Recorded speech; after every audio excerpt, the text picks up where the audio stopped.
Hi everyone. Can you tell I'm excited? Can you tell that I'm excited to talk about my favorite video game ever? Hello. I'm so excited. I'm so very excited. Anyways.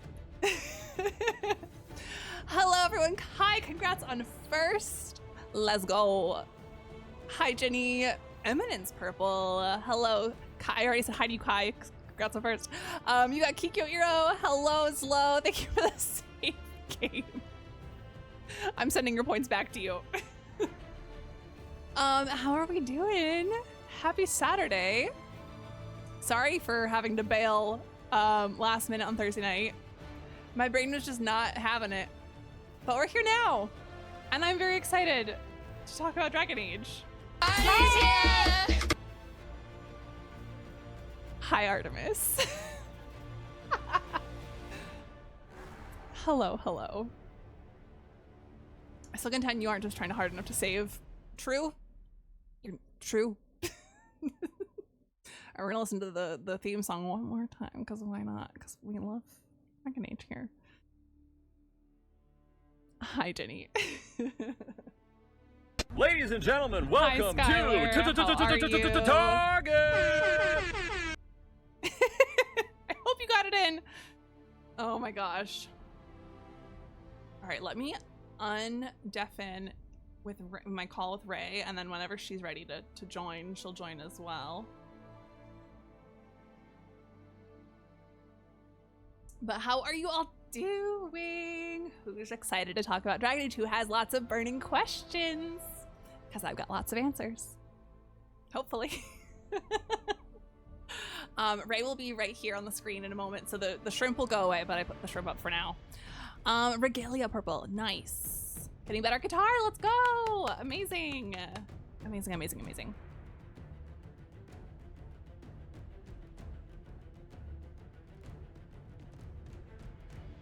Y'all, this is the first video game I sang the theme song to on stream. I don't think I ever sang along with the music in games before until this game. That's where it all started for me.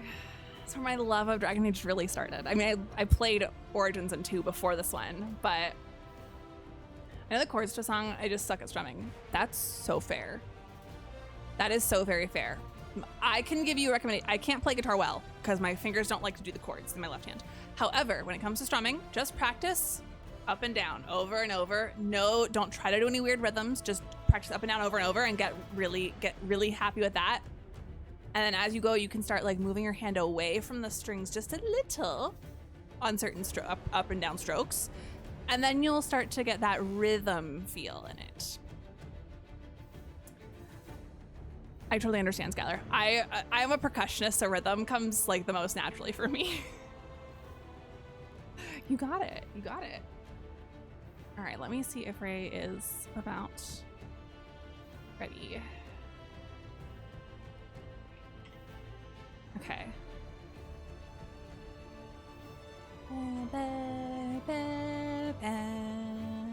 Hi. Hello.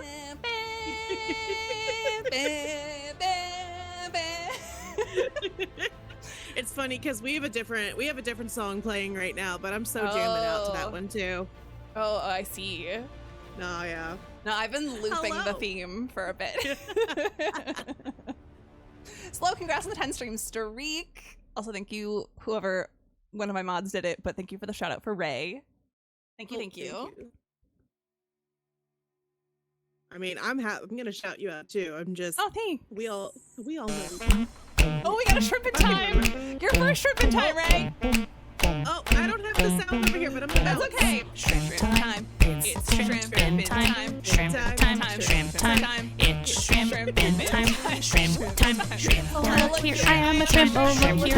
shrimp time.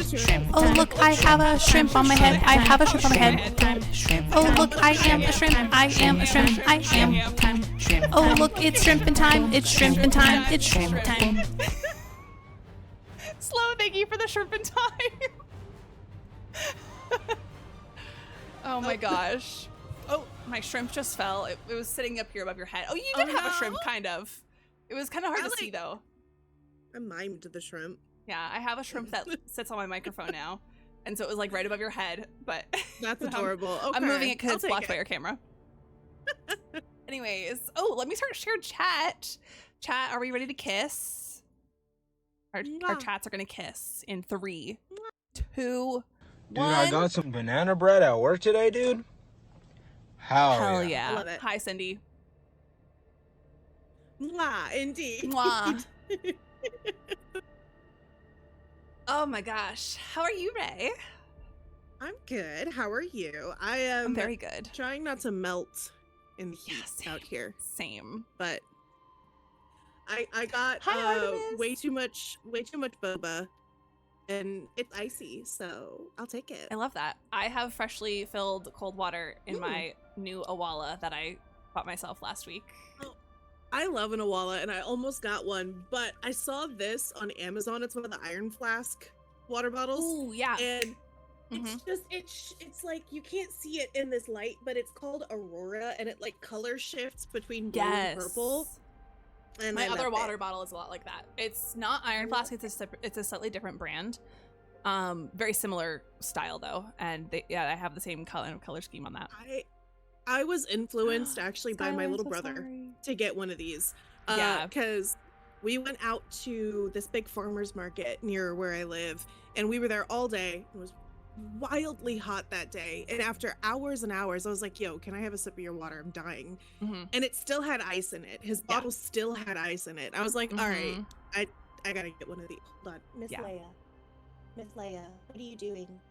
You can't see her, but my dog has decided to bust into my room. Hi. Is she the kind of dog that likes to be picked up? Because I think that there is a pet tax that must be paid now. Leia is a 95-pound dog. I couldn't pick her up if I wanted to. Never mind. But I will send pictures to the chats later. Perfect. Hi, Miss Lele. Yeah, you lay down, baby. There you go. All right. The first question is, why is Solus the bestest egg you ever made? Slow, we gonna fight. No, Zlo, I agree with you. I agree with you, Zlo. Hey, I will say, every dog is a pickup dog. I don't think my dog would agree with that, Cindy. I think if I tried to pick her up, my back would not like it, and I don't think she would like it. Also, hi, Kimberly. Totally understand. Please enjoy your lurk. Thanks for popping in to make sure you don't lose your streak. But yes, we totally understand this is a lot of spoilers for you, so don't worry. Yes. No spoilers. You guys don't want spoilers. We fully understand, but this is going to be a spoilery stream. Right, Slow? A cat. Did you see it? I can't 10-pound cat that thinks he's 99 pounds. I will say, and I didn't think this was going to happen, in the final stream of DATV, Solus went from completely and utterly on my shit list, only slightly above Anders, to, all right, we can coexist.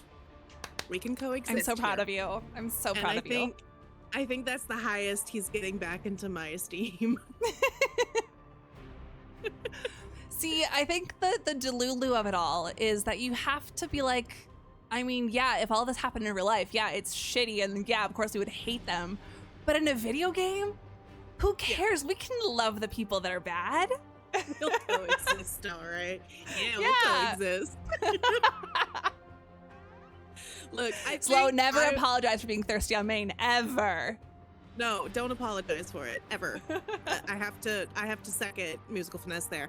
I think, although I do not envy the many, many, many years of arduous waiting that all of you guys had to do between Inquisition and between Dreadwolf. And I didn't even have to wait long. I played the games the first time in 2021. I think the only drawback when it comes to the fact that I played Inquisition and then like the next week played Veilguard is that betrayal was still very fresh for me, there was no time for me to look back on that. And you didn't have the option of multiple playthroughs to pick your world state going into Veilguard. There was none of that, so I just went in with Solus, I'm mad at you, and it just kept getting more angry. I played them when they first came out. Didn't play any of the DLC till 2022. Okay. Interesting. Played them all on release. Desperate for I can see that, Cindy. Yeah. Like, I don't know if I would have survived that. Some of y'all know I am really bad at finishing a game or finishing a series in general. I'm well aware of that. I still haven't finished Arcane. Like, I can't. I know. I still, because I'm the kind of person that's like, if I don't ever watch the final episode, then it never ends. And it doesn't. It's a good ending. I've heard that it's great. I have managed to avoid spoilers, which I think is my real superpower. I'm very good at avoiding spoilers. But one of my worst, I don't do this, is, did you ever watch Doctor Who? Like, were you a Whovian? Okay. Not a ton. I only watched it more like in the past 10 years. And even then, I've not watched all of it. So I started Doctor Who with the 11th Doctor. I think Matt Smith was Dr. 11. And I loved him. And I made it through Matt's entire season, and I stopped right before his regeneration episode.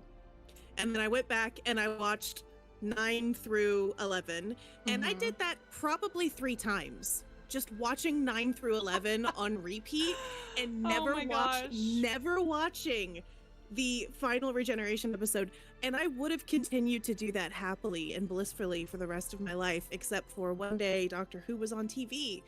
And I was like, I'll watch that. And as I was watching it, I was like, I don't remember this episode. And that should have been my warning. That should have been the, hey, maybe turn it off. But by the time I realized what was happening, I was in it. I was locked in, and I was like, I can't, this is a train wreck, and I can't get off. I'm here now. So I have seen his regeneration episode, and I'm still sad about it. Yeah. Kai, you haven't even started Arcane? 1? Okay. See, Kai, we vibe right now. I've seen the first 6 episodes, and I can't make myself finish it.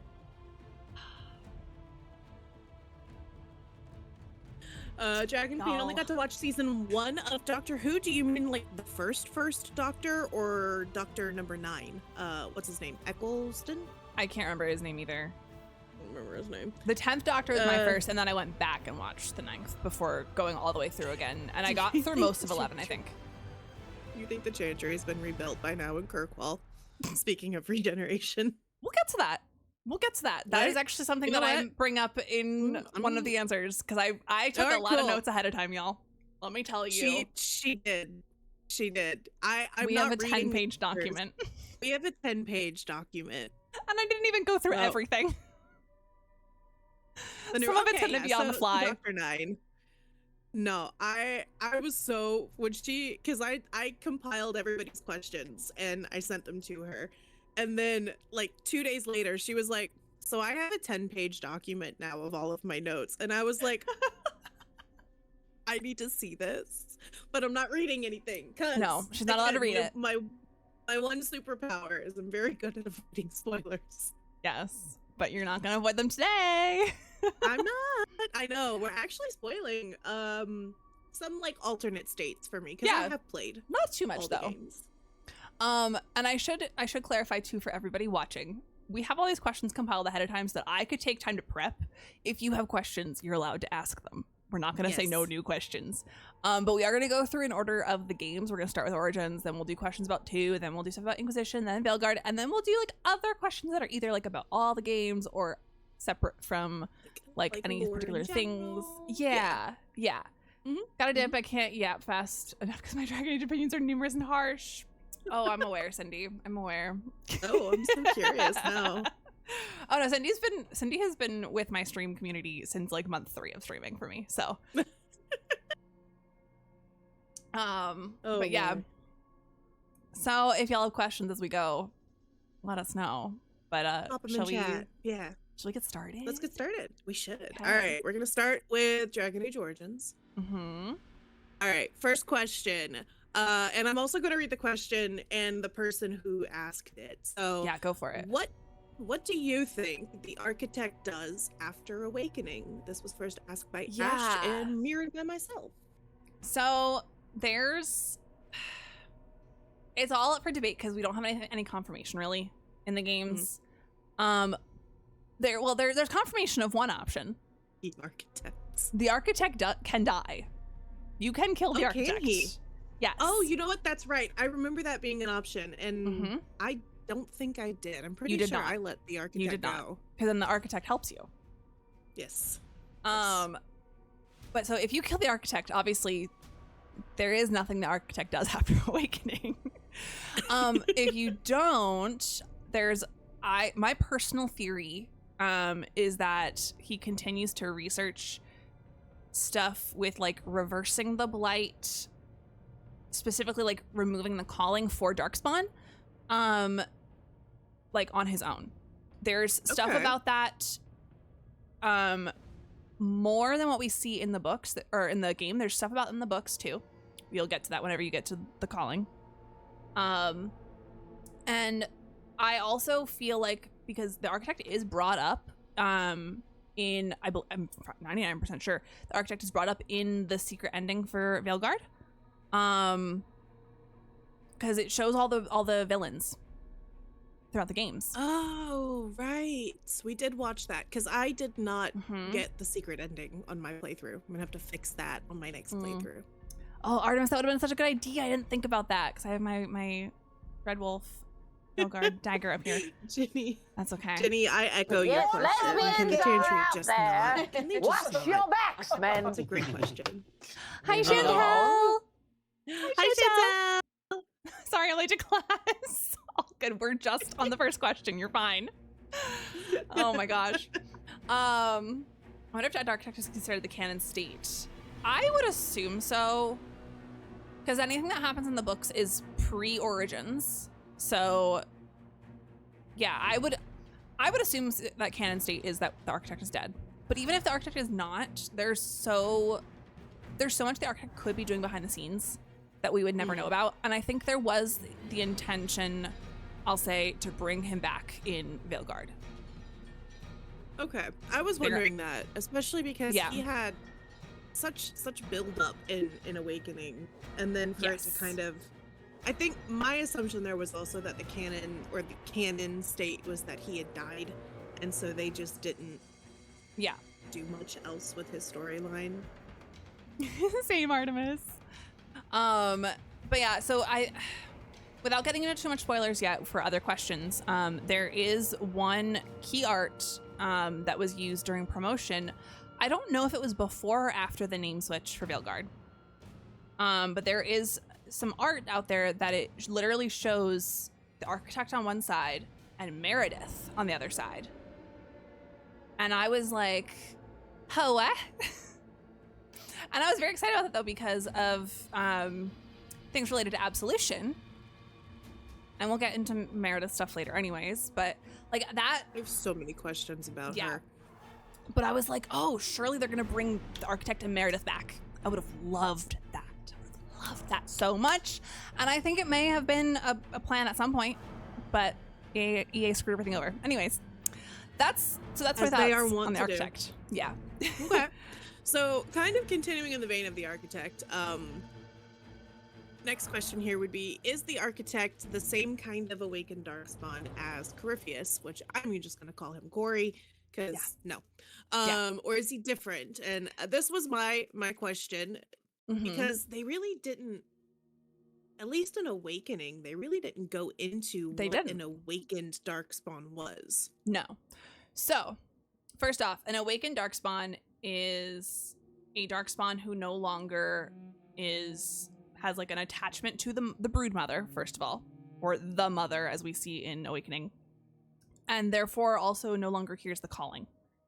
Because without getting too deep into it, because of book spoilers, the calling, the song that the Darkspawn hear is essentially the exact same thing that the Wardens hear as the calling. and that's kind of a huge deal. But anyways, that an awakened darkspawn is any darkspawn that is not hearing the calling. So could we argue that the architect is an awakened darkspawn? Yes, but he's also more.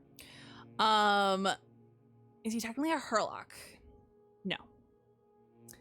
I mean, you could maybe say Hurlock emissary because he is classified as an emissary when it comes to looking through like the wiki online. But the architect is confirmed, like 99% sure, that he is one of the magisters who broke into the Fade with Corypheus and the other 5. I think there were just a total of 7.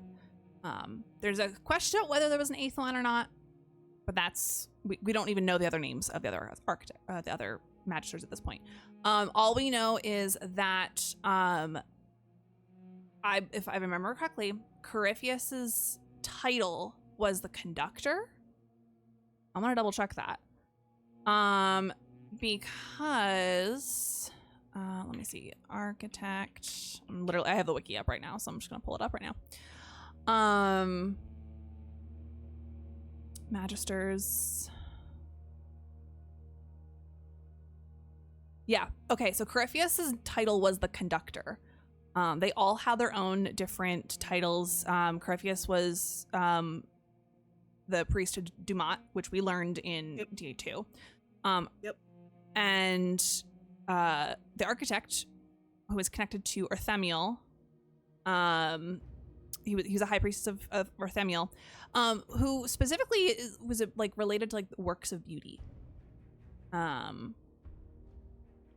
So they're like each of the old gods like had like their own like thing that they reigned over. So yeah, I mean, the architect was Orthemiel. June's archdemon, right? Yes, and the 5th blight. Okay. Yes.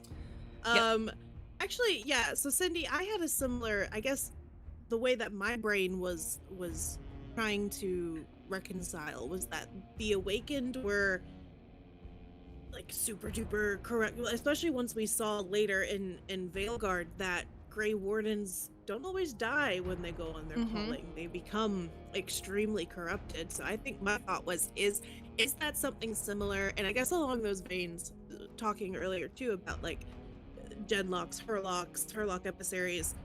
How do we get these different types of darkspawn? Where do they come from? Yeah. So okay. First off, they are kind of like Grey Wardens, but they don't go through the joining like Wardens, which is why we can't say they are. They have the same connection because of the blight itself, because they are tainted beings, but they are not joined in the way that the Lebanon. They're not joined in the way that Wardens are. With the Wardens, there is an element of magic to it, which I think offers some protection to the Wardens as well. When we see the Wardens in Veilguard, like, you know, with the Asaya quest line, my theory, based on things we see with the architect, things in the books that I will try my best not to spoil, but we're going to get real close to spoiler territory for the calling. And then what we see in Veilguard, the calling is not a death sentence. It just so happens that when the Wardens hear the calling, they're like, oh, I'm going to die. I got to go to the Deep Roads for one last hurrah. Yeah. Do they usually die? Yes. Because they're hanging out in the Deep Roads. Asaya and all of those Wardens in Veilguard are proof that they do not have to die, and if they don't, they basically become like Darkspawn. Again, most of the time, Wardens will die from the calling because they get killed before they turn. And I'm gonna leave it at that because, again, I don't want to go too far with spoilers. But yeah, there's a lot more similarities between Darkspawn and Wardens than I think the games ever really get into. And I think the Awakening is really the only time we get any sort of like anything close to like a comparison and closeness between the two. When a daddy Darkspawn and a mommy Darkspawn love each other really much. So I guess on that front too, and I know that this is listed in our other questions later, but you did bring up brood mothers before. Yes. And I have a question about the brood Yes. mothers. Before we get to that, I realized I didn't finish answering the question about the Yes. different types Nope, of darkspawn, which kind of goes with brood mothers. This is actually related to the brood mothers as well. So in Origins, during the quest through the deep roads, when we're trying to find Branka, and we meet Branka's lover, that I'm blanking on her name, it's with an H, but I don't remember her name off the top of my head. Hespeth, maybe? I'm gonna look it up, see if I can find it. Yeah. That's gonna bother me. We learn at that point in time that they are taking these dwarven women and turning them into brood mothers, essentially. Yeah, Hespeth. So thankfully Hespeth doesn't become one, but like other women, they like, so if darkspawn raid, let's say, a village, they're gonna kill the men, but they might capture a few women because they can be turned into brood mothers, unfortunately. Yeah. And based on the race of the brood mother, that is how we get different types of darkspawn. So Hurlocks are the human variant of darkspawn. Okay. Genlocks are the dwarven variant. Ogres are the Kunari variant, and then Shrieks, everyone's favorite, are the elven variant. Interesting. Mm-hmm. Emissaries can be any of those, which is wild and gets into some things we'll get into later, but there are Genlock emissaries. Emissaries are the mages of the darkspawn. There are, actually. I remember seeing Genlock emissaries. That's fascinating. Yup. And it makes a lot of sense now, knowing what we know from Guildgard. Fascinating, yeah. Yep. Mm-hmm. Interesting. Okay, so what were we going to say then about the brood mothers? Yeah, so I guess my question with the brood mothers, other than just being, I think, objectively one of the most horrifying monster creatures I've ever encountered in a video game. Ever. Because we've seen essentially Grey Wardens becoming darkspawn, and we know that when a darkspawn attacks or, injures somebody and that blood is ingested, that person can become blighted. Mm-hmm. Do people who suffer the blight from interacting with a darkspawn become a darkspawn, or is the only way to create more darkspawn through a brood mother? So another type of darkspawn that we see throughout the games, a lot, especially in Veilguard, but we do see them in Origins a little bit here and there, are ghouls. And the ghouls are the living people that become darkspawn. We only get the other darkspawns directly from brood mothers. Directly from brood mothers. Okay. Mm-hmm. Okay. Mm-hmm. Interesting. So if a living human being is blighted, they become a ghoul. They can't become a Hurlock. Interesting. Okay. All right. Mm-hmm. Should we move on, or do we have other questions around that? How's chat feeling? I might have other questions pop up later, but that's totally fine. All right. If chat has other questions, and also chat, if we move past a question and you're like, oh, actually, I have another question about that later, just post it. We'll come back to it. And we'll pause once we finish all the Origin stuff, so before we move on to DA2, you can throw in extra questions about Origins. Throw in extras. Yeah. All right, next question. This was asked by Kai. Any thoughts about Morgan having a child with Warden versus Alistair? Advantages, disadvantages, or just not do it at all? Okay, so every time I've played Origins... Thank you for the follow, Nene. Hello, welcome in.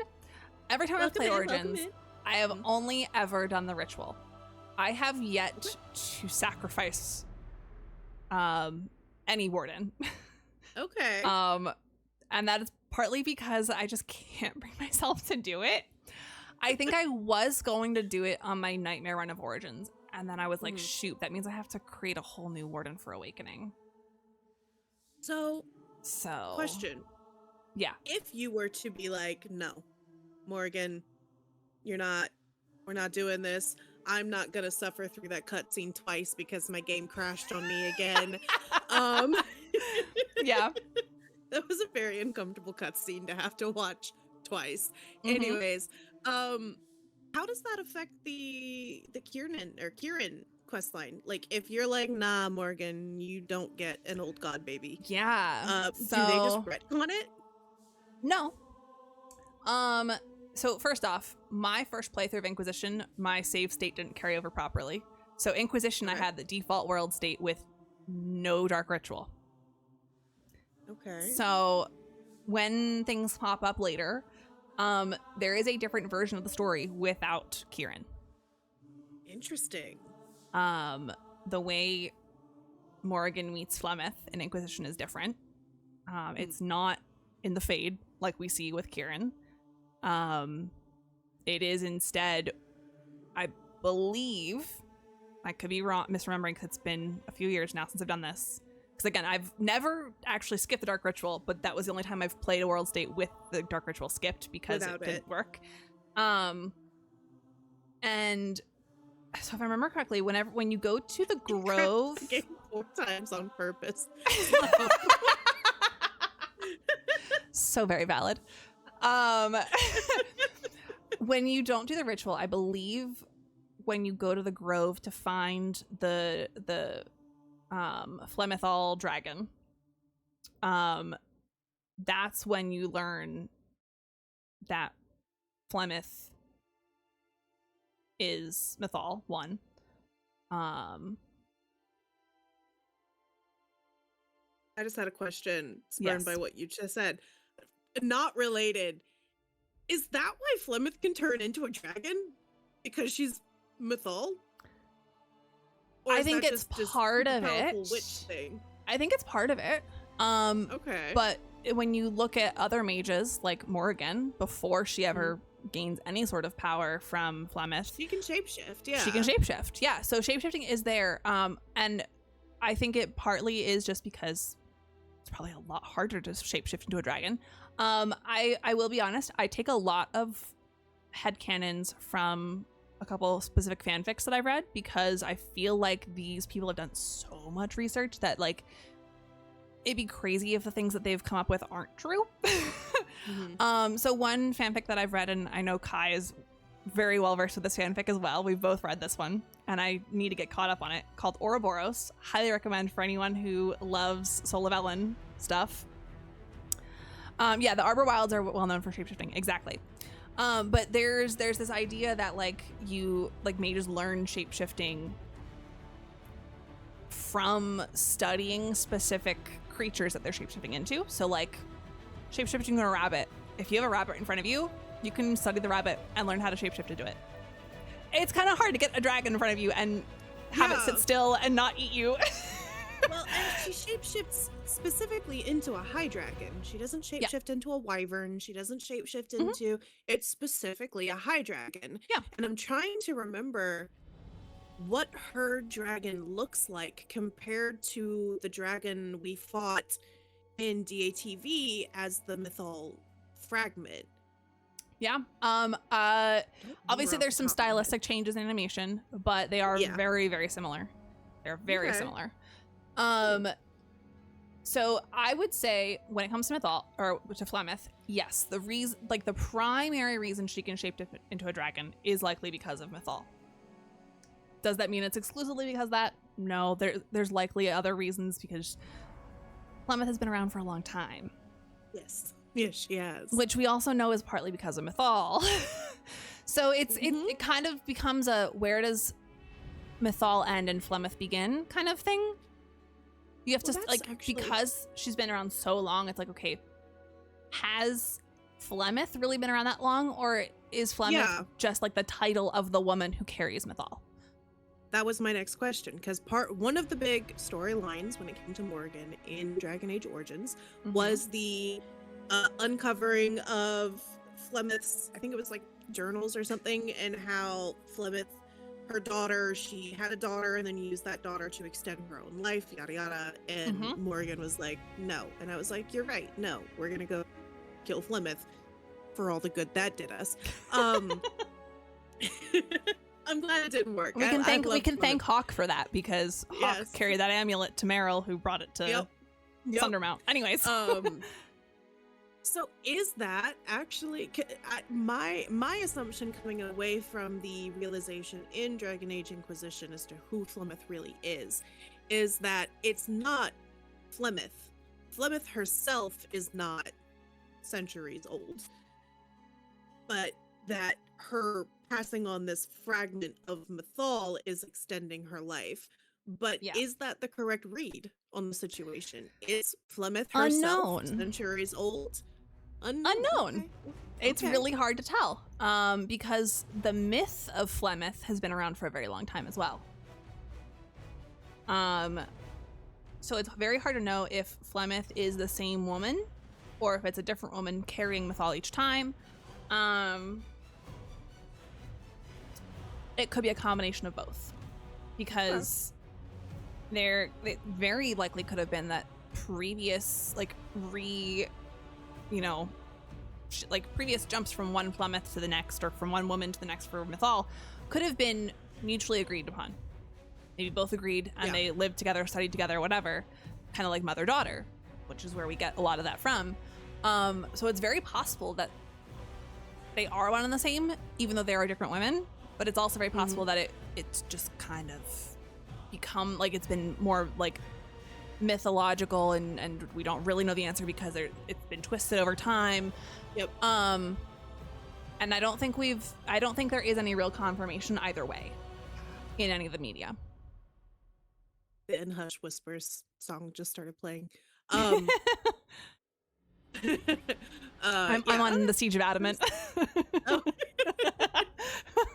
That makes sense. Also, Dragon Queen, you've done both and the non-ritual and crushed you. Yeah, I don't know if I could do that one. Yeah.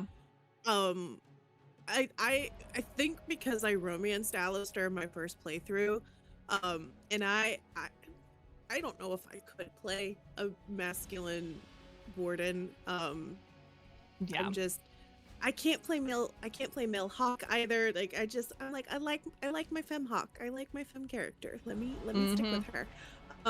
So it would always have to be sacrificing either my character or Alistair, and I don't think I can do that. Yeah. I don't think I can do that. Here's the thing. There are other options. We'll get into that in a minute. But let's kind of go back to the advantages and disadvantages of the ritual. Yeah. So, one, I do want to clarify, I do plan to do a non-ritual run at some point, just for the achievements, but I will probably forever and always, other than that, do the ritual. I've also only ever played a female warden, so I've never had a male warden romance Morrigan. Because in that case, if you play a male warden and romance Morrigan, you do the ritual. You can do the ritual yourself. And if you're romance, you definitely do the ritual yourself.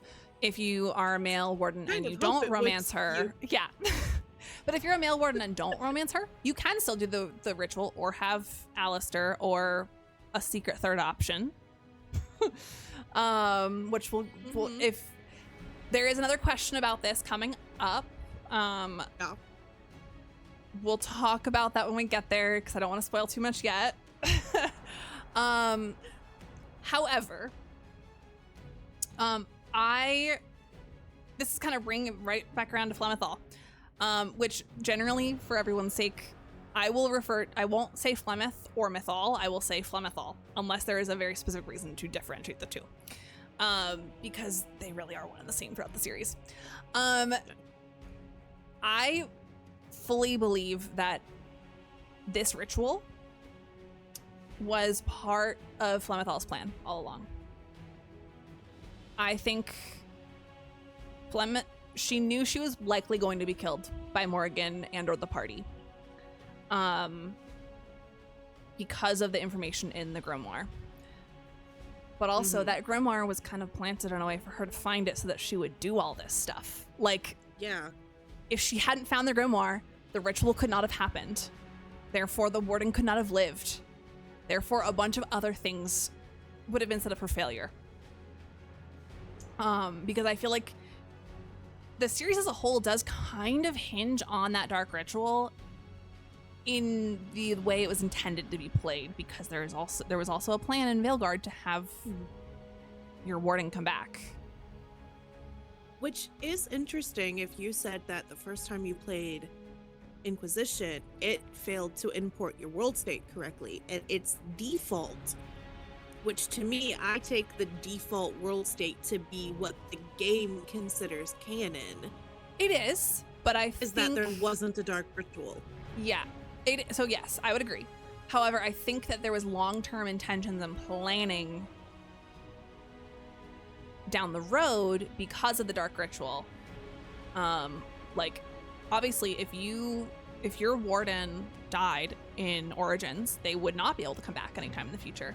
However, they were originally planning to build in the option to have your warden show up in Veilguard,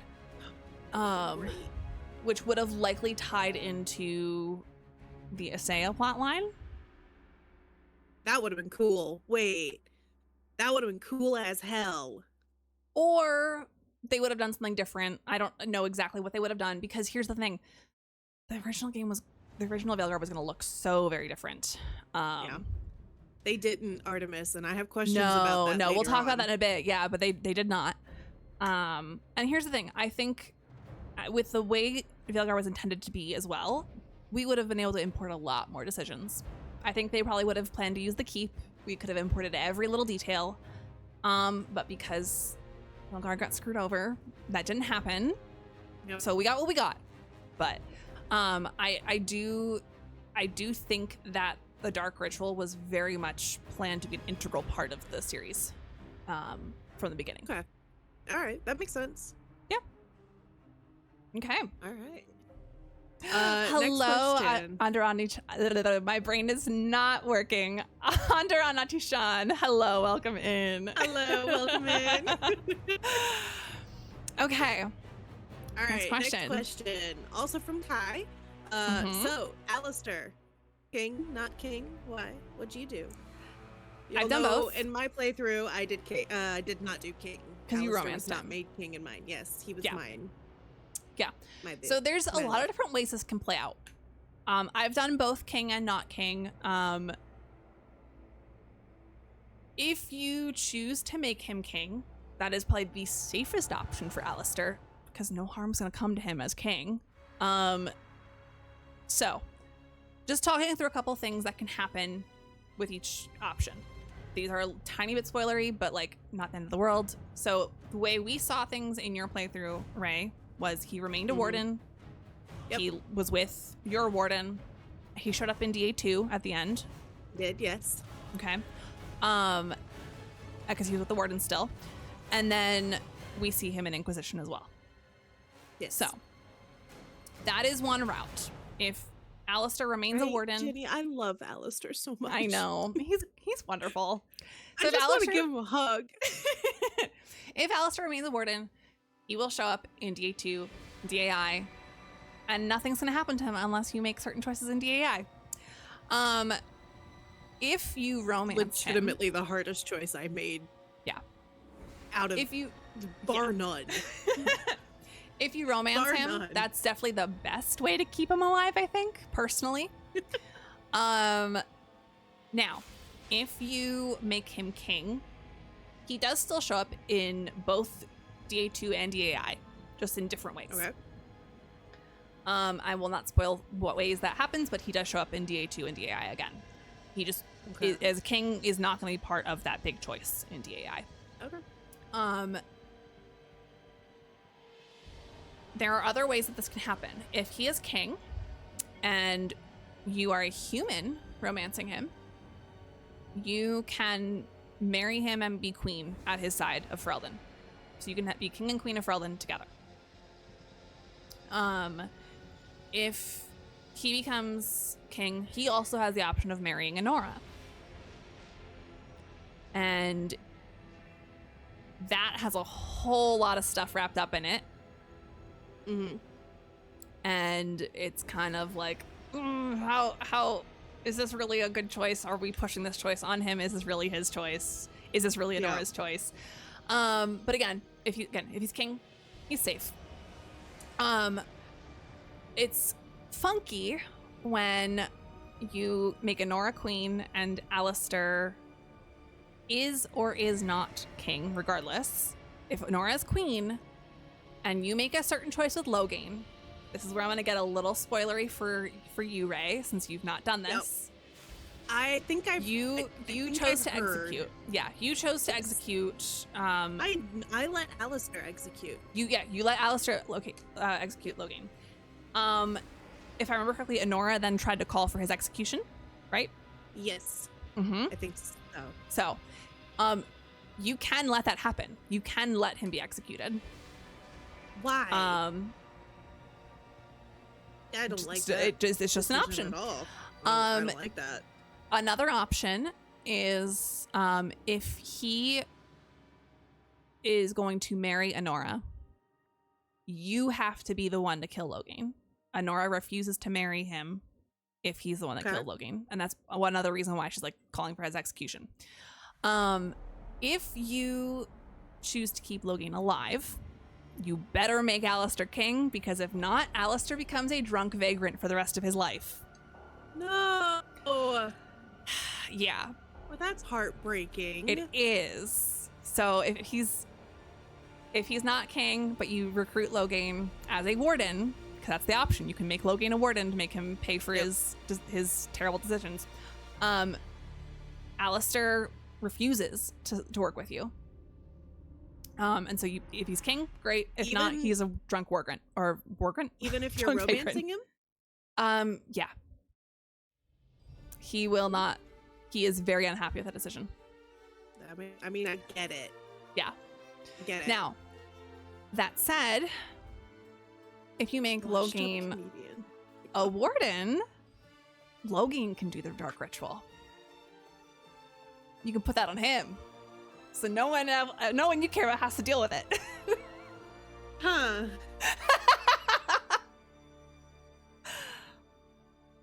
I want to watch that cutscene either.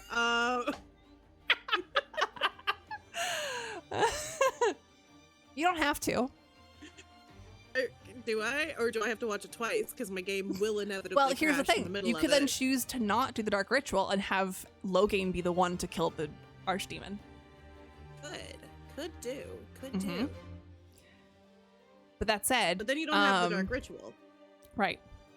If you do the dark ritual, Logain will show up later in a certain place in Inquisition. Slow. Actually, Logain is fit for his age. Bruh.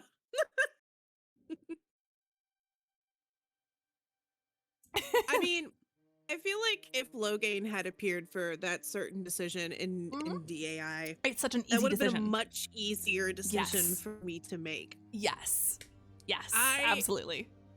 I waffled and stressed and tormented over that decision for like half an hour.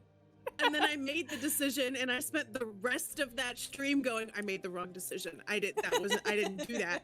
I want to go back, but I can't go back because I'm trying to play an honest playthrough. No, Slow, I agree. Once you read The Stolen Throne, you might have different opinions. See, people keep saying this, and I'm serious. I will read it. It's on my nightstand. All right, it's there. I really don't like him. Yeah. No, I understand. Listen, I still don't like him, but I understand him better now. Y'all know how good I am at holding grudges, she said, looking directly at Anders. Yeah. So easy for your solo playthrough. I will say, I was disappointed in the aftermath of making that decision in DAI. One of the few things I was disappointed with in DAI. And moving on to DATV, the main reason I made the decision I made, and for those of you who weren't there for that stream, I chose to sacrifice Hawk, which hurt so much because Hawk was and still is my favorite protag. I adore Hawk. But the way that Alistair's storyline had been presented from at least my playthrough in DAI, and my logic in making that decision was Hawk's story has come full circle. It is wrapped up. There were still a lot of things that had been discussed that Alistair could do, could help with, could help rebuild the Wardens, could help do all of these things, and it felt like in the immediate after aftermath of that decision, we never really saw Alistair again. He didn't come back for DATV, and I was like, it's set up as if saving him was the right choice and the one that allowed his story to continue, and then that didn't happen, and I was upset. If the Warden from Origins can come back in Veilguard as they had originally intended, there might have been more tie-in there. Yeah. So, and I just noticed how much time till your ads. I know mine is about 4 minutes away. Let me look. Oh, mine's a minute and a half. Okay, so when yours starts, I'll run mine just like a couple minutes early, and we'll take a quick break for everybody's sake. You can get water, snacks, break, stretch break for everybody. Hawk feels the least custom character, so they feel 10 times more fleshed out than other protagonists. Yes. I agree with that. I agree with that. And I think just the style of the narrative. Devastating as having to choose Lace or Davrant. Yes. I agree. That, I mean... We'll talk about that more as well, because that's part of a Veilguard question later. We have. Yeah. And that one hurt. That one hurt me, especially because I approached that choice from a Mass Effect 2 stand or mindset. Which was smart. Mass Effect, I was like, it's a smart way to think. BioWare has a history here and a track record here. If you choose the one who is most uniquely suited for the job, even if you don't want to send them, then everybody lives. And that didn't happen. Veilguard has a little bit of tragedy connected to it. It's dark fantasy for a reason. Shocking. Yeah. All right, do we have time for one more question? We have 10 seconds. Okay, great. All right, everybody. Say probably not. I'm gonna run my ad in just a moment as well. 3-minute ad. Y'all can go get water, get a snack, bathroom break, stretch, whatever. I'm gonna get up and get myself a little drink. All right, be back soon.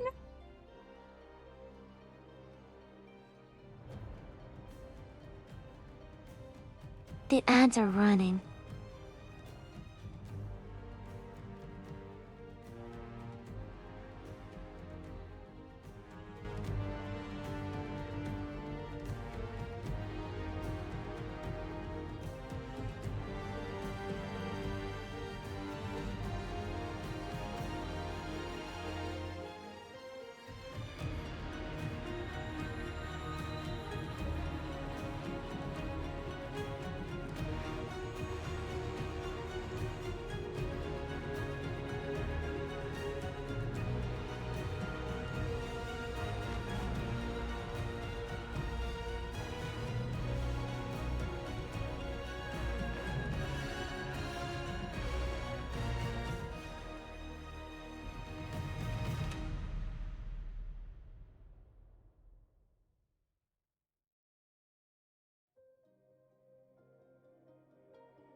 right.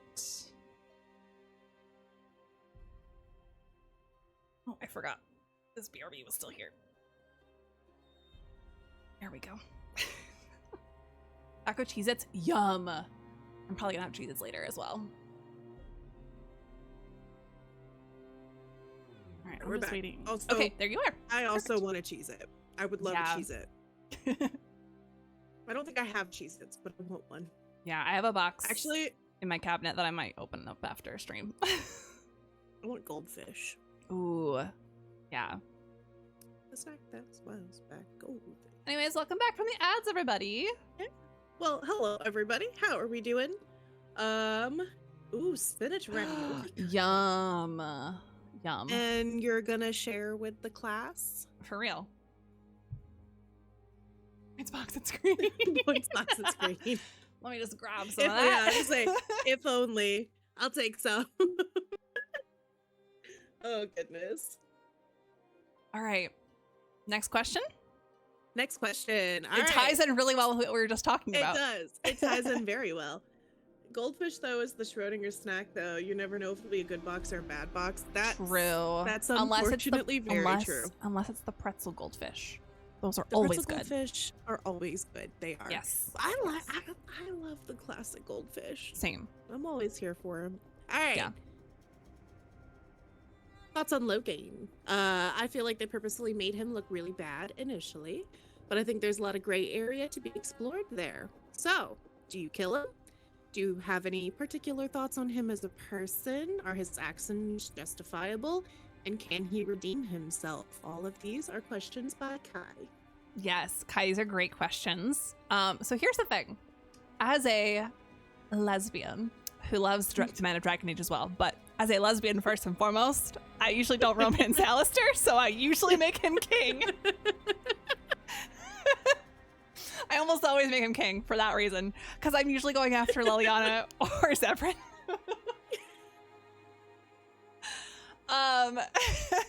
So I usually make him king. I mean, fair. Which means I usually make Logan the warden. All right. Yeah. And then I have Logain. I usually make Logain do the ritual. And then Logain is the one that shows up in DAI. And I choose him for that choice so that Hawk can live. And it's the perfect little canon war state for world war. What? Wow. I can't talk. We got Lorgan. We got War State. Okay. Although Lorgan is now my headcanon ship name, even though I would never love ship it. those two. I love it. Ever in no, 1,000 years. Yeah. No, Logain, Alistair being king and Logain being a warden is my kind of canon across almost all of my playthroughs, aside from when I've romanced Alistair. And I did do one playthrough where Alistair did become a vagrant.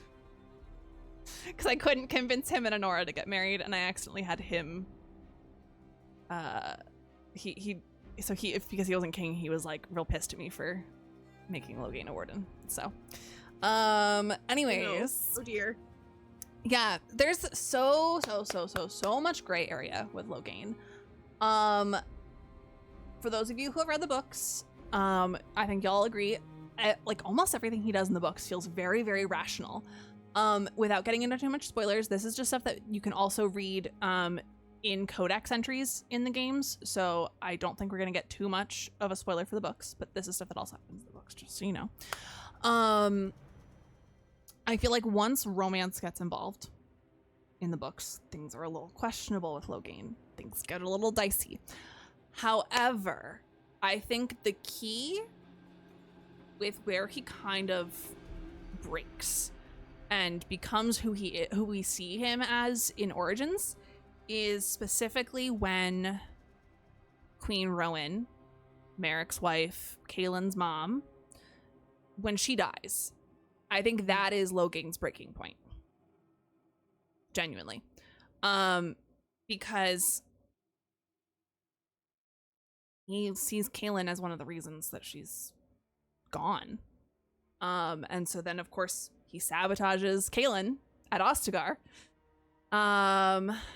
Definitely doesn't care about Alistair because Alistair was born out of wedlock, and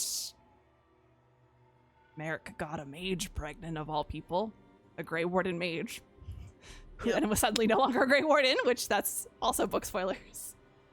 But it is talked about a little bit in the games too. So, can't read his relationship with the king and all the king's shenanigans. True. But so I overall think, obviously everything with Logan is great. I think prior to the romances getting involved, I think everything felt justified and understandable. And then I think stuff with Queen Rowan is what broke him. He's no longer justified, but I think everything is understandable when you look at what his life has been. So, makes sense. Do I like Logan? No. Do I get it?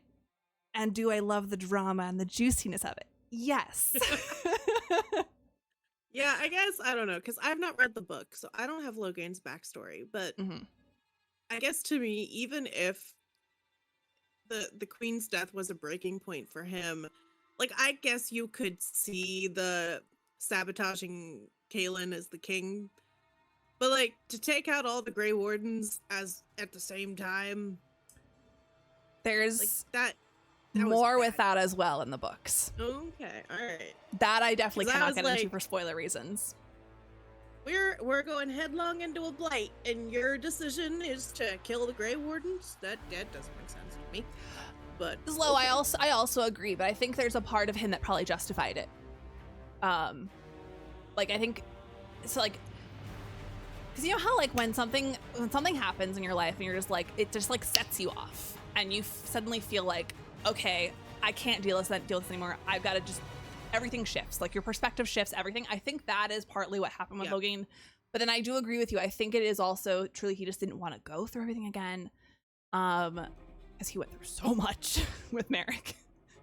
So I think it's a little bit of everything. Because I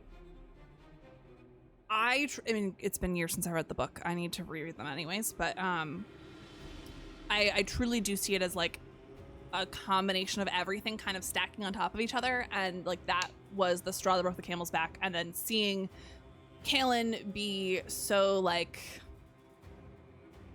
I don't know, brave to a level of stupidity in Origins, I think that really was like the very, very last straw for Logan, truly. The American Kaelin established ties with Orleans wife. Thought that was his motivator.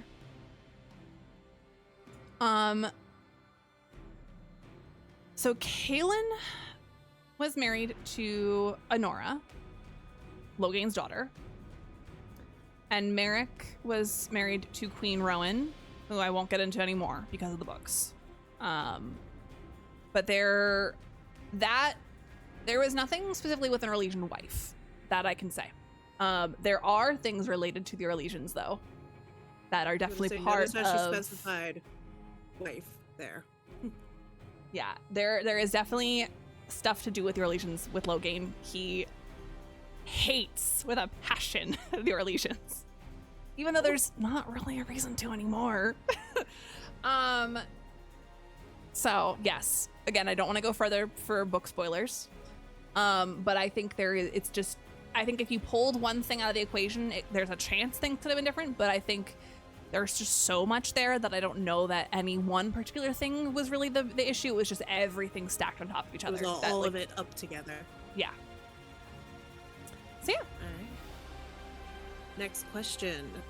All right. So in Origins, we learned that Morgan transfers Arthemiel's soul to the unborn child.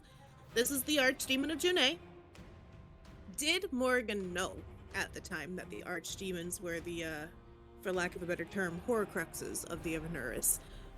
And what was her initial plan or idea to do with a child with the soul of an old god? That's a really good question. Before we jump into that, I want to clarify too, which DLC, because I'm blinking. Which DLC are you referencing?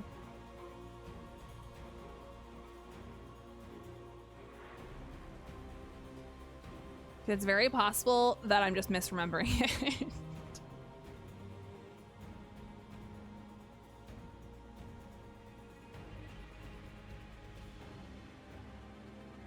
One of the DAO ones? Okay. One of the DAO Gotcha. ones. I'll have to look that up later because I don't remember. Yeah. Okay.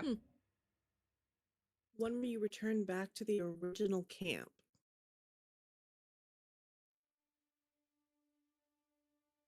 I don't remember. Oh, that. the Return to Ostagar DLC. Yes. When you go back to Ostagar and see Kalen hanging up, like his body hung up, that is a DLC. Yeah. That was DLC? Yes. I thought that was just part of the base game. Nope. There's a lot of DLC that are built into the main story, just like Shale was DLC too. I'm gonna be honest, I don't remember all of the books from that. I'd have to go back and read those codex entries. But thank you for bringing that up. Like a second playthrough. Not a second for you. Yeah. Cajillion playthrough. Or I could just go to the wiki and read them all. You could. Yeah. Who knows? Anyways, let's get back to Morgan and Arthemiel and Janae. Okay. So, I firmly believe Morgan had no idea. Because while Flemethal probably had a very clear idea of what was going on, because Methal, my guess is she would not have shared that with Morgan until she had like transferred herself /Flemeth or /Methal to Morgan. I think Morgan would not have known that until that happened. And there was probably no reason for it to be in the grimoire because it was not like a need to know thing, whereas the Dark Ritual was. Like at least how to do the Dark Ritual and what it would essentially do in the short term. And even if she had known, I don't know that. I think that it's very, very, very, very, very unlikely that she would have known anything about the connection between the Archdemons and the Evaneris. I don't think that's something that Methal or Flemethal would have shared with her ever, unless, I mean, if there was a reason to, I think it would have been brought up sooner. I also don't know. I think Horcruxes is probably the best comparison we have in other media, but I would also say it's probably not a really great comparison. One, because fuck J.K. Rowling. Two, the Evaneris don't really put a part of them into the Archdemon. It's more that there is the Archdemon is bound to them. And yes, in that binding process, their souls are kind of like intertwined in a sense, the Archdemon and the Evaneris. But it's not like it's not like the Evaneris is split into multiple things necessarily. Yeah. Methal is a whole different story. We'll get to that. But I would say, if the Dark Ritual is completed, yes, Kieran does carry the soul of Arthemiel, which then, in essence, contains a fragment or essence or something of Janae. We're not really sure what that looks like. It's never explained in super clear detail how all of the binding worked between the Archdemons and Evaneris. But yes, there is a tie to Janae at the very least. I think regarding Morgan's intentions, I've definitely also wondered, why does she want this? She obviously knows that it was part of the grimoire, so it was something that like Flemethal had planned to do at some point. But why she does it, who knows? Well, I think following that line of thought, what could Flemethal do with a fragment of a different Evaneris? Like, at when that she point, takes that fragment of Kieran. Yeah. I think at that point, it's not even really a fragment of the Evaneris anymore. It's just their power that was kind of like instilled into Arthemiel, because Janae's not alive anymore in Veilguard. It's only Elgranon and Gillenine. So I don't think there's really anything of Janae left except for this power of Janae that was within the old god's soul. And that's what I think it was. My soul is powered up by taking Mythal spirit at the end. Yeah, that makes sense. That does make sense. But I think regarding Morrigan's intentions, I think her plan, because Flemethal wanted the old god soul, I think Morrigan could have seen that as a way to protect herself from Flemeth, because she knew that Flemeth was after her and wanted to use her to extend her life. We know the context now. Morrigan did not at the time. Morrigan had no idea what that would be, didn't know that it was a consent thing, didn't know that she wouldn't lose herself entirely.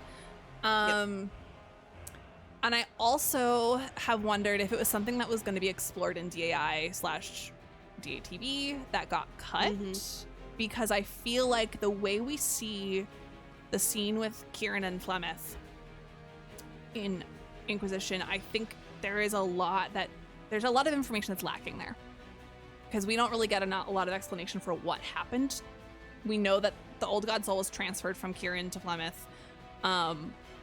However, we don't really know anything more than that. We don't know any specifics. So I do think that it was partly she wanted to protect herself, but then also there was probably more that we could have learned later on, especially in Veilguard. Yeah, exactly.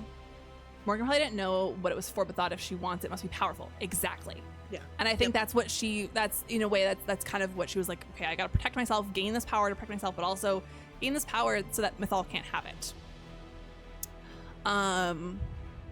So yeah. And we have one final question for Origins. Yes, last question for Origins. Did you ally with the Architect? How do you feel about the Awakened Darkspawn? This one was asked by Ash. Yes, and I feel like this is a nice one to end on since we started talking about the Architect. We did, yeah. I wasn't really sure how to feel in general about the Awakened Darkspawn.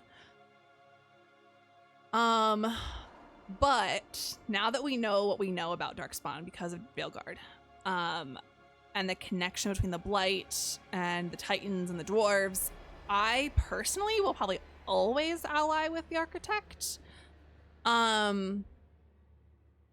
So, and we'll talk more about dwarves specifically and the Fade and all that, but I personally think that the Blight as a whole, which includes Darkspawn, so it's the Blight itself, the Taint, Darkspawn, Archdemons, whatever, I think that is essentially the embodiment of the Dreams and Fade connection for dwarves, because that is what was severed from the Titans, and that is what became the Blight. It's the anger of the Titans and you know all that, but this could theoretically, and this is now a lot of conjecture and theory on my part, but this could potentially mean that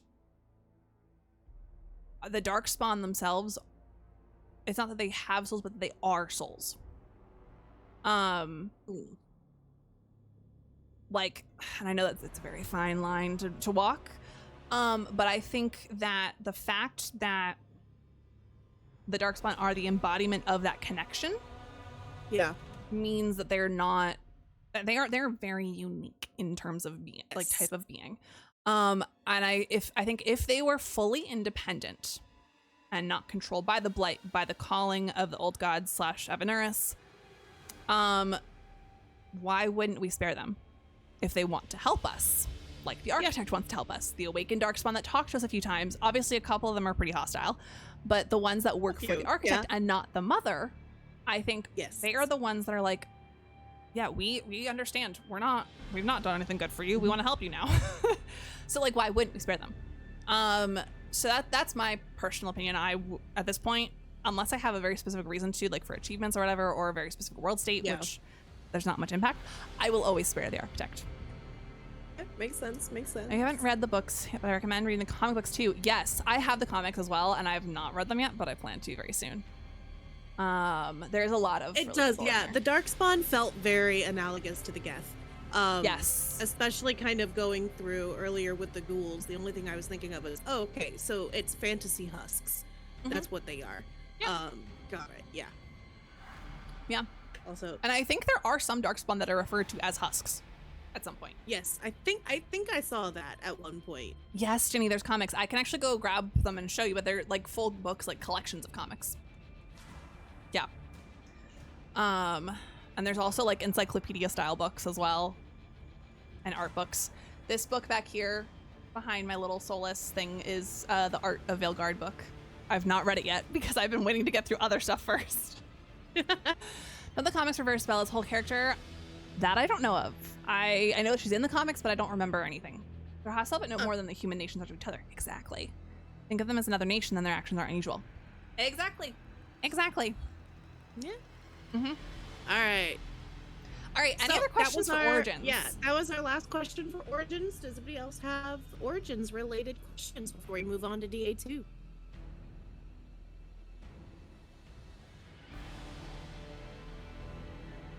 Oh, right, before I forget too, since we're both listening to the Inquisition soundtrack, just make sure when we get to Tavern songs, if you have those in the playlist, to skip the Tavern songs. Those are the ones we don't want playing on stream. I took those ones out because I was like, I know there's some. At least I hope I got them out. Actually, I gotta double check that now that I think about it. Yeah, I don't think remove from queue. Remove from queue. Do they say Tavern in the title? No, it just has a different album cover. Okay, no, I just have the like base game. Okay. No Tavern songs. Yeah. Because when we talked about it earlier, I was like, I know some of these are going to ding me for copyright. Hold on. Anything with words. Yes. Yes. All right. Okay. So, if you guys do have other questions about Origins, love. feel free to post those in the chat, but we are going to move on to Dragon Age 2. All right. First question, which was my question from DA2. So, I got a lengthy answer for this one. It's chunky, and I'm excited for it. All right, so what happened to all the other companions from DA2? Varric is brought into DAI and DATV, and so is Isabella, but we never hear from Meryl or any of the others again. Caveat. Yes, I know we technically... Slow. Slow just banned an in-game action. No answering questions. Sorry. That's my job. Yep. So caveat, yes, I know technically we hear from Sebastian through table missions and DAI, but fuck that guy. He doesn't count, and I don't care about him. Yeah. But yes, continue. Yeah, okay. So I basically went through and did like a little quick summary of like the options that can happen with each companion. First off, though, Varric and Hawk talk about the DA2 companions, both of them. Yes. At many opportunities in Dragon Age Inquisition. When you first learn that Varric is friends with Hawk, you can ask Varric about the champion a bunch. You can ask a bunch of questions, and that includes some stuff about the companions. And then you can also ask Hawk some questions when they show up at Skyhold. Yes. Now, a lot of this information does largely depend on who Hawk romances, but there is a good option for every companion. So, we'll start with Anders, everybody's favorite. So, okay, if Anders is alive at the end of the game and Hawk sided with the mages, Varric will mention that Anders fled with the Circle of Magi, but those mages then ultimately blame him for all of their problems and force him to leave. From there, we have no idea where he is. If he's alive and Hawk sided with the Templars, Hawk actually makes Anders stay in Kirkwall to fix everything he fucked up. But then he eventually leaves and out of shame and guilt and is never heard from again. Yes, if you romance him, but he's, or if romance, but he's, sorry, words. If you romance him, he does not show up with Hawk at Skyhold because Hawk is worried about how Corypheus could influence him, because we see Corypheus' influence on Anders in the DA2 DLC if you bring Anders on that quest. We also see Corypheus' influence on all the other wardens that we meet in that quest. So Hawk does not bring Anders with them. But if Hawk lives at the end of the DAI, They will then travel to Weishaupt to go looking for Anders and hope that 1, he's still alive, and that 2, justice has not driven him mad. Because that is a very, very realistic option. Yeah. Obviously, then Anders can also be dead. So, so that is the Anders stuff. Aveline, really short and simple. She is still the captain of the guard in Kirkwall, and she eventually runs a militia of like citizens as well to protect the city when it comes to the events of DAI, and then sort of into the events of DATV as well. But ultimately, I think Starkhaven ends up becoming the sanctuary for the free marches in DATV. In addition, if Hawk's sibling, either Bethany or Carver, whoever you have, becomes a Grey Warden, Aveline will help them get out of the city and away from Corfius' influence in DAI. Specifically, they're going to go to Weishaupt. So that brings us to Bethany and Carver. If they're wardens, again, Aveline takes them to Weishaupt. If you have Bethany, so if you are a rogue or a warrior, and Bethany joins the circle, she will stay in the free marches and help the other mages who escaped the Kirkwall circle. But eventually, Aveline will still take her away for safety because the wardens are getting weird, and we know the wardens are after the Hawk blood because of Corfius, and so Aveline's like, yeah, the wardens are acting up again. Let's get you out of here. If Carver becomes a Templar, he will stay in Kirkwall and help Aveline and the city guard, because the Templars kind of fall apart in Kirkwall anyways, but he stays as a good Templar. But then Aveline does also take him away to safety because the Templars start acting up because of Corfius. Yep. So either way, Aveline gets the sibling out of town for safety. Fenris, he can die. Yeah, he died in my playthrough. Makes me so sad because I love I was Fenris also so much. sad. I need you to do a Fenris rivalmance at some point. Fenris rivalmance is peak romance in DA2.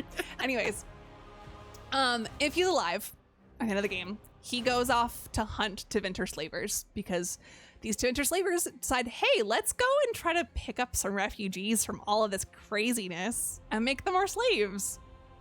No. Fenris is not about that. And then if you romance Fenris, he's like, I will die to protect you. He is that in love with Hawk. Oh, my heart. So Hawk does not give them the chance to come with them to Skyhold. Hawk is like, no, I need us to be apart for this.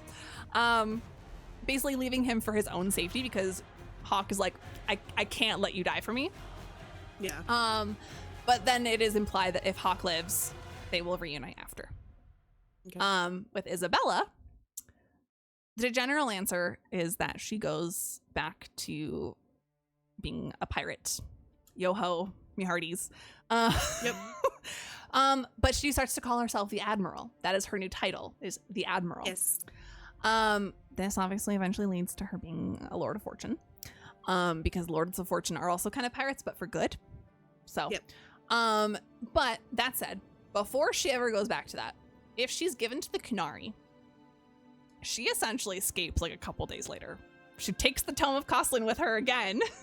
Good for her. Yeah. Good for her. And runs away and goes back to piracy. If she leaves at the end of Act 2 of her own volition, like if you can't convince her to stay, like a certain someone here did. I'm so sad. She goes back to piracy. Shocker. Doing quests out of order. That's what I get for doing quests out of order. If you romance Isabella, she will come back regardless, but it's a question of whether she stays back or not. Why did she take it? Despite the Kunari at that point. She left in your last one too. Yeah. Flo, at least it's not just me. Yeah. It does make me feel better. Yeah. My heart was broken when she left. I was like, wait, no. Yeah. But so if she's romancing Hawk, there is a possibility that she'll still leave, but like it's pretty easy to convince her to stay.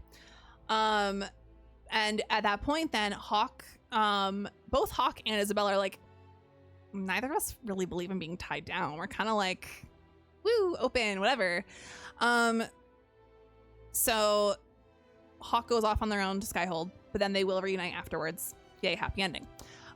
Regardless of all of that, we know Isabella does become an agent of the Inquisition in some way, shape, or form because of the DAI multiplayer. Yay! Yes. And so Isabella, love her. Only character to appear in all 4 games. My love. Although, to be fair, it really should have also had been Alistair. Like, after the events of DAI, the fact that Alistair wasn't... Or Cullen. Yeah, the fact that Alistair and Cullen weren't in DATV, I was like, this is wrong. This is wrong. Yeah. Yeah. Oh, I've got a lot of opinions about characters they should have brought back to DATV.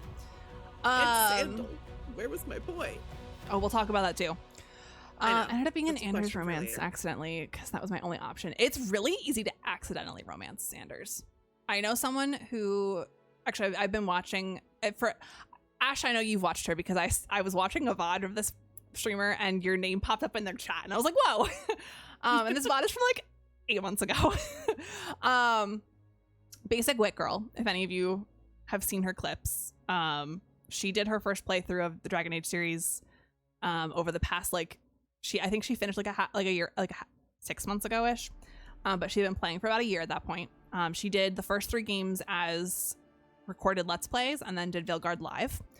And I don't know how the editor didn't catch this. I may go like a silly montage out of this. She claims she only flirted with Anders once, and then Anders was like, I've pined for you for 3 years. And it's like, whoa, coming on strong here. Whoa. No, she did flirt with Anders multiple times. She just doesn't remember. She was convinced that Anders was like, one time? All right, let's seal a deal. Let's kiss. Let's be boyfriend, girlfriend. No. I have accidentally romanced characters in 2 different games, which is why I get very nervous around like games with romance, because I'm like, I've done this twice now in 2 different games where I have accidentally locked myself into a romance. The first time was with Caden in Mass Effect 1. Oh, I was so scared. That's why I let him die. I was not aware that last flirt, because the game, especially, I don't know if you guys, I know this is not. I hate to break it to you, but this is not water. Shep is a thirsty little bitch, and I love her. She just flirts with everyone, and I love her for it.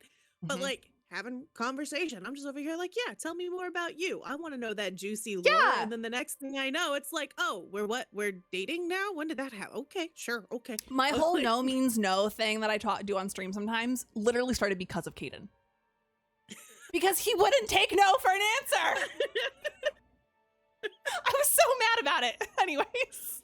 The other one that I accidentally romanced and I had to break up with him was Gale in Baldur's Gate 3. I was like, I've spoken with you one time. Legitimately spoke with him like once or twice in camp. I never brought him with me anywhere because my first playthrough character was a sorcerer. And I was like, I don't need another magic person. I got the magic here. I'm good. I don't need that. And then as I'm progressing my Astarion romance, out of nowhere, Astarion's like, you need to choose between me and Gale. And I'm like, what? What do you mean I need to choose between you and Gale? I talked to him twice. That's hilarious. I had to walk over to Gale's side of the camp and be like, hey, so I guess we need to break up. I don't remember us dating, but okay. Artemis, so true. Anders is too easy to romance, in my opinion. DA2 is the one game where it's hard to tell when you've locked in, I think. Yeah. It's really hard to tell. Because my first playthrough of DA2, I accidentally locked in with Meryl when I wanted to go to Fenris, and I didn't realize it. Is Anders easy to romance just baseline, or is it only if you're a mage? Because I was playing a mage, so but here's the thing. Here's the thing. So, and approval is very clear cut and dry in DAO and DA2. Because you can see the approval scale. In DAO, as long as the scale is all the way up to 100, you're fine. In DA2, you can go either end of the spectrum. You just cannot be in the middle. And I got screwed up with Fenris. Yeah. I attempted to do a rivalmance with Anders one time, and I made a couple wrong decisions that kept him in the middle, so I could not romance him. But it is very easy, especially if you're a mage, to get a friendship romance going instead of a rivalmance. It is very easy to stay on that side. So it's just really easy to keep him on the extreme on one end compared to everybody else. Everyone else, there's a little more gray area. But that said, if you're trying to do a rivalmance with Anders, which I've heard is really, really good, I just haven't been able to do it yet, you have to get him into the rival side, which is a lot harder. Because you got to be careful about how you answer questions with him. Yep. So, Makes sense. all right. On to Meryl. So, Meryl's is pretty easy too. She can also die, unfortunately, in DA2. If she survives, she will stay in Kirkwall and help with looking after all the homeless city elves because their home, the alienage, got kind of messed up and destroyed in the end. She will stay and basically be like the person that looks after them and like helps them rebuild. It's so cute. If Hawk romances Meryl, Hawk's like, I don't want to take her away from the elves. She needs to keep doing what she's doing, and it's really good for the city elves. So I'm not going to take her away from that. They go to Skyhold, and then if Hawk's still alive, they'll reunite after, and it's all cute and lovey-dovey. Meryl's is real easy.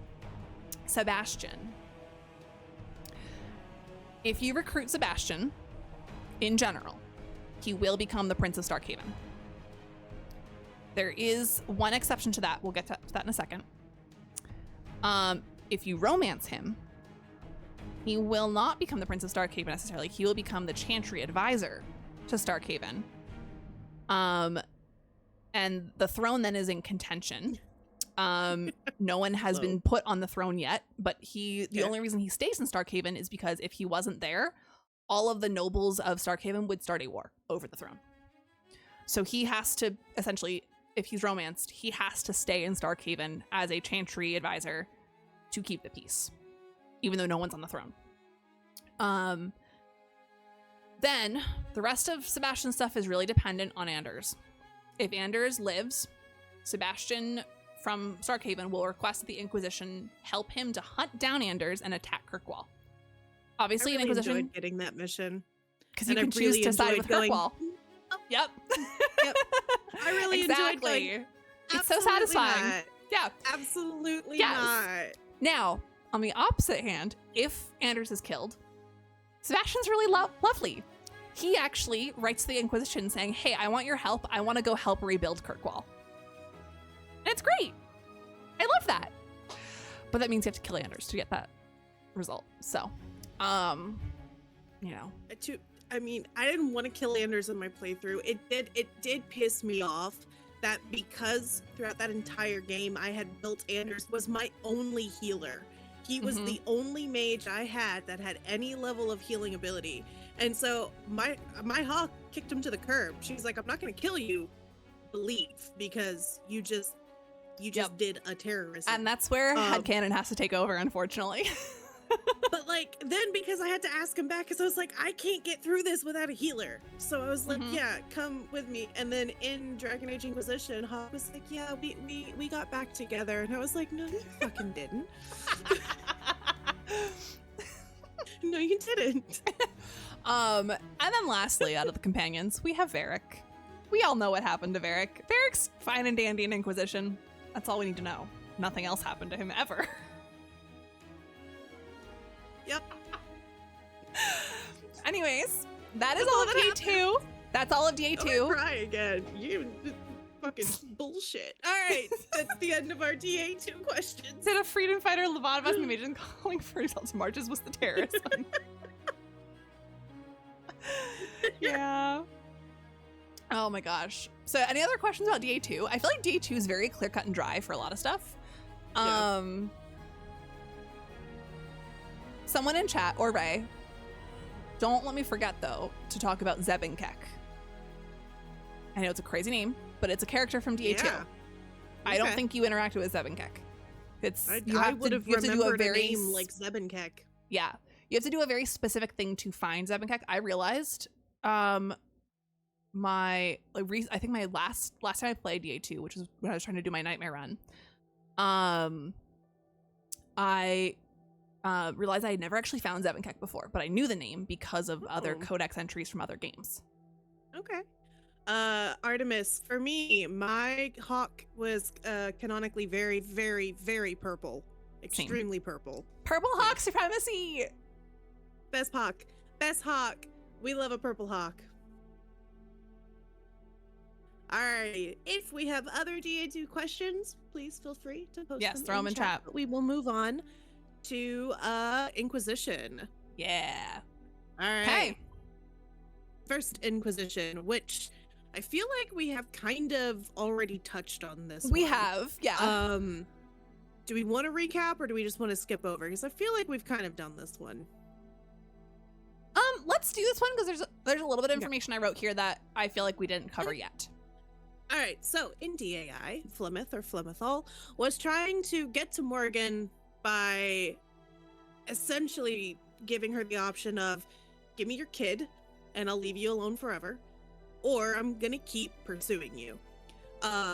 In the end, Flemethal just took the archdemon soul, or whatever fragment of June was left inside of Kieran, and then she went off, and we didn't hear from her again until the very end of Dragon Age Inquisition, where we had the cutscene with Solus. And technically speaking, like Inky and all of them, they never really got any kind of closure on that.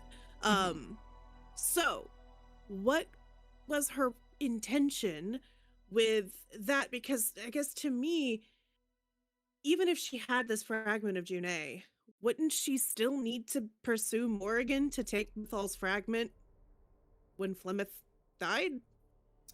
Like, yes. So it seemed like a doom deal from the get. Right. I mean, ultimately, eventually, Flemeth was going to need another body, because her body wasn't going to live forever. She would need another body, essentially like what she'd already been doing before, passing mother to daughter, mother to daughter. So first off, she was definitely trying to gain more power.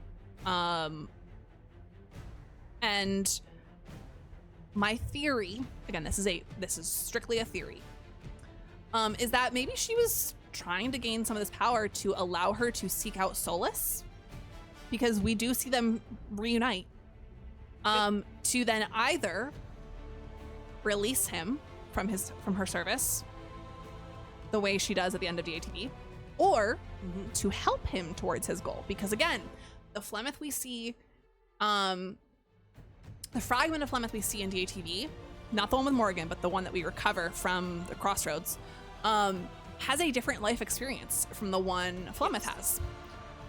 The one in the Crossroads, like, yeah, definitely want to release him from my service, like, he's gone too far. The one that Flemeth has, maybe that fragment did want to continue helping Solus. However, the likelihood of that is pretty low, because when they do talk at the end of DAI, they talk about how, like, oh, you don't have to do this, but Solus is like, no, but I do kind of have to. Like, I feel bad, but I kind of have to do this. And then that's why he takes Flemeth Mythal for himself. I also think that maybe, this is another theory headcanon of mine, had Solus not gone after Flemethal, it's possible that maybe Mythal could have gained a body separate from Flemeth if she had recovered enough of Mythal, allowing to go their separate ways or work together further. Since Flemeth had all of that knowledge of Mythal, like, why not? Yep. You know?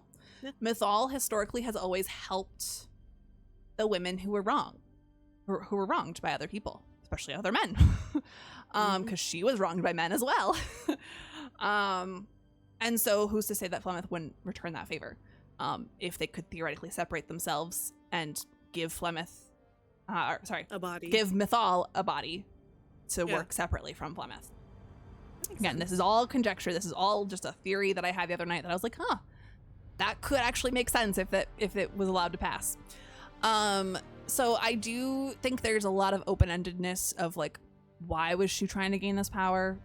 But ultimately, for the story's sake, it was so that Solus could gain the power. I also did remember something too. I know we haven't really touched on it too much, but like what happens if Kieran's not there? There is a difference in DAI specifically surrounding the dragon that helps you at the end of the fight, or at the end of the game fighting Corypheus. If Kieran is there, Flemeth essentially gives Morrigan the ability to transform into a dragon herself. If not, Flemethal, the dragon guardian that you fight, is the one that comes to help instead. So it's not necessarily going to be Morrigan that is the one transforming into a dragon. It can be a different dragon entirely coming to help instead. Yeah, so that was my playthrough. I got the dragon guardian. Okay. Oh, so then maybe I have to go back and double check which is which, because I know that you can get either or, but it's something to do with, I think, specifically Kieran, and the dark ritual specifically, about which one you get. But anyways, neither here nor there. Moving on to the next question. Alrighty. Hold on real quick. Yeah, you're fine. Can I don't know what's going on. At least on my stream, your camera just got super pixelated, but on your stream it looks fine. So I'm not sure what's going on there. I think it's a Twitch specific thing. Depends on who drinks from the well, what dragon you get. Oh, that that's makes right. sense. That's right. Yeah. That's right. Thank you. Which I don't think that's a question in here, but that is a question that I have. Yeah. Thank you, Zlo. Did they I just mix that up. Did they just retcon that in DATV? Some people say yes. because, I say no. because my Inky drank from the well, and I'm assuming that means that Inky got the fragment of Mythal that was left there. Because it was like you get all of Mythal's knowledge, etc., etc. Right. But suddenly Morrigan has it? So in DATV? Yes and no. So first off, there are three fragments of Mythal that we know of. We know of the one in the well, we know of the one in Flemeth, and we know of the one in the crossroads. There are 3 total. So we have the one in the well. Either Morrigan or the Inquisitor can take it. We have the one with Flemeth. Regardless of who has the well fragment, when Solus kills Flemeth, that fragment is the one that goes and seeks out Morrigan. From what she describes in DATV, the fragment that Flemeth had all along is the one that goes in like a fiery blaze, like the form of Flemeth, to Morrigan in the middle of the night, and it's like, I'm dead, you gotta take me. So both Morrigan and the Inquisitor can have a fragment of Mythal at the same time. Okay. And then we have the third one in the crossroads. My theory with all of that is, obviously we see if the Inquisitor drinks from the well, we see the Inquisitor gets kind of like branded, almost like a Valicine kind of thing on their face. And then they are technically in service to Mythal. Wait, do they? Yes. Because I don't remember my Inquisitor's face changing. Your Inquisitor drank from the well? Yeah. It doesn't change, but it like kind of glows and then it recedes. It's kind of like invisible. Interesting. Okay. It's like basically this pattern of like elven like script, but it almost looks like a Valicine, but it like shows up on their face when they're like when the water's swirling around them, and then it fades away after everything dissipates. Okay. Yeah, I remember that part. I thought you meant okay. Like, no. The game permanently. So that fragment stays with the Inquisitor, while Morrigan can still have the other fragment from Flemeth. And that's how they can get away with not pulling the well choice into Delgard. Which I think makes perfect sense, because yes, Flemeth had that other fragment all along, so it's not like it's out of the question. However, the fragment then that the Inquisitor gains if the Inquisitor drinks from the well, no longer serves a purpose after the events of Inquisition are over. Who's to say Mythal didn't release the Inquisitor? Okay. because it's not ever brought up in Veilguard. Yep. For reasons, because the choice is never imported. However, we see Mythal release Solus at the end of Veilguard. Who's to say Mythal didn't release the Inquisitor, or just didn't have a reason to communicate with the Inquisitor? Because the whole reason they go to the well in the first place is to gain help with the fight against Corypheus, specifically. As a Solus Mancer, I headcanon that Solus killed Mythal to free Inky. I think that's a great headcanon. I like that. Yeah, that's a great headcanon. Then comes into question, why does he do it if you don't romance Solus? Or if Mythal drank, or if Morgan drank, then why does he do it? But the other thing is, too, like that. the fragments are different types of fragments of Mythal. The well is strictly knowledge. Yes. The crossroads is ancient Arlathan Mythal. And Lemus fragment is the power and memories. Mm-hmm. The power goes to Solus, the memories goes to Morrigan. Kind of splits off almost into 4 fragments. So no matter how you play Inquisition, it doesn't have to be considered a retcon, in my opinion. A lot of people look at it that way because they don't really think about the fact that, oh, there were already 2 separate pieces of Mythal that could have, regardless of what you do in Inquisition, it still makes sense. Like, it could still have happened whichever way it wanted to happen. I hope that makes sense. I feel like I rambled a lot there.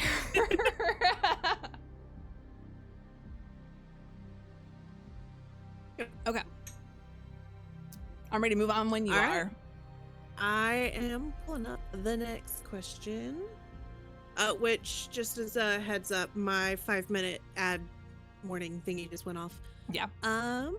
All right, so next question is from Ash. Corypheus remembers that the city wasn't golden. It seems like he remembers Old Tevinter. Why does the architect not know what days are what days? Ash, if you're here, I was confused about this too. Yeah, what do you mean by days? Yes.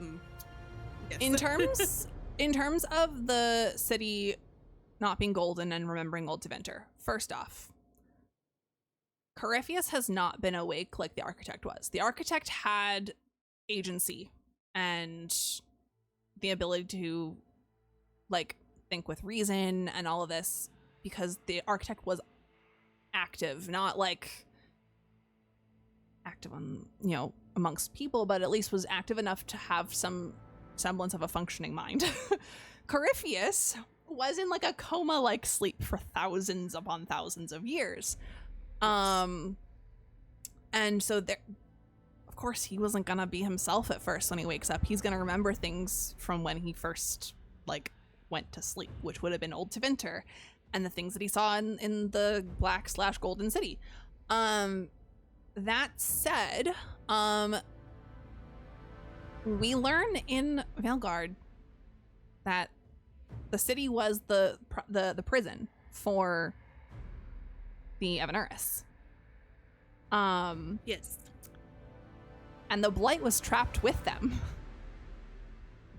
So when the Tevinter Magisters got into the Fade, the Blight was there. The Evanuris were there. They may have seen it as empty, but the Blight was there, which would be why it was black and not golden. Because the Blight does what it does. And the Blight was a million times worse than what we have ever seen in any of the games, because it's only ever been a fragment that was let out. So that, in my opinion, him saying that it wasn't golden makes perfect sense. Yes. I don't fully understand what Ash is referring to with the days in the mirrors thing. Did the architect make a comment that they didn't know what the Alluvion were? I don't remember. I do know, and I made a note here in my notes here that Corypheus was imprisoned and retained his memory from his prior life. However, the architect forgot his mortal life and only really had knowledge of who he was as a Darkspawn. Okay. And that is likely what also happened with the other Magisters. We don't know who the other Magisters are, but they were likely in the same boat as the architect, whereas Corypheus was captured and held in prison and kind of in a coma state by the wardens from years and years and years and years and years ago, and that prison was re-upped essentially by Malcolm Hawke and reinforced. So Corypheus's experience is very unique and different in the sense that he didn't have the opportunity to live as an emissary, essentially, because that's essentially what they all were. The Magisters became Darkspawn emissaries, but they were the first Darkspawn emissaries. But yeah, if Ash pops back in, I would love to know what they were thinking about the Days and Mirrors, because I'm blanking on that. All right. So. We've got about a minute before the ads start. Yeah. I don't know if we have enough time to go through the next question. We can start, and then, because this is one that I was like, I want to put some more thought into this. Put some more thought into that. But let's at least look at the question, and yeah. All right, so this is a question from Kai. We've got thoughts about the morality conversation that goes throughout all of the games. Kai says that they're especially interested in the clear parallels between forced sterilization, eugenics, the right of tranquility, and the circles. How do we reconcile Vivian's behavior, knowing what we do about the circle? Is her effort not just to survive, but thrive acceptable? Or is it a betrayal of her fellow mages? There's some interesting thoughts on the politics of Thedas, specifically about the timing of the Mage Rebellion. We're also looking at commentary on how she excuses the behavior of the Chantry and the Templars. She plays a very important role in helping the player understand the game and how to play it. So this is a very loaded question, and we'll look at this a little bit more in detail in a moment. But now that Ash is back in chat, Ash, you had the question about the architect versus Corypheus. My ad just started. Yep. Oh, okay. Then we're gonna pause. I'm gonna stay here on Kai, do not apologize, because I like this question a lot. We'll pause. It's a great question. If y'all need to go take a pee break, snack break, whatever, go do that. I'm gonna chill here and just yap. Yeah. I'll be back in just a moment. I am gonna run to the restroom. Yeah. Give me 1 second. All good. I'm listening to the Dark Souls theme right now. And I'm enjoying it so much. That means I also need to remove other stuff from the queue.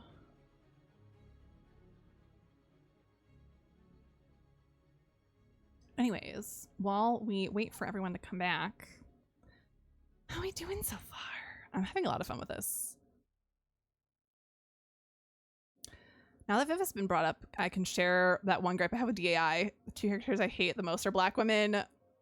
And it's so unfortunate, too. It's so unfortunate that that's how it pans out.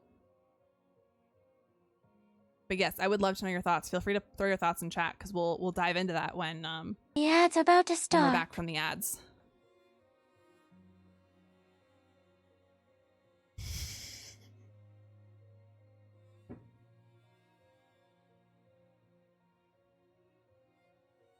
Slow.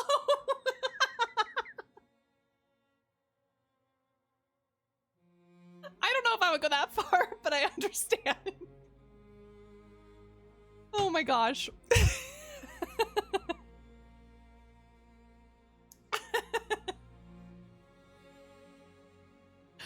Oh my god. Okay. No, I get it. There's a lot about Vivian that's very complex because of her upbringing and things she experienced. She had a very different experience from all the Circle Mages. Again, we'll get into this when everyone's back from the ads when Ray's back, but she has a very unique experience, which is why it makes this so complex. Mother Giselle just really doesn't like Tervinter.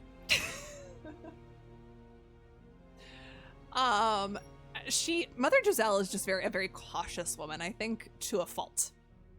So, you know. Hello.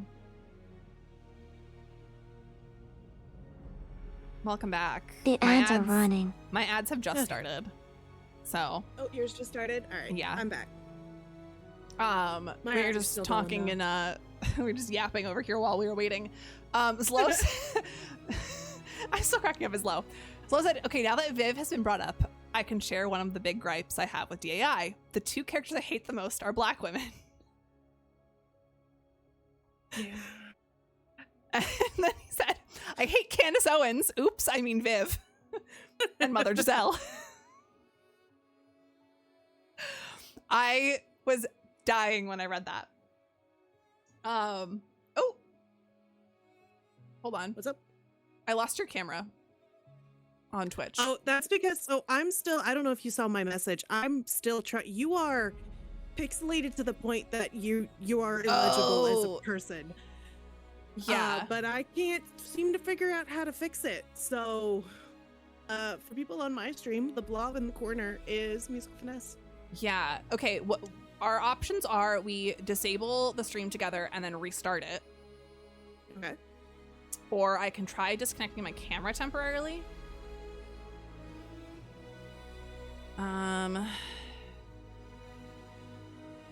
Let's go with this temporarily. It's gonna show you something else. Yep. Okay, that didn't change it at all. No, it's still very pixelated.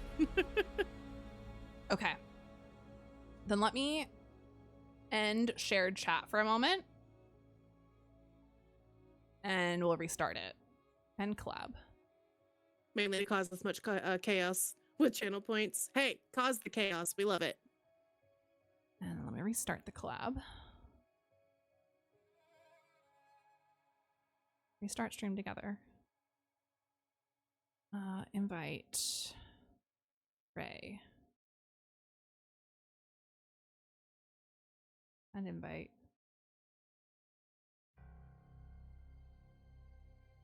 Okay, so you'll have to rejoin. Yes, I'm opening it.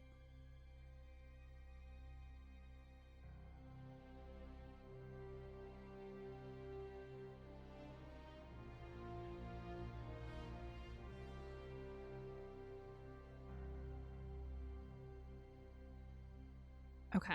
And then you'll have to refresh the browser source in OBS. Okay.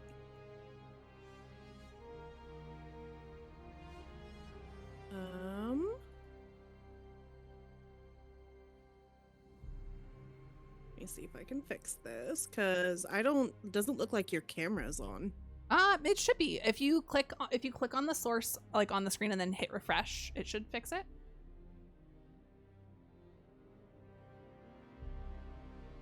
Nope. Like even in the stream together preview that you and I have, your camera's not on. Oh. Weird. Uh-oh. Technical difficulties. Okay, I turned it off always. and back on.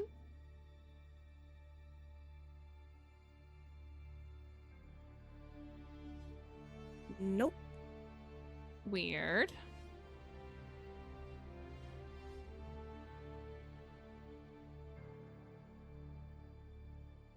We're testing one more thing.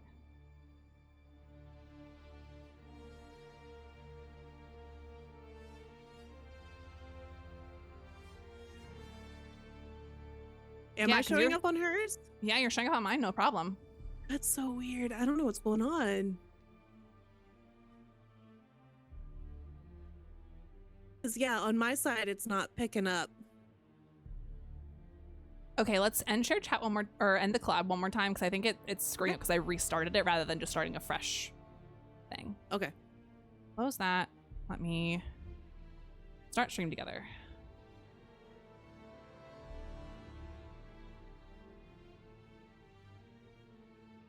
Confirm. Invite guest. Ray. That's me.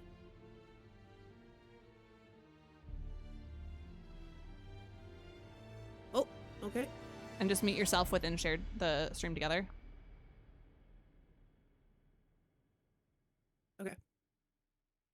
Let's see if this worked. Yay! I think it worked. Okay. I think we're good. Very exciting. Okay, shared chat is also restarted, so we're good to go. Yay! We fixed it. We're back. Yay! All right. So, I don't know if Ash popped back in. Ash, if you are here, let us know. Otherwise, we're going to move on to the Vivian question. Yay, technology. Ash, feel free to pop back in and be like, hey, I'm here. Okay, so the complexity that Vivian is. Gosh, there's so much discourse about Vivian online that it gets to the point where it's like, okay, who's going to be more toxic? The people that love her, the people that hate her? It's really a competition online, honestly, in the fandom. Okay. Oh, Ash is here. Hold on. Okay, yes, Ash. Question for you, Ash. You had a question about Corypheus remembering the golden city was not golden. And then you mentioned that he remembers Old Tevinter, and then said, why does the architect not know what days or mirrors are? What did you mean by the days or mirrors part? 'Cause I don't remember anything about that. And I'm very curious as to what you meant.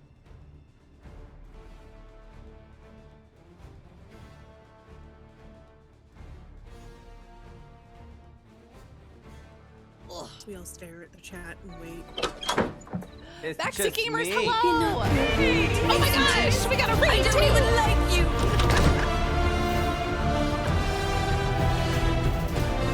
Hello, Raiders! Hello, hello!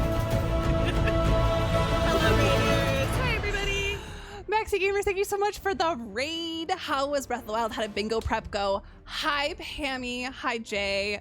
Hi, man, Ian. How are you all? Hello, hello. Enchantment! Botanical Decat just for subscribed to tier 1 for 67 months, 2 more months, but Hi, Tiny Becca. 8 Gremlin. Yes, 2 more till 69. Hi, Becca. It sure went. Chat helped a ton, and I think we're in good shape. Yay, cannot wait. Artemis, shut up. No, Artemis. Bad Artemis. I feel like you have to. No. Okay. You have to. Here we have our response from Ash. Raiders, thank you so much for coming in. We are having a conversation about Dragon Age and answering all your burning questions because I am a Dragon Age lore nerd encyclopedia expert. She is the Dragon Age queen. Yes. So if you want to learn more about Dragon Age and don't care about spoilers or have already played the games, feel free to stick around. Yeah. We were getting a question earlier about Corypheus versus the Architect and some things about the differences between them, and we're getting clarification from Ash. Regan is talking to him and brings up days and mirrors, and he's confused by the concept. Regan explains days, and he's like, oh, so the marking of the passage of time is connected to the day-night cycle. Thank you for explaining to me. Okay. So related to that, I remember that conversation. I don't either. It's sounding a little familiar. And you might not have been here when I first answered some stuff about the Architect. Essentially, what we learn is Corypheus was imprisoned and retained his memory from his prior life, but has no knowledge of modern things or like what is going on to him currently. On the flip side, killing me.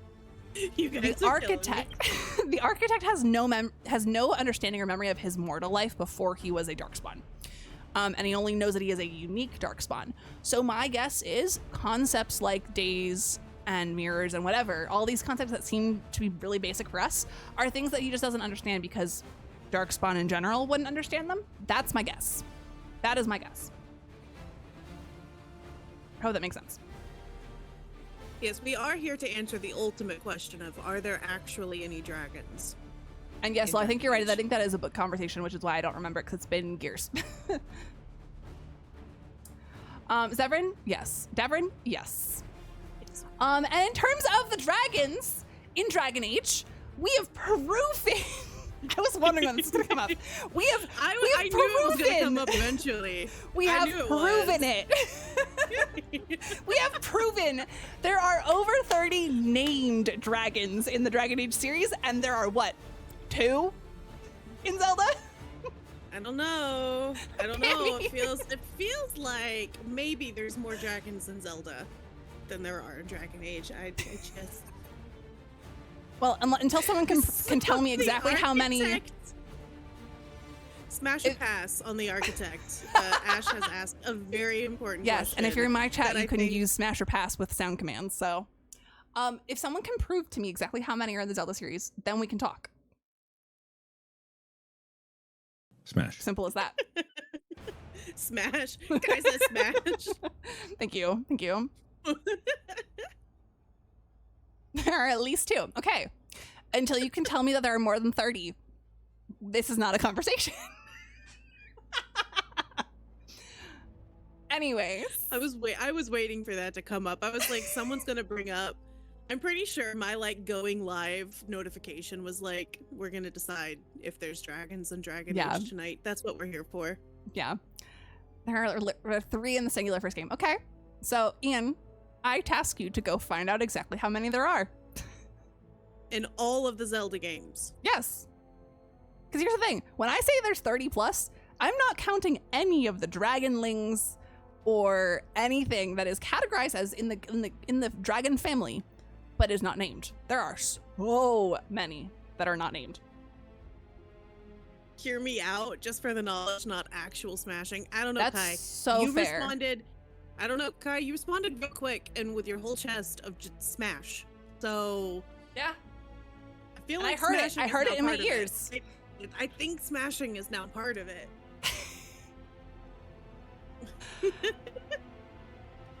Dragonlings don't count. We're counting babies now. They're still dragons. They're in the dragon family. Anyways, also drakes are part of the dragon family. But to say, are we counting drakes and wyverns? Because I don't think wyverns is questionable because they're kind of like cousins to dragons, but drakes definitely are dragon family. Okay. Anyways, although I was a little annoyed with the wyverns portrayed in the Dragon Age series because I was about to have my actually that's not obviously a wyvern. slow. That's in no way, shape, or form a wyvern. All right. Slow. Now that we've settled that, let's get back to the really complex situation that Vivian is. Yes, the very in-depth, complex situation that is Vivian, and not architect Smash Pass. Yeah. Okay, Ian, I want receipts. Give me the receipts. Canary are sort of dragonborn. The skilled ones might be real dragonborn. The skilled ones are real questionable. Thank you, Kai. Yes, Ian, I do. I do, because I made a full list and posted it in Becca's server of the Dragon Age dragons. Oh. So. She brought her receipts. Yeah, I have my receipts. I want to see this list too. I'll pull it up once Ian pulls his list up. Anyways, Vivian. So, do you want to read through the question again for everyone that's here now? Yeah, let me read through the question one more time. So, we are in the Dragon Age Inquisition section of our questions. For those of you who just came in with the raid, if you have burning questions about Dragon Age, any of the Dragon Age games, we have already gone through DAO and DA2. But if you have a question about either of those games, please feel free to post it in the chat. For the question that was just asked, this one is attributed to Kai. This is the question that they posted. They said that they are especially interested about the morality conversation that is embedded in all of the games, especially the clear parallels between forced sterilization, eugenics, and the right of tranquility, and the circles as a whole. How does one reconcile Vivian's behavior, knowing what we do about the circle? Is her effort not just to survive but thrive acceptable? Is it a betrayal of her fellow mages? She has some very interesting thoughts on the politics of Thedas, specifically about the timing of the Mage Rebellion. Also commentary on how she excuses the behavior of the Chantry and the Templars. I think she has a very important role in helping the player understand the game and how to play it. Yes. Okay. There's so much to unpack here. So I'm going to go sentence by sentence of this question. So the first thing you talked about was just the morality conversation that goes throughout the game. Yes, because there's so much Mage versus Templar. And I'm kind of bummed we didn't get that in Veilguard. I was too. I was like, this was such an integral part of almost all of the games. I mean, it wasn't as big in Origins, but it still existed. However, I think the reason we didn't get it in Veilguard was because of the location the game was set in. One, we have Tevinter. Yeah. There is no issue. The Templars are glorified guard city guard, essentially. Yes. And then we get Ravane, where mages are like actively encouraged to work with spirits and let them possess them. Yep. And then Antiva's just a whole different ball game. Guy says by the game, they mean specifically the Elise and Grand Great game. clarification. We'll talk about the broader game as well too, but looking at then the forced sterilization, eugenics, right of tranquility in the circles, that also, I think, so first off, just talking about the right of tranquility, I think that is largely influenced by the event of the Tevinter Magisters breaking into the Fade and releasing the Blight. I think the world saw that. Tevinter, they didn't care. But the rest of Thedas saw that and said, oh my gosh, if those mages can do it, who says our mages can't? We gotta cage them up. Can't let them do anything. And so that's where that started. Was it good? No. Were they justified? No. If we were in their shoes, would we have maybe thought the same thing? Hopefully not. I hope not. But there's no way to know. Okay. Oh, hold on. We got dragons. We have dragons. 1, 2, 3, 4, 5 for the spoilers. 6, 7, 8, 9, 10, 11, 12, 13, 14, 15, 16, 17, 18, 19, 20. Oh, that's 19. Oh, I counted 20 for some reason. Okay. Okay. Can we ban Ian? Sure. Hi, Matthew. Hi, Matthew. How you doing, Matthew? That is still less than Dragon Age, Ian. Hey. Anyways, back to Vivienne and the mages and all this fun The stuff. Forever, So the tranquility, forever rivalry. Yeah, tranquility is a very terrible thing, very complex thing.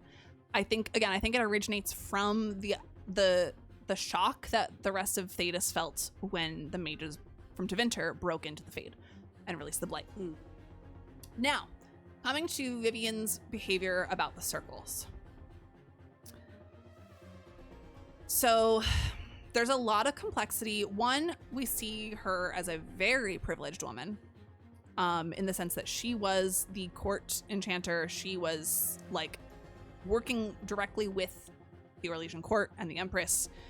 There, she had the privilege of living in the palace. She had the privilege of living amongst nobility. So that is one thing where she's not going to understand the plight of other mages. Unfortunately, no matter what she does or says, she's not going to understand that. 2, she has seen the bad things that mages have done and sees, oh, they're not knowledgeable. They did this because they don't have knowledge. She's like, I have knowledge. I have the privilege to have all this knowledge. Again, comes back to her privilege. She doesn't have that experience that these other mages have. And so she thinks, well, we have to do what we have to do to prevent these bad things. We have to cage them up. We have to educate them. We have to force them to be compliant. When she can do whatever she wants because she has the privilege to have all the knowledge and education and status amongst the nobility. In terms of her effort to not just survive but thrive, I think it's a good thing that you would want to thrive and not just survive. I think that all mages should be striving for that. I think all people should be striving for that. However, in her case, her reason she aims for thriving and not just survival comes back to race. This is where race comes into play. In the games as a whole, we see racism largely towards elves and Kunari. Yes. A little bit to dwarves, but not as much, because they're just such a separate entity because of them living underground in Orzammar. But it's always humans versus everybody else. And the humans are the ones that see themselves as superior. Shocker. Allegory for white people. So, as Vivienne was coming up the ranks, and I believe this is in Codex entries specifically. Maybe it's in the books, I don't remember. And as Vivienne became integrated into nobility and higher society, and she fell in love with, what's his name that I'm blanking on? The nobleman that she was in love with, that she ultimately had to then, Bastion, thank you, that she ultimately had to then like do the kindness of allowing him to pass peacefully, rather than suffer longer. When she was younger and first starting to really join higher society and fell in love with Bastion, there were a lot of there was a lot of racism towards her because she was one of the few black nobility and she was a mage. So she had two things working against her, even though that wasn't necessarily a typical element of racism in Thedas. It still existed. And the one mage that we see her freeze when we first meet her, or nobleman, I don't think he was a mage, just the one dude we see her like freeze in at her party.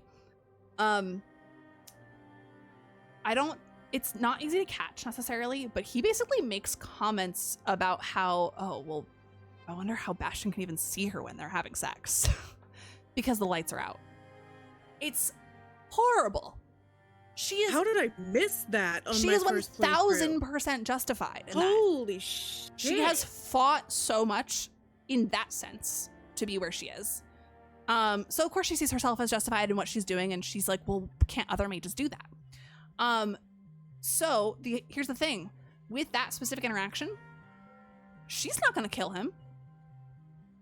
She is really hoping that you will say, yes, please kill him, because then she's justified. If she just kills him outright without your influence, the nobility sees her as like a tyrant and as a mage abusing her powers.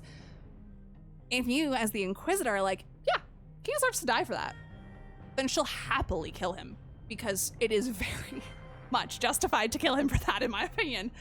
And you actually gain approval with her from that. I think you let him off. What I did. I think I did. No, most people do because they don't realize. So that is where her kind of instinct of I need to survive, not just thrive, not just survive, comes in, because like she needs to really push harder than other nobility around her. One, because she's a mage, and two, because she is black. In terms of betrayal of her fellow mages, because of the way she was brought up and because of the way she has all this privilege from being part of the nobility in higher society, she truly sees all of this as, well, if I can do it, they can do it too. She's never had to live in the circle suppressed the way all these other mages do. She sees it from an outside perspective, like anyone who's a non-mage, like any Templar would see it. She truly has a Templar's perspective on the situation, which is really unfortunate, because as a mage, you would hope that she would side with the mages. But she truly does have a Templar's perspective because of her privilege. And same with the politics. She's high society. She is part of Orlesian nobility. Of course she's going to think politically like an Orlesian noble. She's going to play the game like an Orlesian noble. And I think in a sense that is good, because that she is the person that helps the Inquisitor with the game. She and Liliana and Josephine are integral to that. Yep. Vivian offers a lot of really solid advice with that. I think from a developer and writing perspective, it is very unfortunate that she was also one of the few black characters in the game. I think if we had more black characters to begin with in the games in general, DATV was great with that, but prior to that, we really didn't have a lot. There was not a lot of racial diversity, ethnic diversity. Yep. I think had we had a better diversity in the games, I think it would not be as big of a deal to a lot of people, because I think they see this as like, oh, they made the one black companion terrible. Like a terrible person.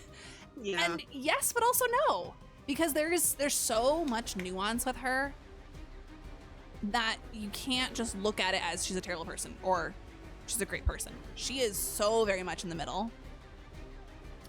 Dennett's in that game. Yes, Dennett is in the game, and Mother Giselle.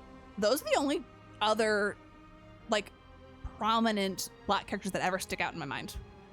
With DAI, to be completely honest. The rest, there's like a couple scouts maybe for Liliana. And Dennett, we don't really get a lot of information about. Yeah, I was like, and I don't remember Dennett as well. Yeah, Dennett was the horse master. Right. Yes. Yes. So, I hope that answers Kai's questions about Vivian. And for those of you who have been like staunchly like, I love Vivian or I hate Vivian, I hope that gives you more perspective into her character. I will be honest, my first playthrough of DAI, I didn't even recruit her. And I regretted that. Interesting. Because I hated her perspective on mages. I met her and I was like, screw this. I don't want her around if she doesn't like mages like this. Yep. And I regret that so much. My first playthrough, I say as if technically I've started another playthrough, but I haven't even gotten Vivian yet. So in my original playthrough, Vivian had a few things going against her. I was also very much so in the, wow, you have some interesting takes on mages, and I don't know how well I can jive with this. Mm-hmm. The other thing that I wish they didn't do to Vivian, and this, I don't know if everyone else is gonna have this too, her placement in Skyhold was out of the way of all of the other companions. And it took me probably way too long to even find her. Like, I could see her icon on the map, but I couldn't find her to save my damn life. And I think because it took me so long to find her and I hadn't been talking to her as often, the few interactions I had with her in Skyhold, she was an absolute ass to me and just so mean. And so I stopped talking to her. Like, I stopped seeking her out after major missions. I stopped interacting with her character. Yeah. I was like, I'm not. And I remember the second or third time, I had to try to find her again. I was like, how the hell did I find her the first time? You only found her when you're trying to see the mosaic. See, I wish they hadn't like physically placed her so and that far is, out of the way. I think that is a big disservice that they did to her, because it's very easy to ignore her then, and you don't get all of that nuance from her. Like, obviously, the first thing I mentioned about her and like the Duke or Noble or whatever that she froze at her party, like, that's a big deal, and that's very blatantly obvious if you're listening to it, but it's not easy to catch that necessarily at the beginning. And so that it's easy to feel bad for her there, but like, aside from that, you just hear a lot of negative from her. You don't get a lot of nuance. A lot of negative, unless you're constantly seeking her out. And in order, like, it's easy to get to her when you're talking to Dorian and then go right out the door, up the steps a little bit to Dorian, or from Dorian to her. But they didn't make it easy to like her. You're about to blow my damn mind. You could have gotten to her from Slow. What? Yes. Oh yeah, there's a door next to Fiona. I did not realize that. Right next to Fiona. I always went around the long way to find her, because it took me forever to find her damn character. No, there's a door right next to Fiona that goes right out there, up to that balcony. They also placed herself above and away from the other kids. Yes, that is also part of it. I think the devs made that choice, which is a disservice to her. However, it is in character for her to be there because of the way they designed her. It is very much in character for her to choose that because she sees herself above other people. And that is, unfortunately, a result of her noble upbringing, and how active she is in politics. Also, I think gives her that feeling of like, I'm better than everyone else because I know things. I know how the world works.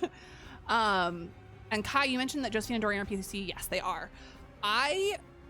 From what I understand, I think they are both either Middle East or South Asian, or intended to be that.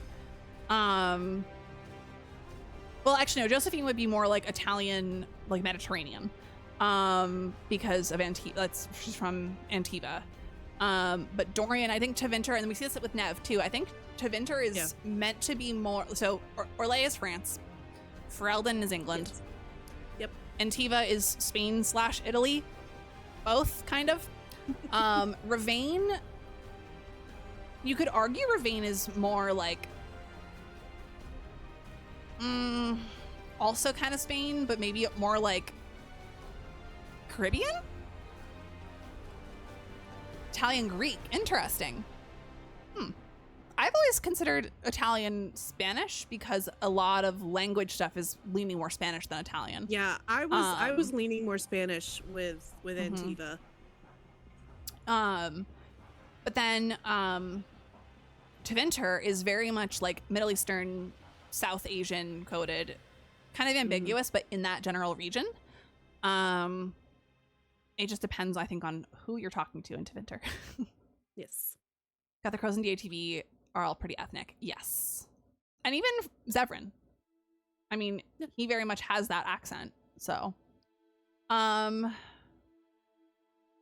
that was a really long answer for the Vivian question, but I think it was necessary because there's a lot of people don't catch all of that nuance. And it's not because they're not paying attention. It is truly because the devs made it so subtle.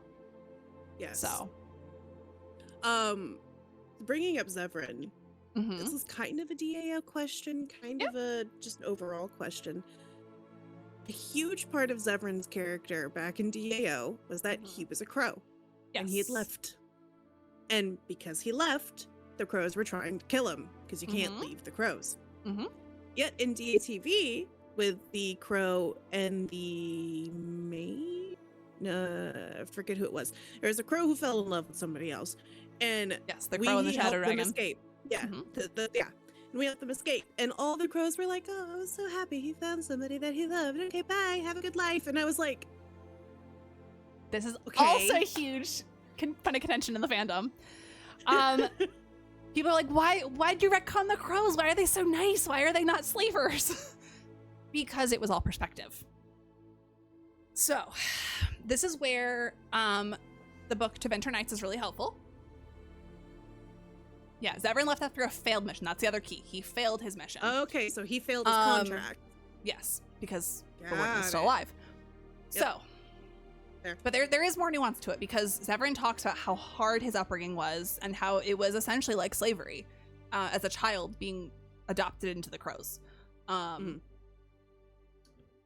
again, there's so much nuance to that. So in the crows, we have the different talons, the different houses. So there's, I think, is it 8 houses? Someone correct me if I'm wrong. I'm just misremembering. It's been a while. I believe 8 houses, and at the head of each house is the Talon. We see Katarina is the first Talon. She's the Talon, and the head of House Della Morte. And then I think I might have mentioned this somewhere else in here. I don't remember. Zevran, 8 or 9. Yeah. Okay. Thank you. Zevran is part of a different house, and it's unclear which house, like which Talon his house was under, but it was House Aranai. I don't know if I'm saying that correctly, but it's Arainai. And that is his last name. He took that last name because he was an orphan in that house that was brought into that house. Every house functions differently. They're not all located in Treviso. They're all over Antiva. However, House Della Morte with Katarina at the top, and Viago's and Tea's houses, they're both also separate Talons.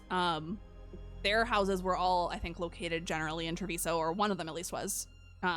Tea's house is definitely, because the casino is Tea's casino. 8 major and a few minor houses. Thank you. So modeled after the bird anatomy. Bird's anatomy. Oh, interesting. Modeled after bird anatomy. I didn't realize that's cool. Huh. So every house functioned differently, and in the short story in Tevinter Nights, I won't get too far into it because of spoilers, but there is a short story about how Viago and Tea met and became what they are as we know them. And there's actually a really cute nod I realized in stuff in Veilguard to that specific thing about how they met, specifically an adder in the closet. If any of you have read Winter Nights, you know what that means. Anyways, so we see a number of the Talons in that short story are really, really terrible people, which makes sense because, of course, if there are a couple of Talons that are really terrible, they're going to treat their houses terribly. Unfortunately, House Aranai, Zevran's house, was one of those. The Talon that was ahead of that house was a terrible person and was terrible to the crows of that house.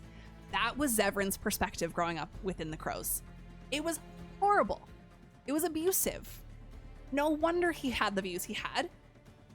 Whereas everybody else, I mean, obviously nothing, it wasn't perfect. You're an assassin. You're an assassin. You're trained to be assassin from childhood. That's no good life. That's not a good life for a kid. Yes, Eight Little Towns is so good. They definitely did water down Taya a little bit, but you know, I'm just glad they included her. I'm glad they included both of them, honestly. But so, like, when you have that much of a differentiation between one house versus another, you're gonna have different stories from different people. Everything Zevran shared about the crows was true because that was true within House Aranai. Taya was supposed to be romanceable? Really? What? That's crazy because she's obviously with Viago. To say, she's in a relationship. Well, sort of. They're on again, off again. Oh, I wanted her to be. Oh, you what?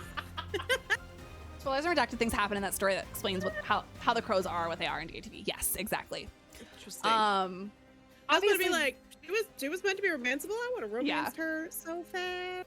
Yeah. And there is a comment, there's party banter between Harding and Lucanus in DATV about Zevran, actually. But you have to really listen for it because they don't mention him by name. They specifically say, like, that failed Ferelden mission. Okay. Or something like that. I don't remember exactly. Because I don't even think I've caught it. I've just read about it. Yep. One of my regrets about my DAO playthrough is my warden was a rogue. And because my warden was a rogue, I rarely took Zevran or Liliana with me anywhere. Such a shame. Because I needed tank and I needed mage. I did not need another rogue.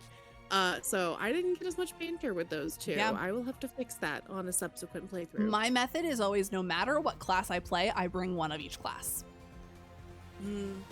So that I will always have a chance for Zevran and Liliana in Origins, even if I'm playing a rogue. And I've gotten really good tactically at figuring out how to spec everybody for that, but Zevran needs to be a regular my next playthrough. Yes.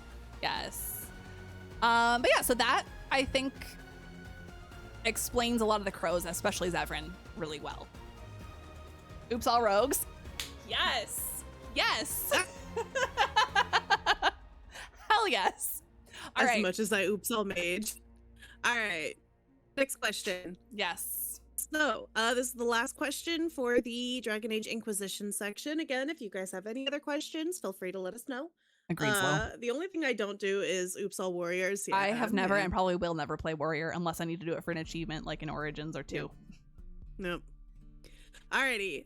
Would like to know, and this question was asked by Artemis, would like to know your thoughts on if Liliana technically dies at the Urn of Sacred Ashes canonically. Does that mean that she is divine, is Lyrian ghost? Also, do people know?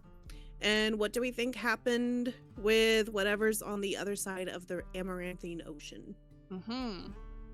So, starting with the Liliana stuff. If she dies in Origins during the Urn of Sacred Ashes, yes, she is a Lyrium ghost for the rest of the series because she pops up in DA2 and DAI. There is nothing that changes that. No matter what you do in DAO, she will be in both of those games. So yes, she is a Lyrium ghost. If she's made divine, she is a divine Lyrium ghost. Interesting. But no one ever knows that because it's never talked about in the games.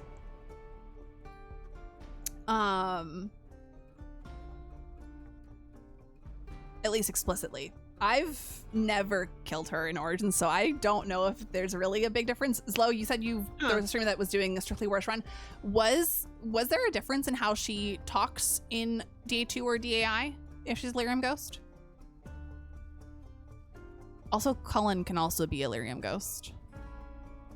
See, this is fascinating to me because they were not. They were. She lied about feeling she died once. Oh, okay. Not noticeable. Okay, that's what I figured. Interesting, Kai. You can be a Lyrium Ghost? Yes, and I don't remember how, but there is something that you can do. Oh, I think when you go to the Mage Tower and you're clearing out the tower and you first encounter Cullen and he's trapped in that like force field, you can literally just choose to kill him right then and there. I remember my first playthrough of the Mage Tower bit. Thank God somebody in my stream noticed. I entered the Mage Tower and I went to like the next floor and my game glitched and I didn't realize my game had glitched and it moved me from the very beginning of the Mage Tower to the very end, very final boss. That's right. Everything in the middle, including the Fade mission. All of it. It skipped the Fade mission. So it skipped everything inside of it. It was insane. And I hadn't realized. I was just like, I opened a door. I go in. Here's the final boss. I was like, man, this was a really short quest. And somebody in my chat was like, hey, I think your game glitched, and I think you should probably reload. I think I was not there for that whole stream, reload. And I popped in after, and I was like, oh my god. Yeah, I almost missed the entirety of the Mage Tower, and I'm so glad. I think it was Allie who was there and caught that. Yes, I'm so glad that was caught, because had I gone into DA2 and DAI and had skipped that entire mission, Cullen's progression as a character would have meant much less. Yeah. So much less. And if you romance him as a mage elf in Inquisition, you get the culmination of all that in the best way. I know. My playthrough, my nightmare playthrough that we're on right now, I haven't decided for sure yet, but because my last playthrough, I was waffling between Solus and Cullen, I'm probably going to go for Cullen this time. You're going to like it a lot. You're going to like it a lot. I have to complete the trifecta of the blonde man from Ferelden. Yeah. Ash, from what we know, canonically, I think only two. I think only Liliana and Cullen are the two that we know of. Cullen is a weird way to pronounce ball. Oh my gosh. Bull's romance is so funny. His romance is so funny. Bull. I do laugh because I think you guys in the spoilers chat when I first met Bull, y'all were like, I don't know, I think she's gonna romance Bull, because I was like, oh, I like this man. Oh, I like this man. But no, I didn't romance him. Yeah. He's on the docket though. Don't you worry. He is on the docket. Yeah. All right, before we move to Veilguard, we have one more part of the question from Artemis. What do you think happened with whatever's on the other side of the Amaranth in the Ocean? Okay, so this is where we get into the Devouring Storms. This might be more of a Veilguard thing, but we can start talking about it a little bit. So whatever is across the ocean is what drove the Kunari to sail to Thedas in the first place. They sailed to Parvalan first, tried to come down into Thedas, the rest of Thedas at least. Because when we talk about Thedas, we're talking about the continent and region of the world. It's not the whole world is not Thedas. It's this portion of the world that is Thedas. Which that brings up some other questions as well about the Veil, in my opinion. But so whatever this Devouring Storm is, whatever the executors are, because they could be one and the same, they could be different, we don't know. Whatever it is, was enough to make the most powerful group of people scared. Because the Kunari, when you break it down to like ability and what they can do and sheer numbers and the way they're organized and of one mind, they are truly the most powerful nation in Thedas. Yeah. The only reason they haven't taken over is because they've chosen not to. and they've not sent their full force to the front lines whenever they've tried to invade Tevinter or anywhere else. Also, I'm hoping we get a Dragon Age game, but under a new name in other parts of the world. Oh, Yeah, that would be fun. That would be a lot of fun. I still think it could be called Dragon Age, but it would be very different. It would definitely be very different. So this also, okay. This brings back the fanfic I was talking about earlier that both Kai and I have read, Ouroboros. That fanfic, and the main character does go to the land across the sea for a good amount of time. And magic is different there. So while it's not necessarily described as like the veil isn't there, it's not true. But like then it brings into question. Oh no, I'm not either, Kai. Don't worry. This is like a while back in the fic. It brings into question. Obviously, that's not necessarily canon. What happened? That's not canon. What happened in that fic, because the fic is not canon. Although I think there's a lot of things in that fic that I think should be canon, because it's that good. It then brings into question what we know of Thetis. Did the Evanurus know more about what was beyond the sea? The fic is already linked in Discord's low. It is in my Discord. There's a thread within the Dragon Age channel called just for fanfics, and it's in there. We don't know if the Evanurus know anything about what's beyond the sea. How do we know that Solus knows anything beyond there? How do we know that the veil actually covers the entire world and not just the continent of Thetis? Is the Fade and the physical realm one and the same outside of Thetis? Who knows? So there's a lot of questions about how the world looks outside of Thetis. Nova, hello. How are you, friend? Imperial Purple. Love it. Ooh, love it. How have they not tried their hardest against Tevinter? Why wage war to stand still for centuries and still hold back and running for something worse? Because they don't have to. They don't have to wage war, but they want to. The whole reason the Kunari are trying to wage war on anyone is because they want to spread the Qun. They're not in desperation to do anything. They're wanting to spread the Qun, but it's not worth sacrificing all of the Kunari people over. At least not yet. But anyways, any other questions from anyone about Inquisition specifically?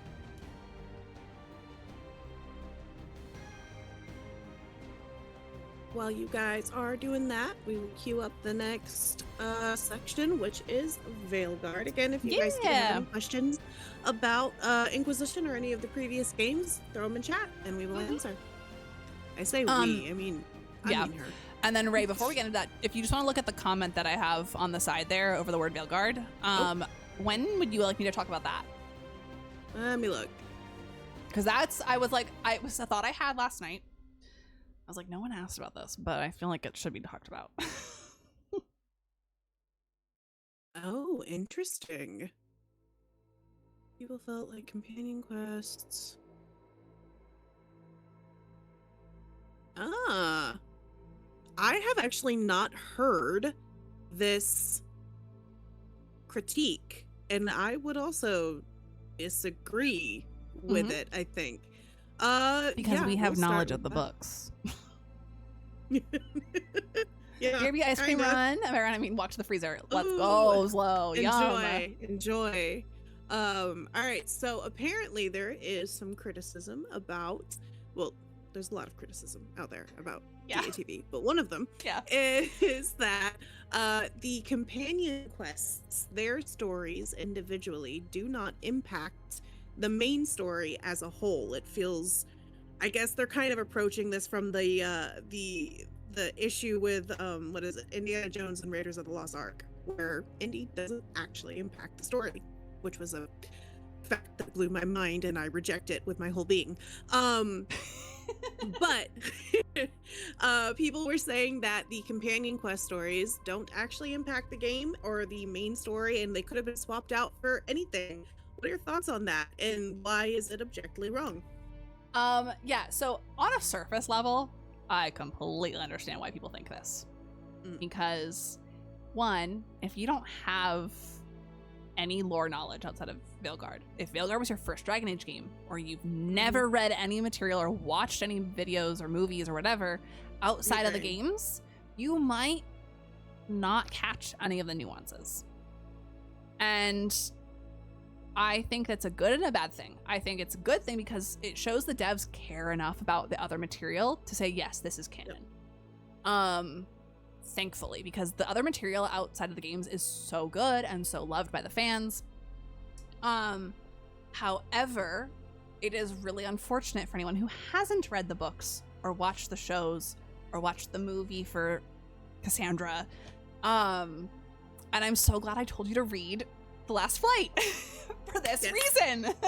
Obviously, I would have loved for you to read all of it for other reasons, like Felasan. I wish you knew who Felasan was.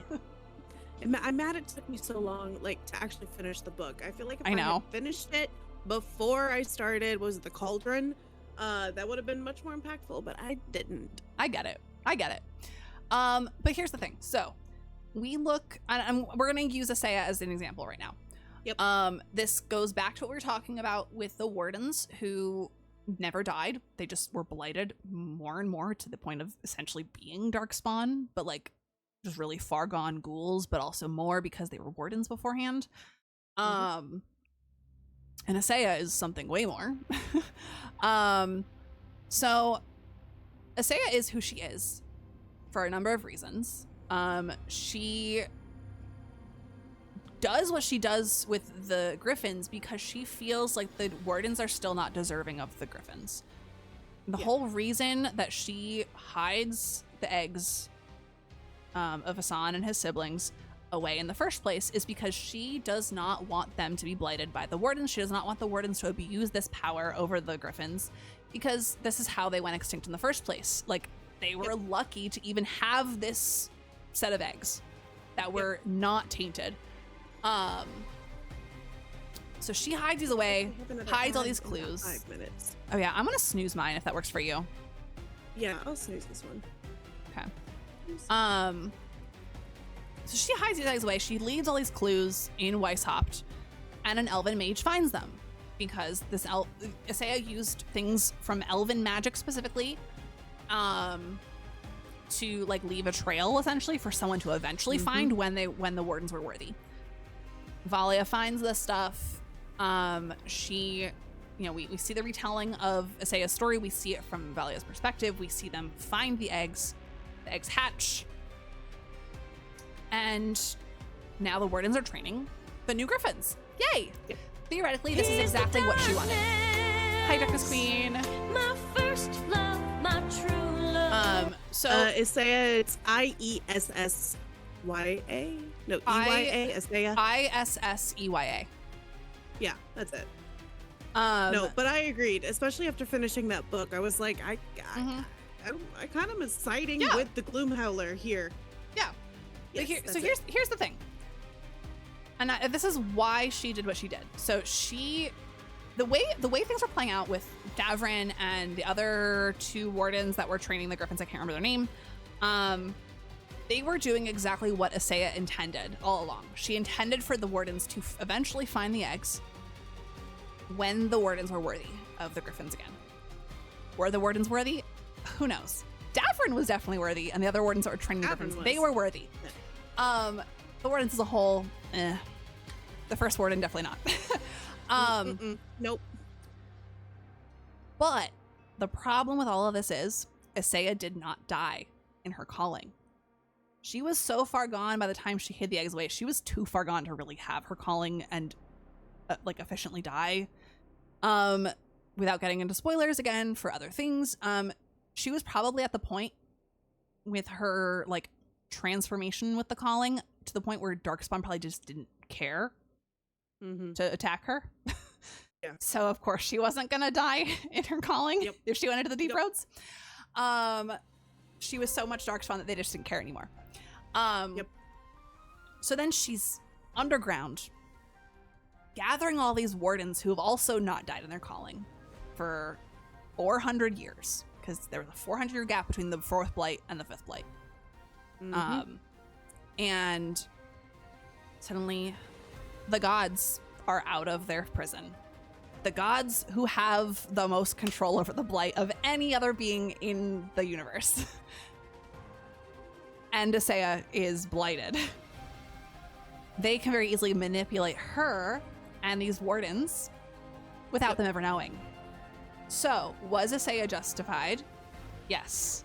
Was she also likely not in her right mind? Very much so, yes.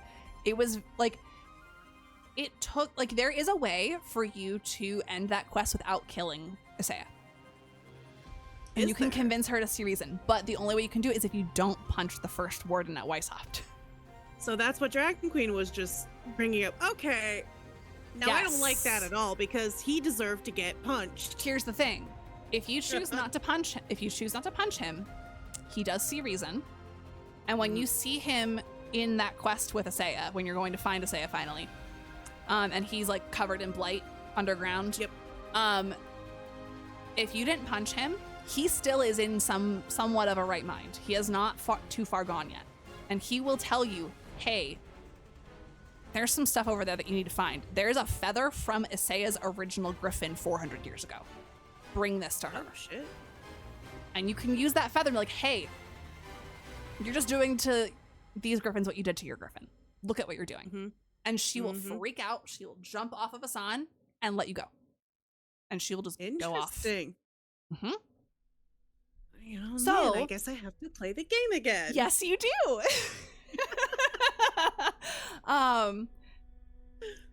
It just goes to show again how much effect the gods have on stories that we don't even realize, because the gods clearly have an effect on her here.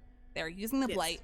Their influence is infiltrating her, and she then doesn't make good decisions and thinks, I have to protect the griffins, and the only way to do that is to blight them. No, that's the only way to kill them. Yep. And the same goes for all the other companion stories. Nev, her quest, Aelia, is a Tevinter mage. She is part of the Venatori. She is working with the gods. We look at Ilario, working with the Venatori, working with the gods. We look at Hezenkos. She wasn't directly working for anyone, but odds are someone from the Venatori influenced her way back. Because Navarra's right there by Tevinter. Anyone from the Venatori could have gotten to her years ago when they were first active, because they were active 10 years prior in Inquisition. Every companion quest, there is something with the gods that influence them. Like Tosh, the Dragon King, was a Kunari. The Kunari were working for the gods.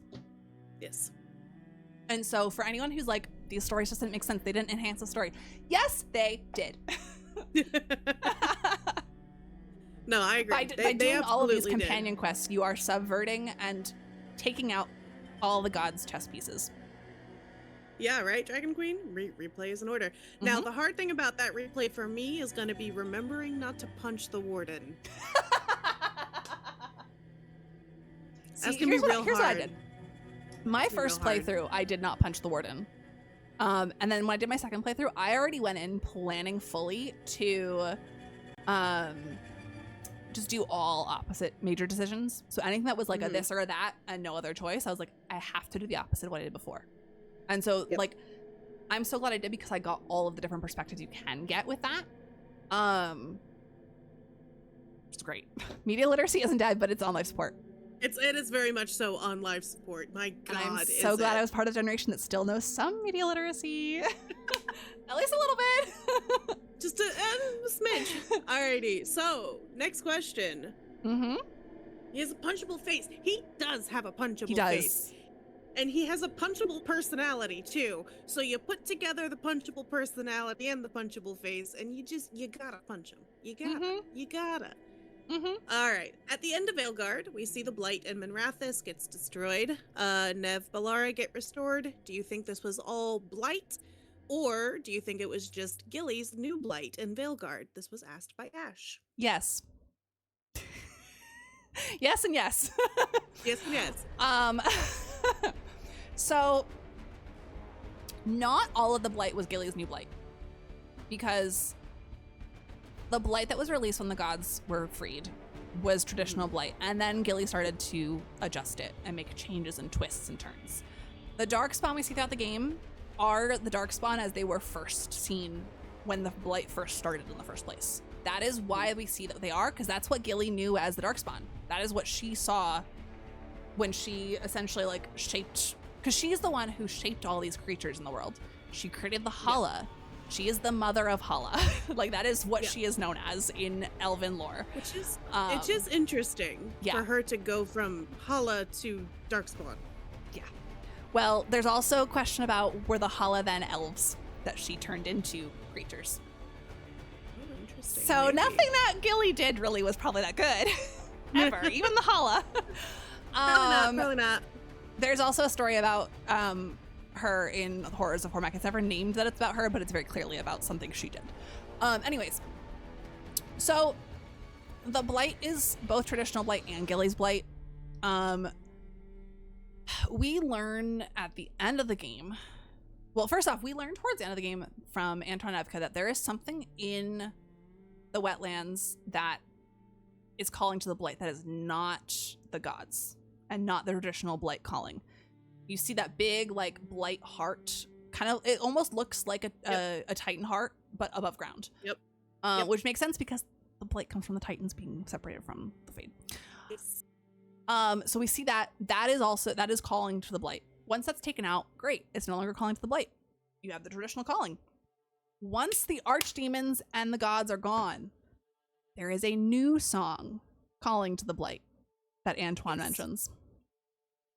Something is still out there calling to the blight, trying to take control. The blight is not gone, but there will never be a blight TM again, because all of the archdemons are gone. We have had 7 archdemons, 7 blights, 7 Evanuris. That is all done.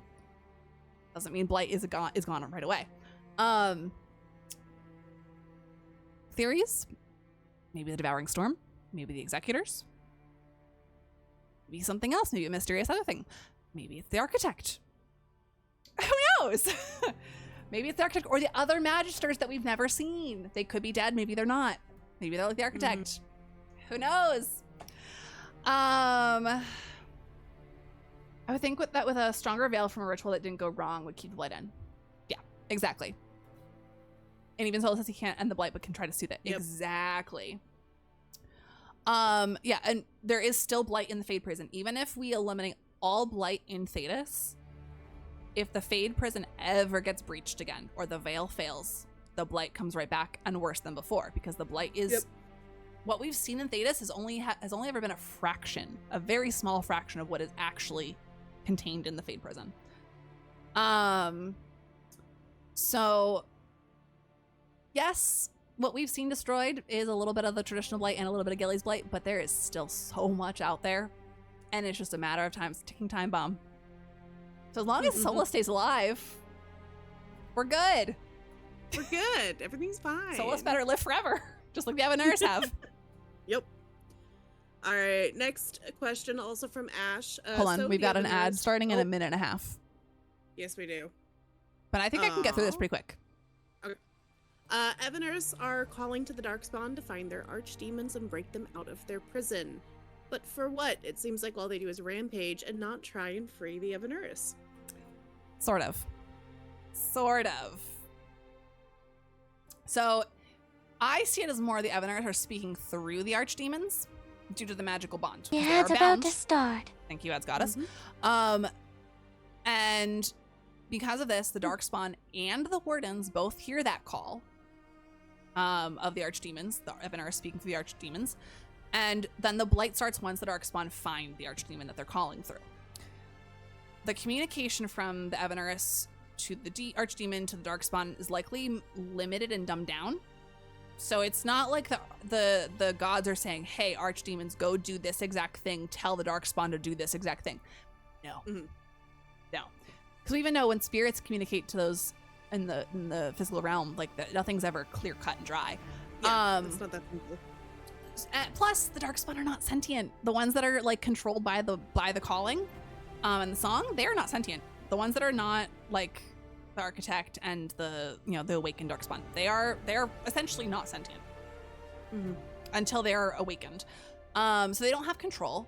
They're just doing what feels instinctual. They're trying to break the archdemon out because that's what's calling to them. My theory The is ads are running. Oh, the ads just started. We're gonna pause. Yep. We're gonna pause. I hope I get through it. I was so close. Mine's starting in about 7 seconds, so yep. Yeah. I was hoping I'd get there.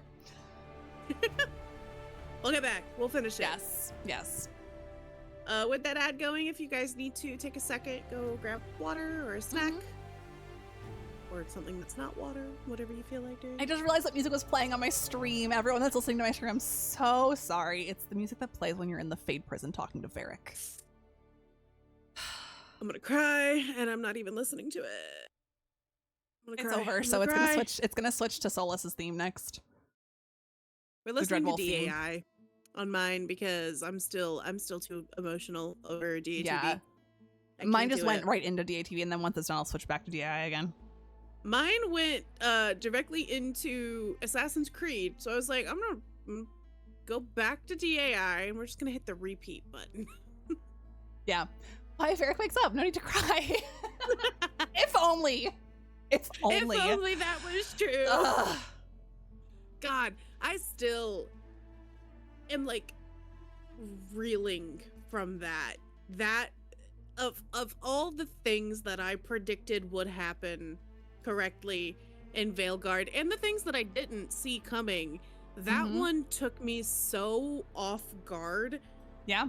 That I was like, I'm a little sad that they did that right after the death of a companion, because it so wholly overshadowed. Like, I was still very upset about Harding, don't get me wrong. Yeah. But that reveal was kind of like, in my brain, I was like, okay, still sad about Harding, but putting that feeling in a box and moving it over there because this is more important. Well, and I think their intention with that Fade prison scene, when you're walking through and like able to talk to to anyone who's died, and plus Belle or Nev who are trapped by Elgranon, that is supposed to be your time of one, you're going through your regret because it's a regret prison, but it's also your chance to like mourn and process. And then they hit you with Varric right after. Yeah. So they give you time to mourn and process. Is it a lot of time? No. Is it enough time? No. It's not. But it's something. I feel like Harding's death didn't fully hit and process for me until I got back to the lighthouse and went to Harding's room. Yeah. That's what. Oh God, I'm gonna cry again. Hold on. Nope. That's when it hit for me, and I was like, And it hit that much harder because you romanced her. I did. I was very lucky. I did not romance her. I was when so I had her convinced die. I was making the right choice because I was like, this is gonna follow ME2 rules. I feel it in my soul. This is ME2 rules. I And then know. it wasn't. And you guys did try to warn me, but I was like, nah. I literally stopped everything in my stream to come warn you. Yes, you did. You were like, are you sure? And I was like, no, I was in my brain. It was like, they're trying to psych me out. Like, also, I had already made the choice. And I was like, I can't save Scum. I tried very hard not to save Scum. I saved Scum. Yeah. I did one time, and that was when I was trying to convince Mathal to be my friend because she just wanted to be my friend. And I gave myself one save Scum on that, and it failed both times. So I fought the dragon. But that one. Now, the ME2 concept doesn't start until the very final push, where you're picking everyone's job. Yeah. Which I'm glad I played ME2 first for that, because it did make that a little easier, because I was like, okay, I know the formula, I know how this works. But the fact that they teased me with that in that first one, I was like, okay. Wait, I did worse on the second run? With Mythal? I know my first run I had to look it up and I redid it, but the second run I think I didn't care as much, right? I don't remember. I don't know. Back to our question though that we were working through with the Evanuris and the Darkspawn and the Archdemons. Oh no, Ray did. Okay. Oh yeah, I did do worse on the second run with Mythal. I pissed her off instantly. She was like, actually, not get fucked. So, the streamer that I always watch every day just went live. He never goes live on the weekend and never at night. What the heck? Ooh, interesting. I'm confused. I tried the second time. I was like, okay, well maybe if this was the what was it? I think His stream title is literally Out Here Ruining Watch Streaks. Out Here Ruining what? Out Here Ruining Watch Streaks. My watch streak is almost 150 in his stream. Oh my god. That is insane. How rude of him to do that. All right, I'm gonna keep his stream up for a few minutes so I can get my watch streak.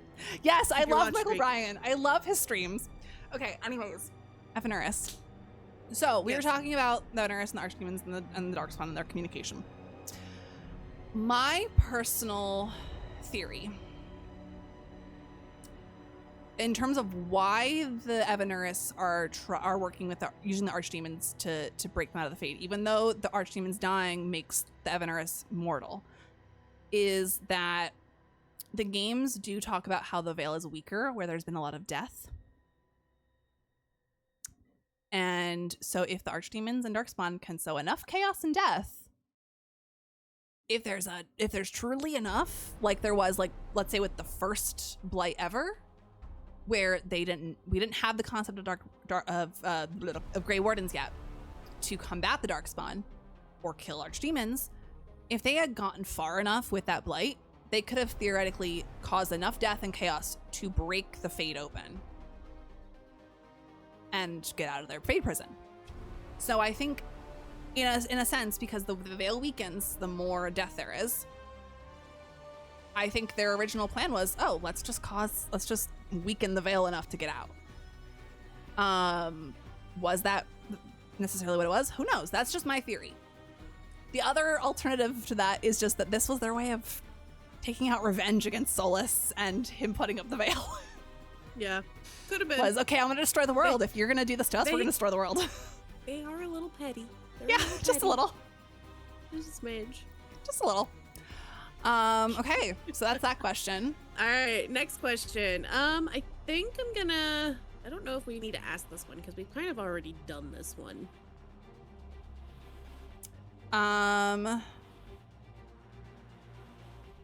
Yeah, we kind of already answered this one. I'm looking.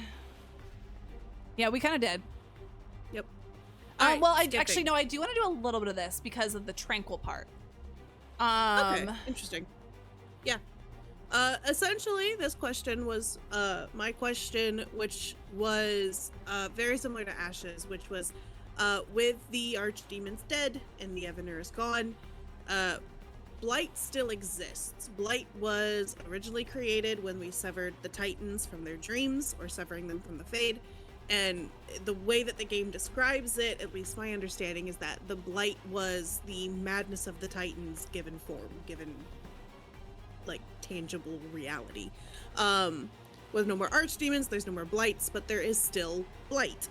The Titans' dreams are still severed, so this is no longer really it can't be a dormant issue. Like, the Blight still exists. But how does the Blight evolve from there without the Archdemons and the Evanurus's manipulations? Yeah. So firstly, just to clarify how the Titans were severed. They were essentially made tranquil. We call it, the official term is that they were sundered. And so they were essentially made tranquil. It wasn't just that they were cut from their dreams, but they were truly the same way that mages are made tranquil, which is literally cutting off their connection to the Fade. That is exactly how it happened with the Titans. In doing so, what? We've learned that tranquility can be reversed. Yes. So why don't we reverse what happened to the Titans? So you'll learn this in the books. Okay. Because the thing that Cassandra learned is what happens in the books before Inquisition. It has not been successful yet. in the sense that the mages that have been reversed can't handle the wave of emotion they feel, and they go crazy and either kill themselves or ask or beg to be killed. Because remember, they don't feel emotion once they're made tranquil. Yep. Yeah. So then to suddenly, for whoever knows how many years they were made tranquil, let's say a mage was tranquil for 10 years. 10 years of emotion to flood back in an instant. Okay, yeah. Would be enough to overwhelm you to the point where you might be like, I'm done. I want to die. I want to kill myself or make someone else kill me. The Seekers were all tranquil and then made untranquil. For a brief moment. A very brief moment. And it wasn't really that they were made tranquil. It was like they were made tranquil. Yeah, it is a time thing. And the Titans have been tranquil for thousands of years. Yeah. So ultimately when the Titans were made tranquil, the dwarves were as well, but they have emotion. So it's not exactly the same for the dwarves. It's just because the Titans, who they were connected to, were made tranquil, they lost that connection. They still have their emotions, though, thankfully. So they no longer have their connection to the Fae, but they still have emotion. The Blight still exists because it's not been burned away. Because really, the only way to get rid of Blight, like physical Blight on the Earth, is to burn it. It's not been burned away. Very much still exists in the Fate prison. The 6th and 7th Blights, which happen at the same time, are done, but the Blight still exists and is theorized to be controlled by something else with that new song we talked about. Yep. This new song, I didn't mention it before, but it could also change how the Wardens are affected. It could it could create a new calling for the Wardens. It could do who knows what to the Wardens. So yes, the Wardens are kind of off the hook, but they're also kind of not. Yeah. So we don't know how that's going to affect them. But I think the key is understanding that it's not like it's dormant, but it's not. And it's a matter of understanding how the process that the Titans went through is, I think, the most important part of it, and the length of time. So that makes sense. Yes. Also a part with Gilly where she says the Blight exists is a tiny fragment of it exists. Yes, and she didn't want to fully release the Blight. Yeah. Yes, and Harding's shade, the rage that felt. Yeah, I suppose, yeah, if you were to untranquil the Titans after thousands of years, that would be a great way to probably destroy the planet. All right, next question. Before we get into this one, this is the first time to bring up Zevenkek. Oh, okay. So, throughout the games, there's one in each game that is considered a forbidden one. Yes. So we have the Evanuris, we have the Forgotten ones, and we have the Forbidden ones. The Evanuris are the gods. Oh, I don't want Origins to start. I want Inquisition to play. Hold on. Okay, loop back to Origins. Hey, Spotify, you gonna open back up for me? Oh dear. There we go. Okay. You know, the Titan we fought in the DAI DLC. The only reason it wasn't even a Titan. It was like a fragment of the Titan. It was a guardian. The only reason I beat that, if you guys remember, was my game glitched weirdly, and I was out, not even on the platform, and it couldn't hit me. That thing, that was a nightmare. That fight was rough. Yeah, that fight is always rough for me too. That fight was rough. But so talking about we have the Evanuris, the gods we know. In addition to the Evanuris were the Forgotten ones. The Forgotten ones include Anaris. There are other. Let me double check if we have actual names for the other Forgotten ones.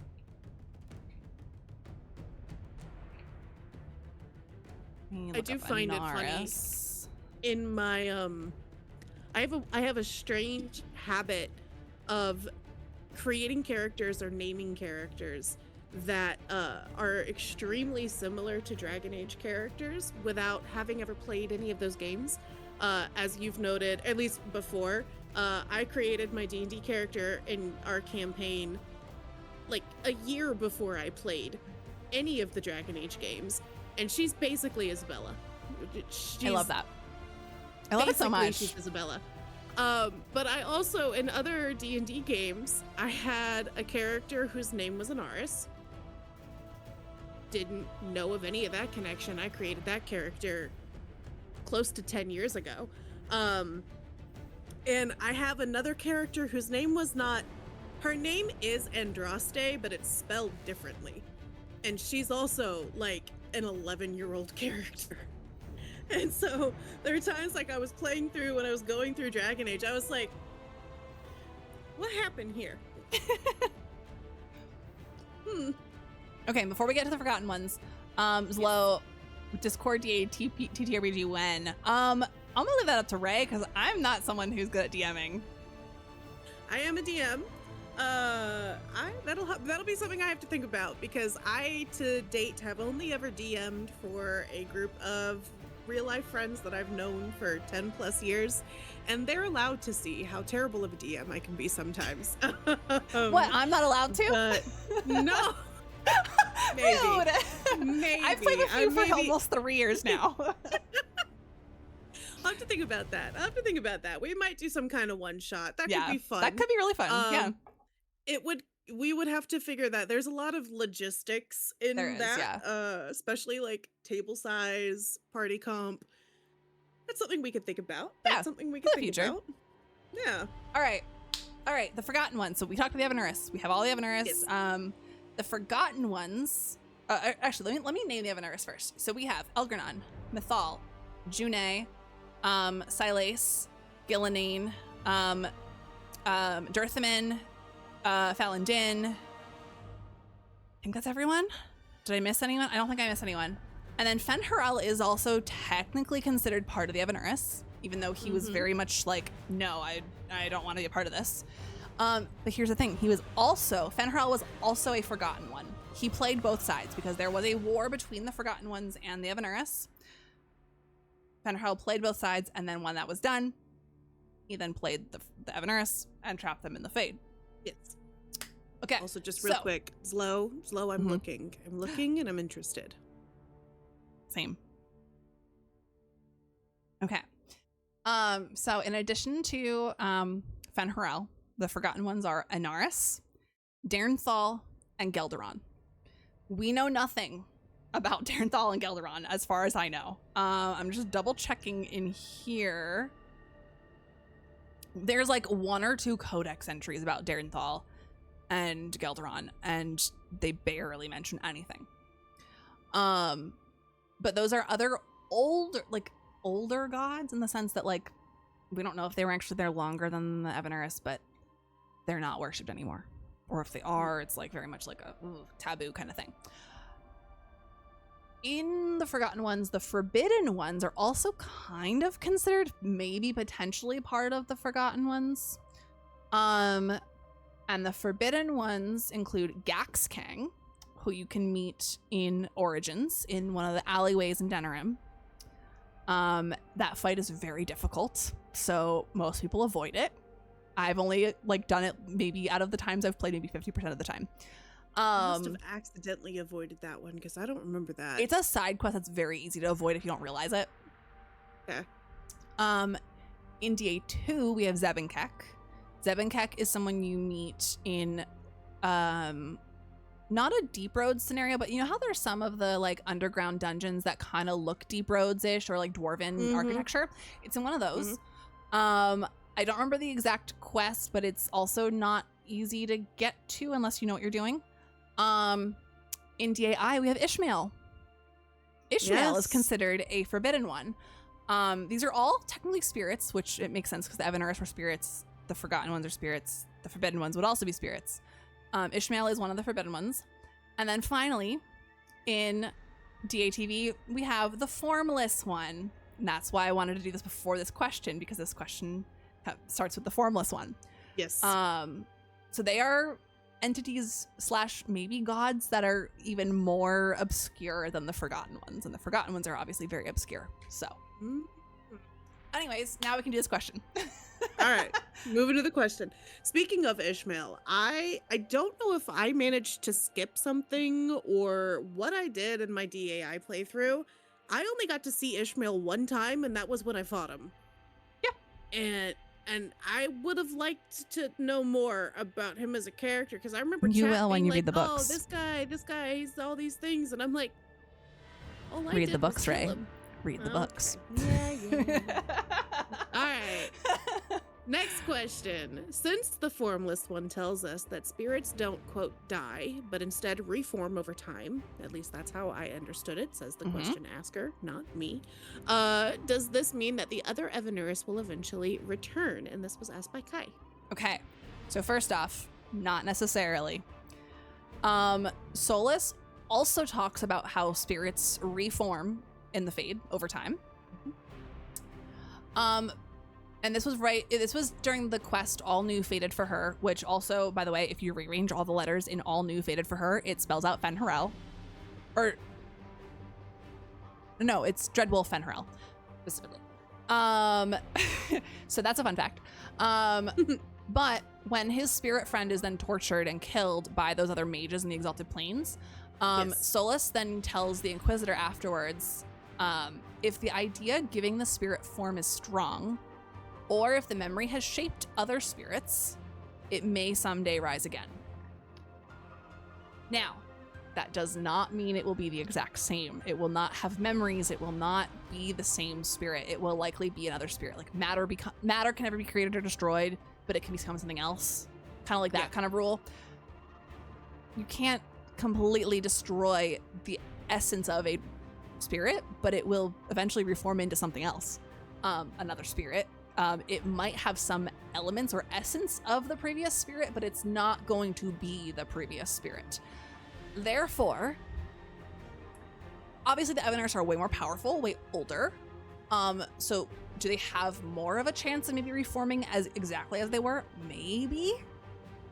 But it would still want to be an incredibly long time, because it can take probably hundreds, thousands of years for spirits to fully reform in the Fade. So the Evanuris, same deal, it would take a very long time. But even that said, I still think it would be a very small chance. Ash, they could, but that would rely on the fact that they planned to separate themselves and fragment themselves before they were trapped in the Fade.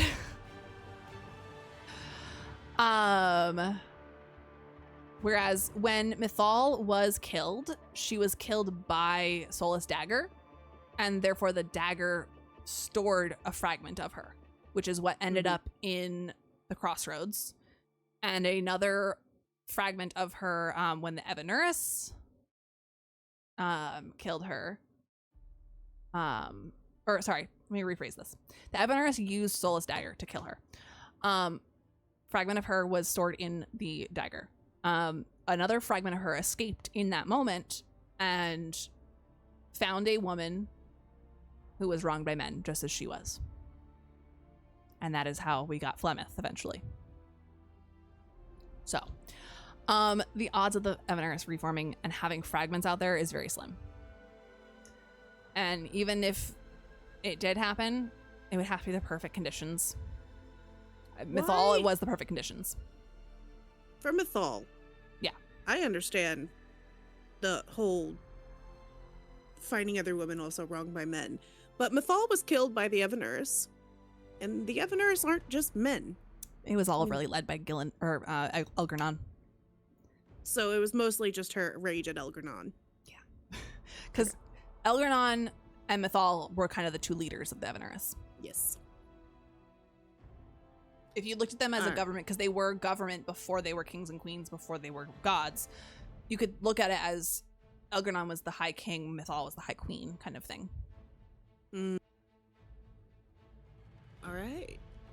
Next question. This one is from Kai.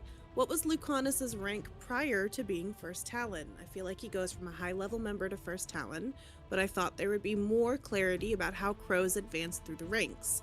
I know it's based a lot on family bloodlines, so would Lucanus need to be Katarina's second before ascending, Or was Ilario above Lucanus? So Lucanus was next in line when Ilario went bad. So, very complex. Elgron was killed by Sola's dagger. Could he have a fragment in there now? It's debatable. When Mythal was killed, she was not mortal, necessarily.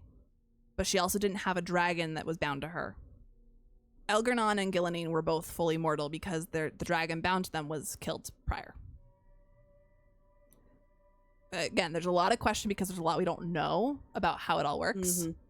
So it's possible, but even if so, the likelihood of the perfect conditions happening again for a god to come back would be pretty low. Draco's guy who screams before killing people. I mean, kinda. He's not wrong. Yeah. So there are official ranks within the Crows. You have the Talon, a Guild Master, Heir, Master, Assassin, and Fledgling. The Talons we know are Katarina, Taya, Viago, now Lucanus. Guild Masters would be the ones that are kind of handing out the assignments, essentially. The Heir is the one, we see Heir in the casino, the one who trains everyone. We see Heir and Skyhold if you're a rogue as one of the specialists that you can work under to get your specialty. Heir is a title, not a person.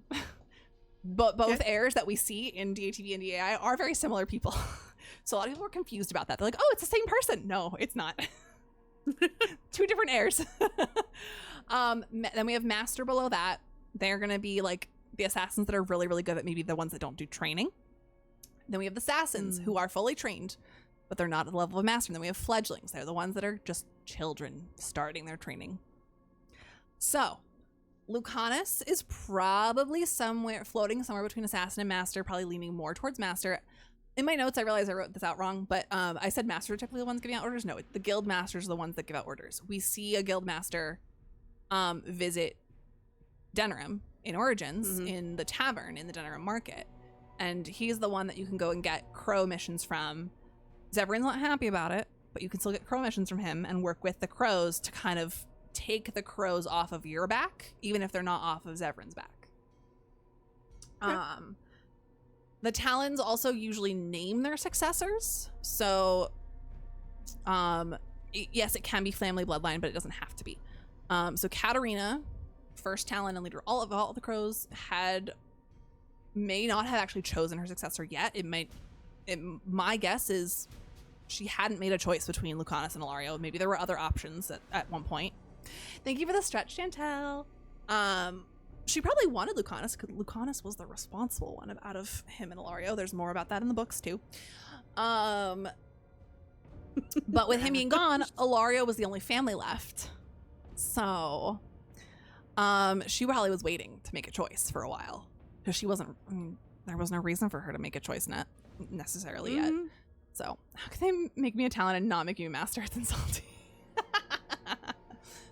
And then we also see that the crows move up the ranks. Like how they move up is probably different per house. So House Della Morte might be different from House Aranai, where Zevran came from, and vice versa. And with all the other ones.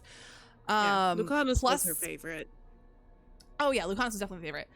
Plus, I will also say each house, their Talon number shifted. So House Aranai, for example, I was looking at this earlier because I was like, who was the Talon when Zevran was active in Origins? There were potentially 3 different Talons that could have been active during Origins because they're really they flip-flopped 3 years in a row. So it's kind of ambiguous because they were killed so quickly, which also is probably related to the 8 little Talons in the books. So it could, the Talon that led House Aranai could have either been the 2nd Talon or the 8th Talon. We don't really know. We don't know where they stand in the rankings. My guess is probably 8th Talon. Although that could have also been that they were they were switched to 8th Talon after the failure that was Zevran in completing his contract. So yeah, there's a lot of nuance, and it is very much personal opinion and preference between all the Talons. So, okay. Interesting. All right. Next question. This one's also from Kai. We know that Lucanus is demisexual. We love the red.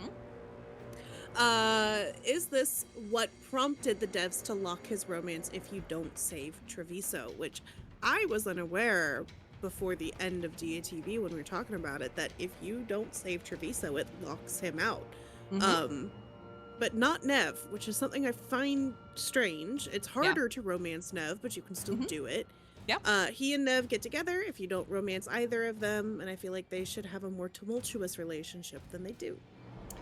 So, first off, I really like that they're both not the same results, depending on which city you don't save, because they are different people. They're going to have different reactions to that.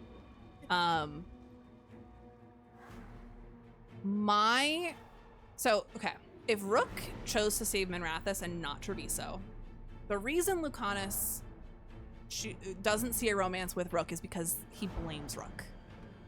Yeah. He sees Rook as the whole reason Treviso is blighted. He cannot get past that.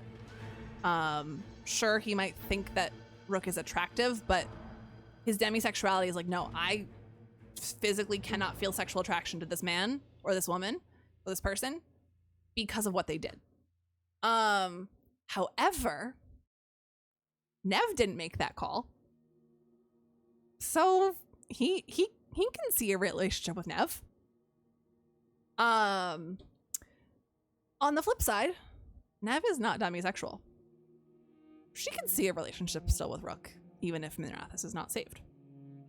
So I think it is very new. Again, I keep saying this, there's so much nuance in these games and the stories in these games. With Lucana specifically, I think it is truly a matter of how who he sees the blame falling on. He sees the blame falling on Rook, therefore he has no way he's ever going to form an emotional relationship and attachment, and therefore will not feel any romantic or sexual attraction towards Rook either. But Nev didn't make that call, so there's nothing stopping him from feeling those things.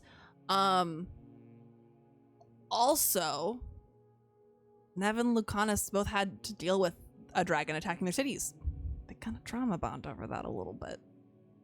So, makes sense that they might get together. Yes, I mean, I do find it interesting, and I'm not saying, I know everyone's experience and all of that is different. I am also demisexual.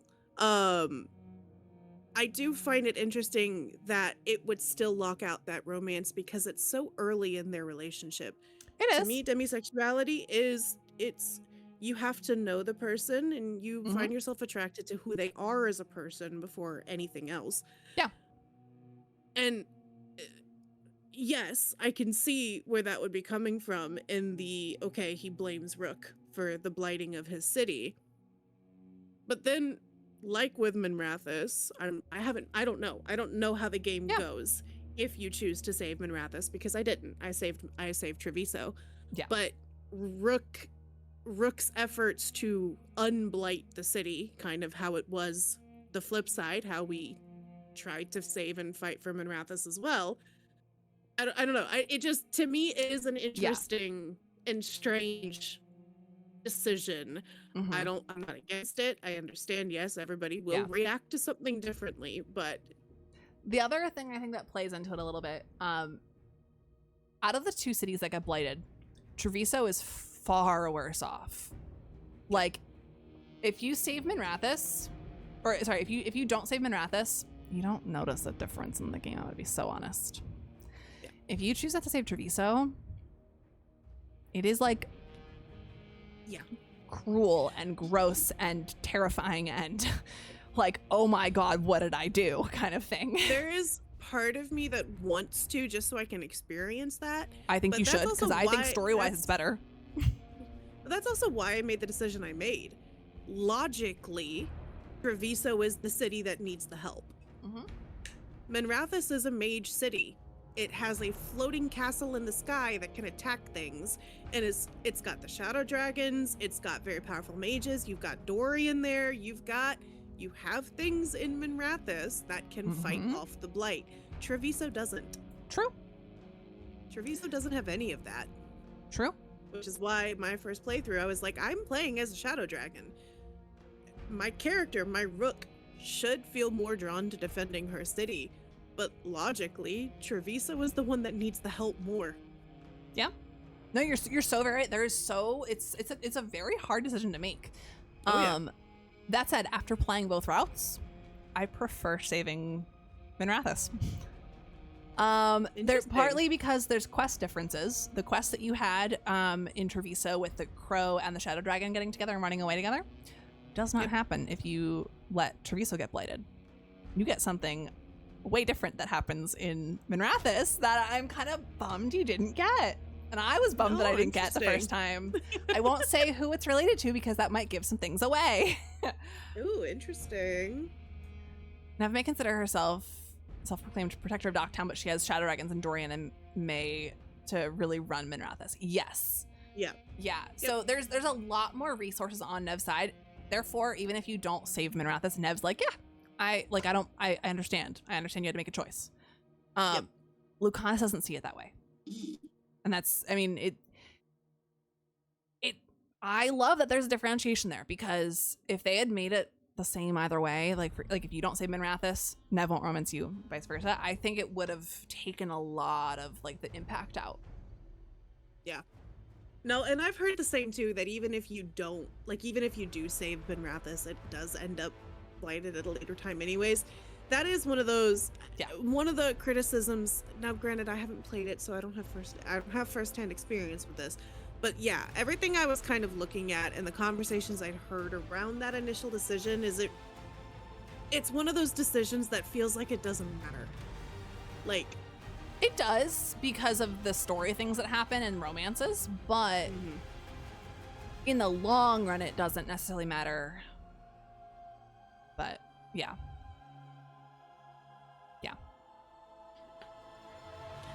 All right. Now we get into the questions that I didn't really take notes on because I didn't get that far, but it's okay because I will have answers. They just might not be as in depth. These ones are a little lengthy, so I'm trying to find ways to paraphrase. So Mythal wasn't locked in the Fade prison like the other Evanuris, but she also wasn't not locked away. More a shade of her former self. We know that she passed down from Flemeth to Morrigan, and that Kieran can house the soul of Erthemiel. And this is the question asked her, always interpreted Solus killing Flemeth as a way for him to regain agency, get revenge, or heal some of the harm he's caused. Question, does this mean that Solus also consumes or absorbs Erthemiel and can use that as an additional increase to his power? Pause Does there. Solus ever... Pause there. Pausing. And the question asker in this case is Kai. Okay, so yes. Solus does absorb Erthemiel if Mythal, well, first if Kieran housed Erthemiel and then Flemeth did, yes, Solus then contains that power from Erthemiel. Continue. Okay. This is easier, that way we're not trying to go through everything again. Yep. Does Solus ever go after Morrigan? We know Morrigan houses Mythal at the end of Veilguard. So how is this possible when Solus was supposed to be reducing the influence of the Evanuris and other powerful figures in the time between Inquisition and Veilguard? So here's the thing. Solus didn't know that fragment of Mythal went to Morrigan. He assumed he got it. He had no reason to know that it didn't stick and that it went to Morrigan instead. That said, I don't think that he was necessarily trying to reduce the influence of the Evanuris between Inquisition and Veilguard. I think he was trying to assemble people that could help him with the transition of going from Veil to no Veil. Yes, there were probably other nuanced things happening with that, but I think it was more so about gaining enough power to make this happen. Okay, that makes sense. Where's the next part? There it is. So, if Solus did absorb Erthemiel, doesn't that mean he's kind of working against his own interests by killing or absorbing Janae's archdemon, who he once trapped in the Fade prison to help preserve that veil? So, sort of. Here's the thing. he wants the 6th and 7th archdemons dead as well, so that he can, do what he needs to do to seal the take out Algernon and Gillenane and reseal the veil. However,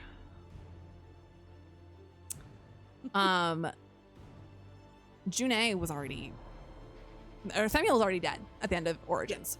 Whether or not the old god's soul goes to Morrigan and Kieran or not, Samuel's dead.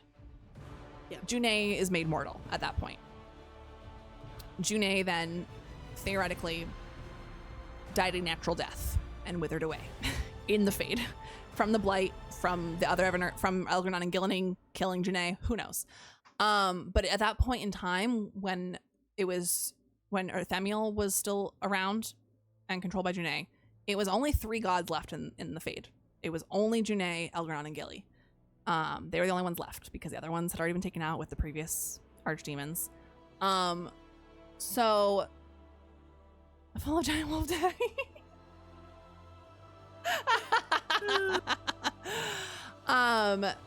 So I don't think it was necessarily going against his interests. He needed to get them out of the Fade prison and move them regardless. So. Okay. At the end of Inquisition, we learn that Solas's aim is to tear down the Veil, but in Veilguard, we learn that he in fact intends to preserve the Veil and better secure Gillenane and Algernon, which to me, the question asker, which is Kai, implies that he's not just preserving it, but strengthening it. Why this change, and why not explain it to Inky? I know there's pride there, but I thought a big part of Solas's character growth in Inquisition was learning that people are not less than ancient elves. So, I think, yes, he had probably changed his mind throughout those 10 years between the games about just full on tearing it down versus moving, preserving and moving the gods. I think regardless if he had teared down the veil, he would have had to move the gods. So whether or not he teared the veil down or not, the gods had to move because the prison was failing. AKA the veil was failing because the archdemons were being killed. So something had to change regardless. And I think the only reason Solas shifted how he was doing it was because of his character growth in Inquisition. That said, he was then alone for a full 10 years with just his elven army that was following him that we never see in Veilguard, but that's neither here nor there. So he had no one trying to reinforce this idea that he could choose a different path. He had no one telling him, hey, why not just do this instead? Why not try to preserve everyone that's alive now? So I think, yes, he was trying not to tear the veil down, but he wasn't necessarily trying to make it stronger. He just wanted to move the gods to a new prison. I think his plan was still then to eventually tear the veil down, but once it was safe to do so and not let the gods out. And then Rook comes in and ruins all of that, ruins the ritual, and then the gods get released anyways. So to that end, initially his plan was to tear the veil down, and it was still kind of his plan. You said after he'd moved the gods. Initially, though, he was like, I'm going to tear the veil down. That's what we got. Yeah, I think when he had his orb, he would have had enough power to tear it down and move the gods at the same time. Yeah, but if the veil is also what is holding back the worst part of the blight, make it make sense. So the Fade prison is within the Fade. Tearing the veil down doesn't necessarily open the Fade prison, but it was already weakening, so it had a very good chance of tearing open. And granted, when he first wanted to tear the veil down and was trying to, it was 10 years prior. Obviously, 10 years in this great span of things is very small, but it could have still made a difference in the structure and the stability of the Fade prison. And so maybe his original plan was, oh, I've got the power to make all this happen all at once. I don't have to do multiple steps to make this complicated. Then he loses the orb, and he has to start over from scratch. He gains the power from Mythal, Flemeth. That's a step one. Then he works over the next 10 years to gain more power and create a plan that he can do safely, which is first move the Fade prison, move the gods, move the blight, everything in it safely so that it doesn't impact the world, and then figure out a way to take the veil down safely while keeping them imprisoned. So it was a matter of a sudden shift of his resources and realizing, oh shoot, I've got to rework this plan because yes, I do have people I care about that I don't want to die. Okay. So. Alrighty, next question.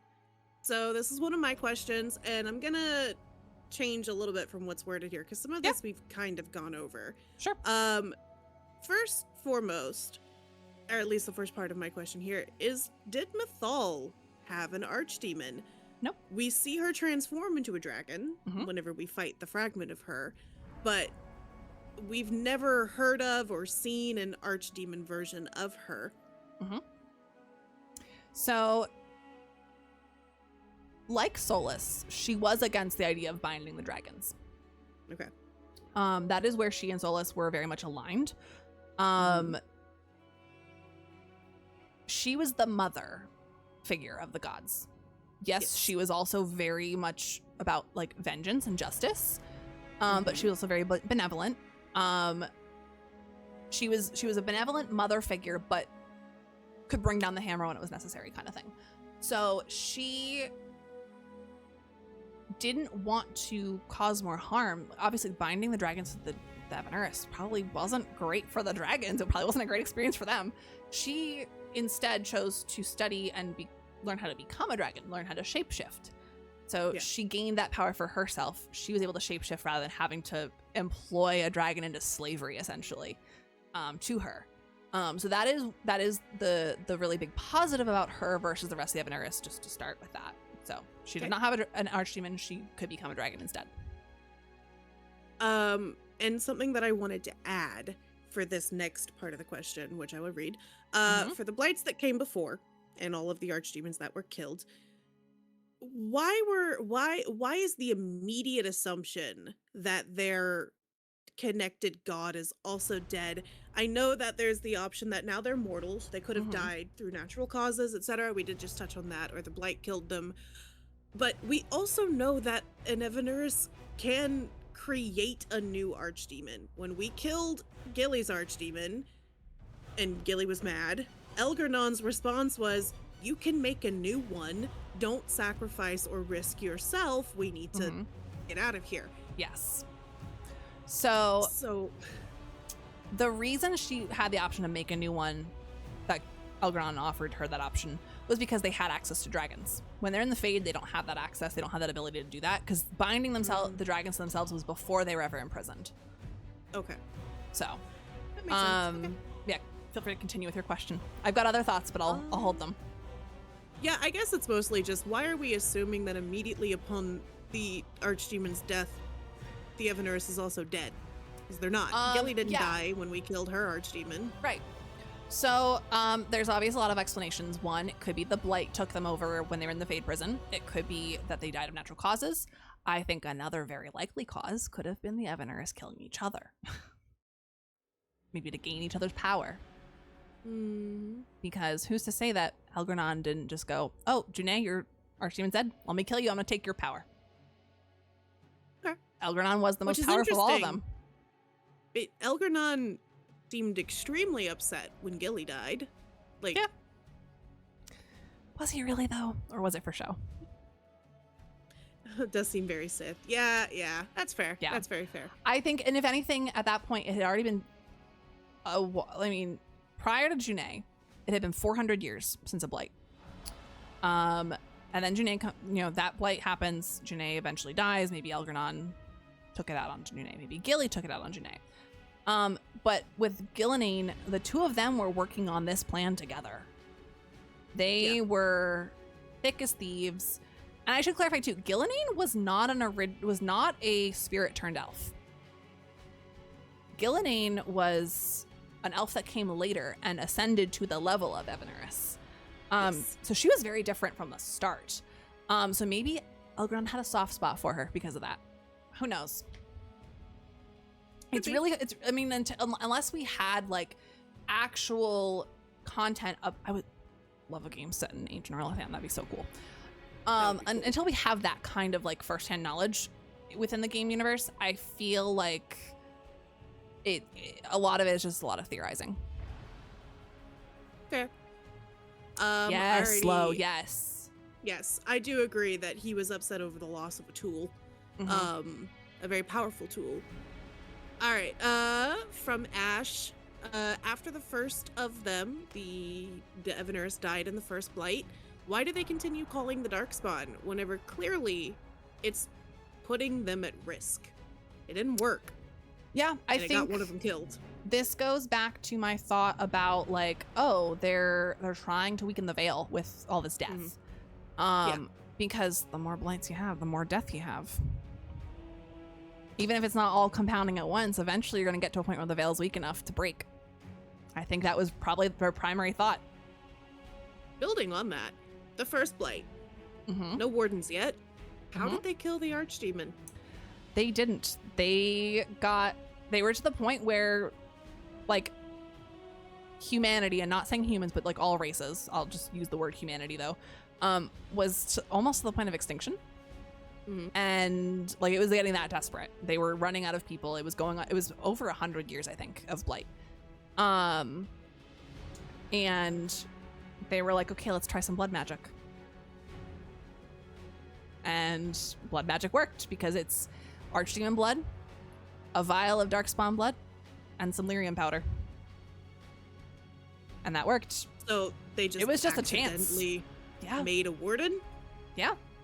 And the warden, and that's how they figured out that a warden could kill one? Essentially. I know there's more to it because there is actual like writings on it in the codex, but that is the gist of it. Okay, interesting. Yeah. All right. Next question. When Davrin dies, was Asan's death an additional oof? Which, does Asan die if Davrin dies? That's very sad and like I'm so sorry, but yes. No. I'm so sorry. The alternative was Harding, trying to even out the trauma. I don't know why, but it feels weird to me that that would be the reason, since the point of companions is that we do care about them. Asan is extremely important, but he's not a person, and this is from Kai. Yes. This has also been a pretty hot topic in the community. Saying that, oh, Asan didn't have to follow Davrin. Asan had other people that he could have stayed with. That's not the point. Asan was bonded with Davrin. They had Turloom. They achieved Turloom together. There was nothing that could separate them. There is essentially no realm where the events that had already transpired would lead to Asan not following Davrin to his death. Which is really unfortunate. And I don't think it was necessarily to even out the trauma. I think it was simply because both Harding and Davrin are the most equipped to lead a team for different reasons. But ultimately, whoever led the team was going to die. And they had to make it impactful for different reasons. Harding's is impactful because you've known her for so long. And Davrin's is impactful because, one, he's a really, really cool character, but two, you lose Asan with him as well. Yeah. And I don't think it's them trying to even things out. I think it's them just trying to make a different, like a lot of impact, but in different ways. Yeah. Yes. I agree. Going through the last fight and seeing that bond, yeah. I mean, I don't like that Asan dies. I did not lose Davrin in my playthrough. I lost Harding, but it makes I lost sense. Davrin my first one, and I was not happy about it. Oh, God. Alrighty. So, back to Kieran, real quick. At the end of Dragon Age Inquisition, Flemeth took the old god soul from Kieran, etc., etc. What happened to him? Morgan never talks about her kid again. He is not brought up a single time in Veilguard. What happens to him? How does he go from being born with this old god soul to it suddenly being taken away? Like, so here's a really sad fact. Kieran was supposed to be in Veilguard, but that only works if you had Kieran in the first place. In the original iteration of Veilguard, Kieran was potentially going to be a companion. Oh, interesting. Which would have been really cool. That would have been really cool. He would have been like late teens, early 20s at that point. Yep.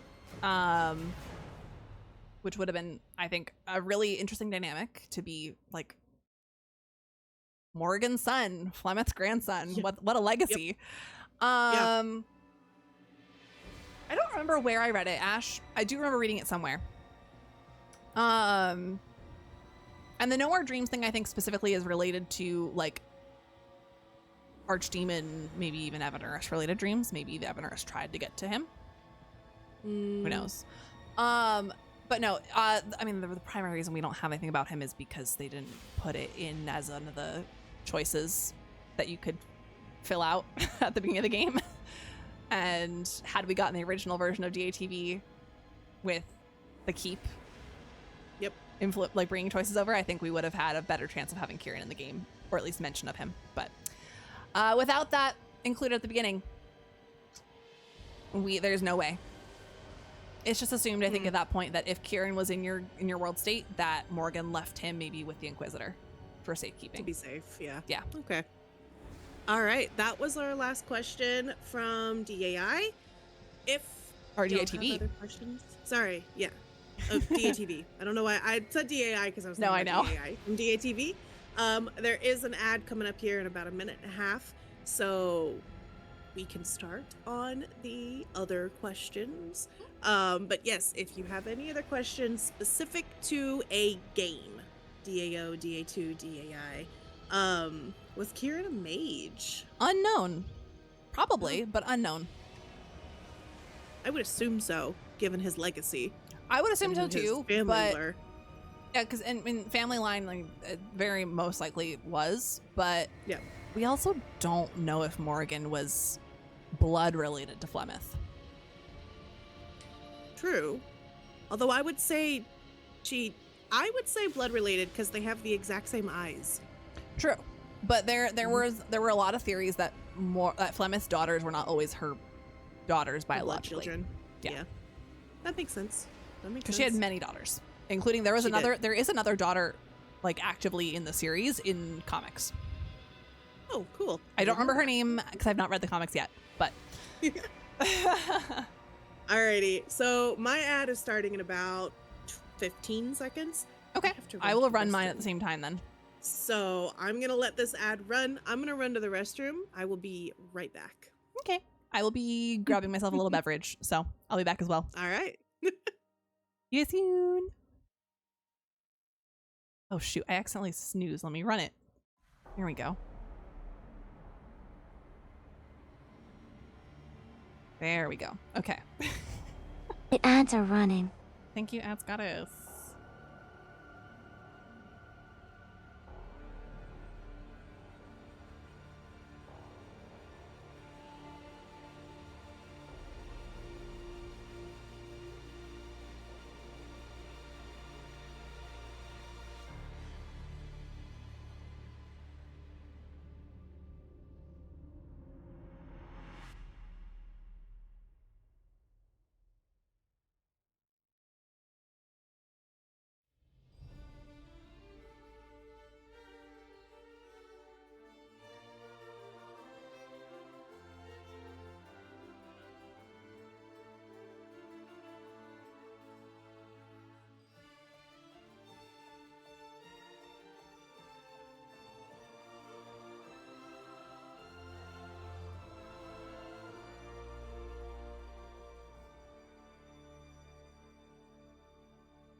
Okay. Hello. Brain glitched when Muffin rocked in right after Ray sat down. It's like we planned it, but we didn't. My ads are done in like 5 seconds. Yeah, I got like 5 seconds left on mine. And I have a raid idea if the person that I'm thinking is still alive when we're done, by the way. Sounds like a plan to me. Okay. Next question. This is the question I've been waiting for. Oh, exciting. Okay, next question. This is one of my questions. Yes. And it has bugged me since we learned who the man was. Why is Solus constantly depicted like he was the least powerful of the Evanurus? He was an Evanurus. He was one of the gods, but he was constantly treated like he was Mythal's pet, or less than everybody else, or not on the same level. And he acted like he was too. Mm-hmm. So, for the man who is pride incarnate, how did that happen? He was wisdom. Okay, sorry, wisdom. So, okay. First off, any pride that he exhibited was not pride that he was aware of. And I squint at that. I'm squinting at that. He couldn't recognize his faults. Let's be real. And even when he did, he was like, "There's no going back. I can't do anything about my faults. I gotta just keep doing it." Treachery, lies, and rebellion, depending on who you ask. Exactly. Yeah. So here's the thing. He didn't want to become he didn't want a physical form. Remember, in those flashbacks and those murals, we see that Mythal had to really convince him. Yep. So it's very possible that the other Evanurus were elves for a while before Solus decided to take a physical form. So maybe he had less power because of that. It could also be that simply his nature as wisdom meant he had less power. We don't know what spirit each god was. We can assume that Mythal was either benevolence or justice. We don't know which, but we know that her opposite was vengeance. And we know that justice from DA2 and DA Awakening is justice, and his opposite is vengeance, but it doesn't necessarily mean that they're the same spirit with the same opposite. They could be two different spirits with the same opposite. So we know what Mythal most likely was. We know what Solus was. We don't know what the other Evanurus were. It could be that the nature of their spirit made it so that they were more powerful than him.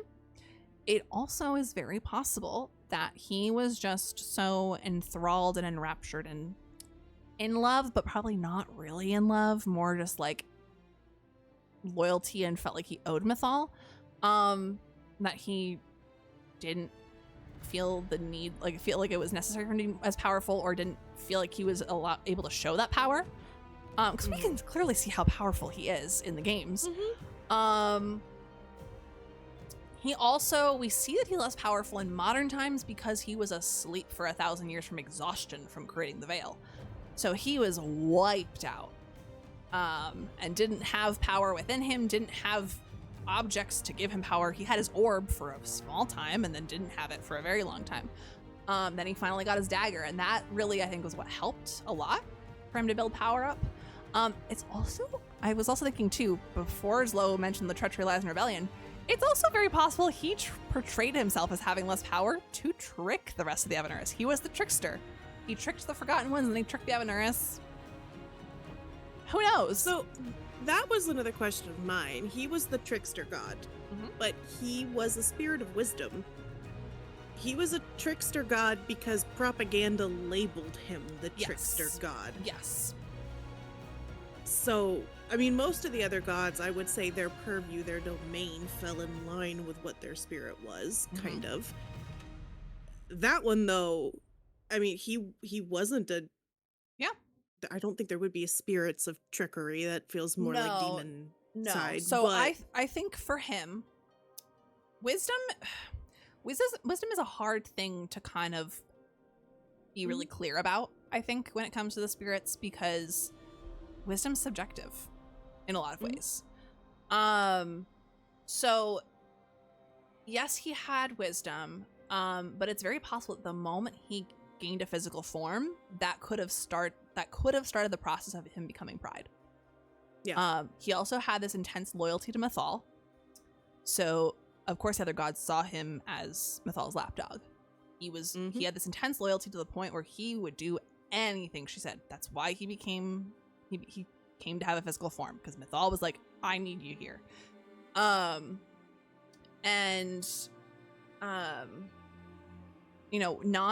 If he wasn't fully 100% wisdom and he was starting to kind of make that shift towards Pride, that would explain why maybe he went the trickster route. It's also possible that he gained that trickster title because of the things he did that he deemed as wise. Essentially, one, helping the Evanurus fight and fight the Forgotten Ones, but he was allying with both sides, trying to use that wisdom to play both sides and lure them both into a sense of safety, help the Evanurus take down the Forgotten Ones and trap them wherever they are, and then flip that on him, using all of his knowledge and wisdom he gained through this process, flip that on the Evanurus as well. So there's a lot, I'm going to say it again, there's a lot of nuance. Yep. And I would say it's definite that turning physical turn towards Pride. Yeah, I would agree, Slow. Yeah. Back then the world was whole. There was no fade. He was there with her as in spirit, but the body was experimental, but it also allowed them to do more physically. Like, they weren't just subjected to only magic. They could do physical things as well. It was just something that I always found interesting, how he was consistently displayed or portrayed as the weakest of the Evanurus, when in the game, wisdom's antithesis is pride. And pride is one of the strongest demons. Pride is one of the ones that when you see a pride demon, you're like, oh shit. Like, yeah. Because, well, one, I think we see that demons in general are stronger than spirits, because the spirits aren't there fighting. The spirits aren't fighting. They're trying to do good things. Whereas the demons, their whole purpose is to be anti to the spirits. They're going to fight. They're going to kill. They're going to do whatever they can to sow chaos and be their demon selves, and fulfill their purpose as a demon. Shows the ego of the Evanurus as well. I think that the Evanurus probably were like, oh, Solus can't do anything to us. They might not have known how much power he had. But I think when it comes to Pride being the most powerful demon, I also wouldn't be surprised if it's because with wisdom, there's this idea that you step back. You don't need to use all of your power. But then when Pride comes into play, it's like, oh, I'm going to use all of it. I'm going to show off. Because I'm proud of what I have. So there's I keep saying it, there's nuance. There's so much nuance with this. There's so much there's so much we don't know yet. And with the fact, like, the Evanurus were all spirits that chose to take a physical form, why aren't we seeing more of that? There are other wisdom spirits, there are other benevolent spirits, there are other justice spirits, but because to do that required sundering the Titans. Well, they took physical form before they fought and sundered the Titans. And we've seen it happen after with Cole. True. I think it's also, yeah, you're right. No, I'm getting them mixed up. So I think in terms of why more haven't, it's probably a lack of want on the spirit's part. And also, we don't see it anymore because spirits in the Fade can't access the physical world the way that they could when there was no veil, because it was all one and the same. So how did Cole? Cole, I cannot say. Okay. Because you'll learn later when you read books. Keep your secrets. All right. Okay, I can't spoil the books. Fair enough. Yeah, they did steal Titan's blood to become physical as well. They didn't sunder them, but they did steal lyrium to do it. So that is the other thing. My next question, and I've kind of already mentioned this before, where was my boy? Where was Sandal? And is he like Harding? And how did that happen? So, because Harding became what Harding was because she touched the dagger. Yep. Which was pure lyrium. Mm-hmm. So what's going on? Well, first off, when we meet Bodan and Sandal in DAO, and you start digging and asking questions with Bodan, he explains that Sandal is not his biological son. He found him in the Deep Roads. He found him. So in terms of how did Sandal come to be who he is, anything could have happened. Maybe he found something similar to the lyrium idol, which we now know the lyrium idol was the dagger. Maybe there were other artifacts of pure lyrium that he came into contact with that gave him his power. Along those veins, though, either he was already disabled in some way developmentally, or having that contact with whatever that pure lyrium was could have disabled him in a sense that he has now this neurodivergency or mental disability of some sort. We don't know because the devs chose not to include him in the games past DA2 because they were worried that they were doing too much of a caricature with his disability. That is the primary reason. That is the practical reason. That is the official reason why he is not in the games anymore. That's why we only got a note about him in Trespasser, which I'm so glad we got that. I'm so sad that we didn't have him in Veilguard. I wish he had been in Veilguard, because if he was similar to Harding, I feel like that could have been a very interesting part. I agree. Of Harding's story and Harding's plot lines. Yeah. I would say he's less like Volta, Ash, just because Volta was directly touched by the Titan in that scene in The Descent. I saw that for her as the Titan reached out to her, one, because she's a dwarf, but also she was part of the Shaperit. She had all this intense knowledge and was a researcher, essentially. And so that contact with the Titan then, not only did the Titan have influence on her, but her personality and her knowledge and her brain influenced how the Titan affected her. So she becomes this oracle. There's also a question about whether her as the oracle in Veilguard is that she turned into a statue, or is she somewhere else speaking through the statue? Yeah, I had that question too. I was like, how did we go from Volta staying in this area, learning more about the Titans and becoming Titan Touch to she's now a statue? My personal belief is that she is somewhere maybe still with that Titan and uses the Titan then to communicate through the stone. That makes more sense to me. But yeah, with Sandal, unfortunately, I would say he's more like Harding because his ability that we see of him to freeze the Darkspawn into stone, essentially, is exactly what we see Harding do. Yep. That is exactly what she does in the trailer. Yep. Which when everyone saw that, everyone's minds were blown. They were like, oh my god, she has Sandal's abilities. Like that, we all noticed that immediately in the trailers. Yep. So yes, I would say that she and Sandal are very similar in their abilities. How Sandal got them though, we don't know. Could be something similar to her, could be something different. Okay. All right. Next question. This is also one of mine. I'm assuming you've seen Absolution. Okay. Yes, I watched it when it released. This is a dumb question to ask, but I'm assuming you've seen Absolution. Literally the only Dragon Age content I have not gotten through yet is the comic books, The World of Thetis Volume 2, and the Veilguard art book. That is the only thing I've not gone through yet. And I'm scouring the internet all the time to find an Inquisition art book, but they're so expensive and not easy to find. Oh yeah. How the hell is Meredith still alive? And still working with the Red Templars, and also how are there still Red Templars after Dragon Age Inquisition, and also why was none of this in Veilguard?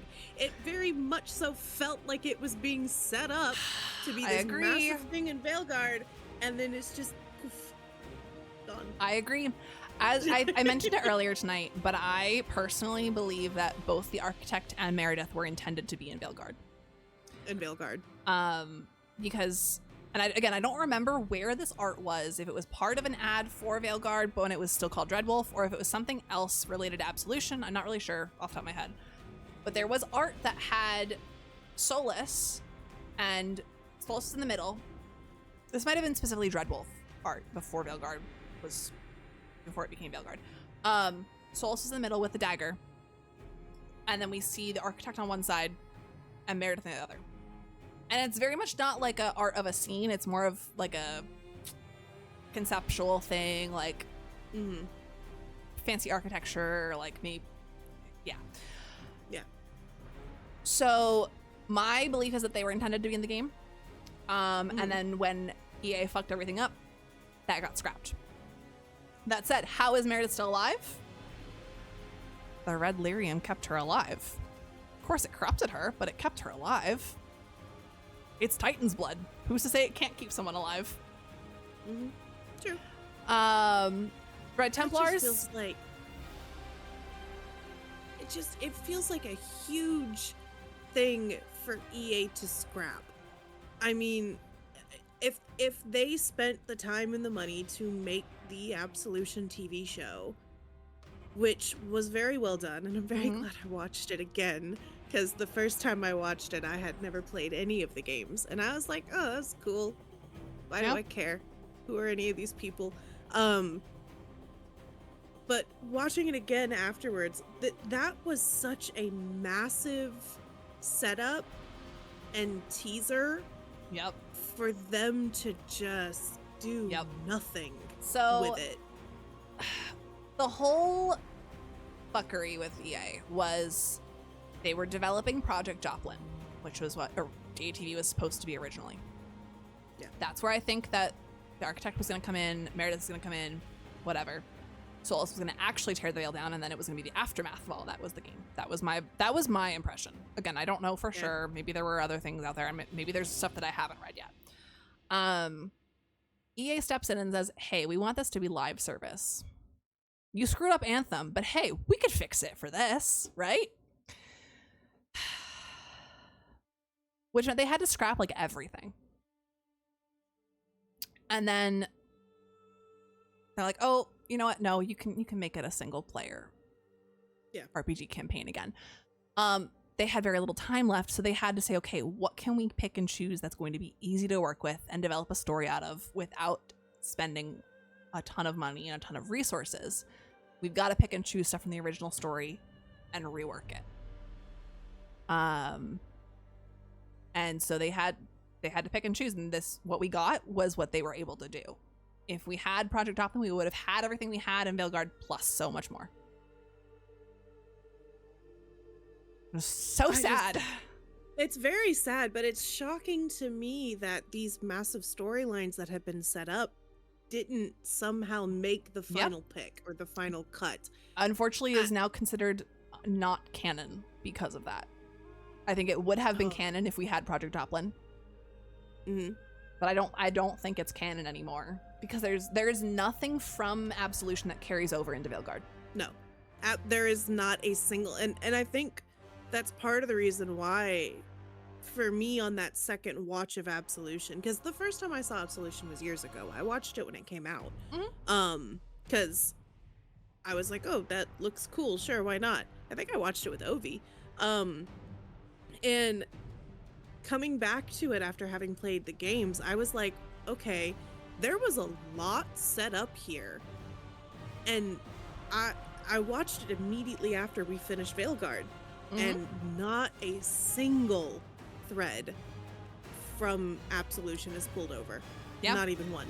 And Ash, I think we can still consider it canon. I think we have to call it headcanon at this point, because the way it was set up that there would be elements of Absolution in Veilguard, and the fact that there isn't means we cannot say for certain that it's canon.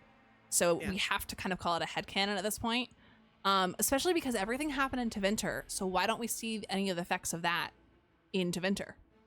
Like, granted, we only saw Dogtown. We didn't get to see Hightown, really, except for the very beginning and the very end when everything was in chaos.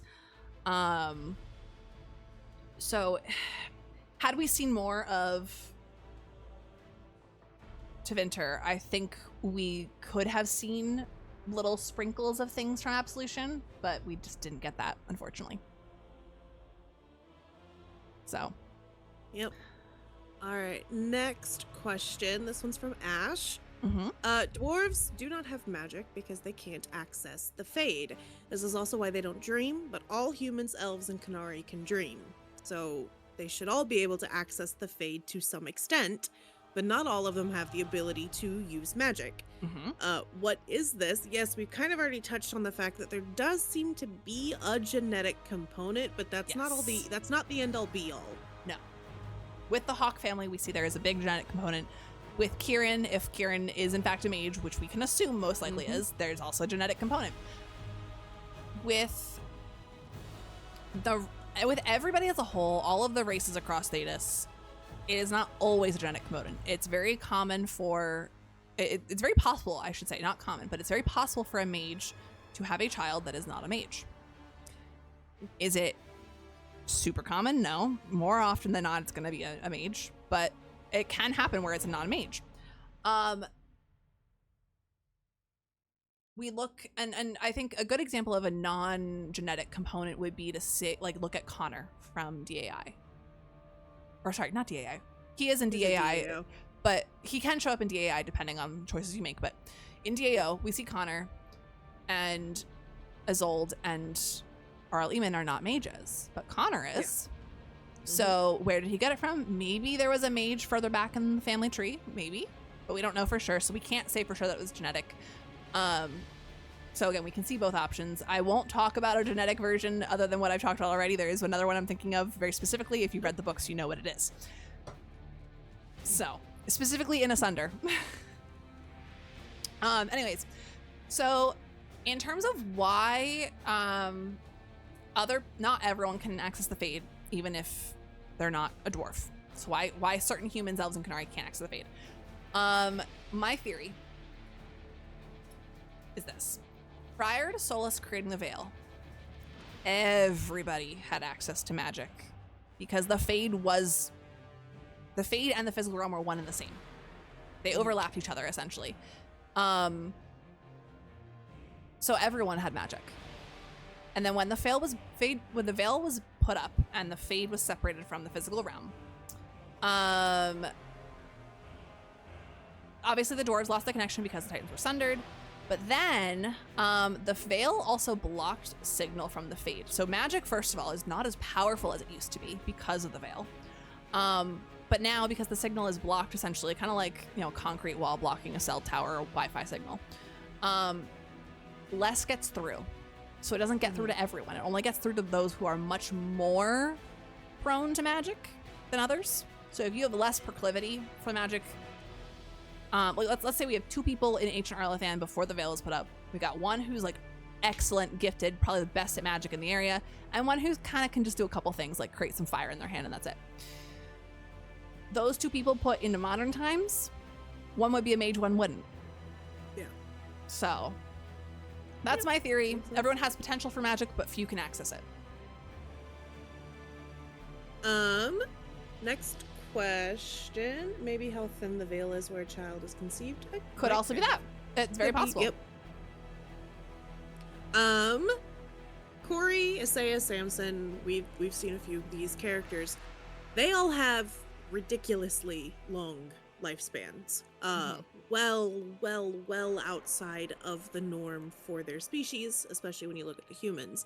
Because I don't think elves live as long in the Dragon Age universe as they do in other forms of media. Prior, before the Veil, elves could live thousands and thousands of years. Yep. So, but the blight is keeping them alive. But for a substance that is known for its ability to corrupt and kill, how is it being used to sustain these lifespans?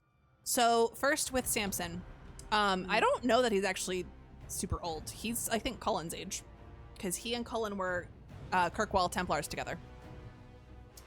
Before. I'm thinking somebody else. No, I'm thinking not Samson. I'm thinking of in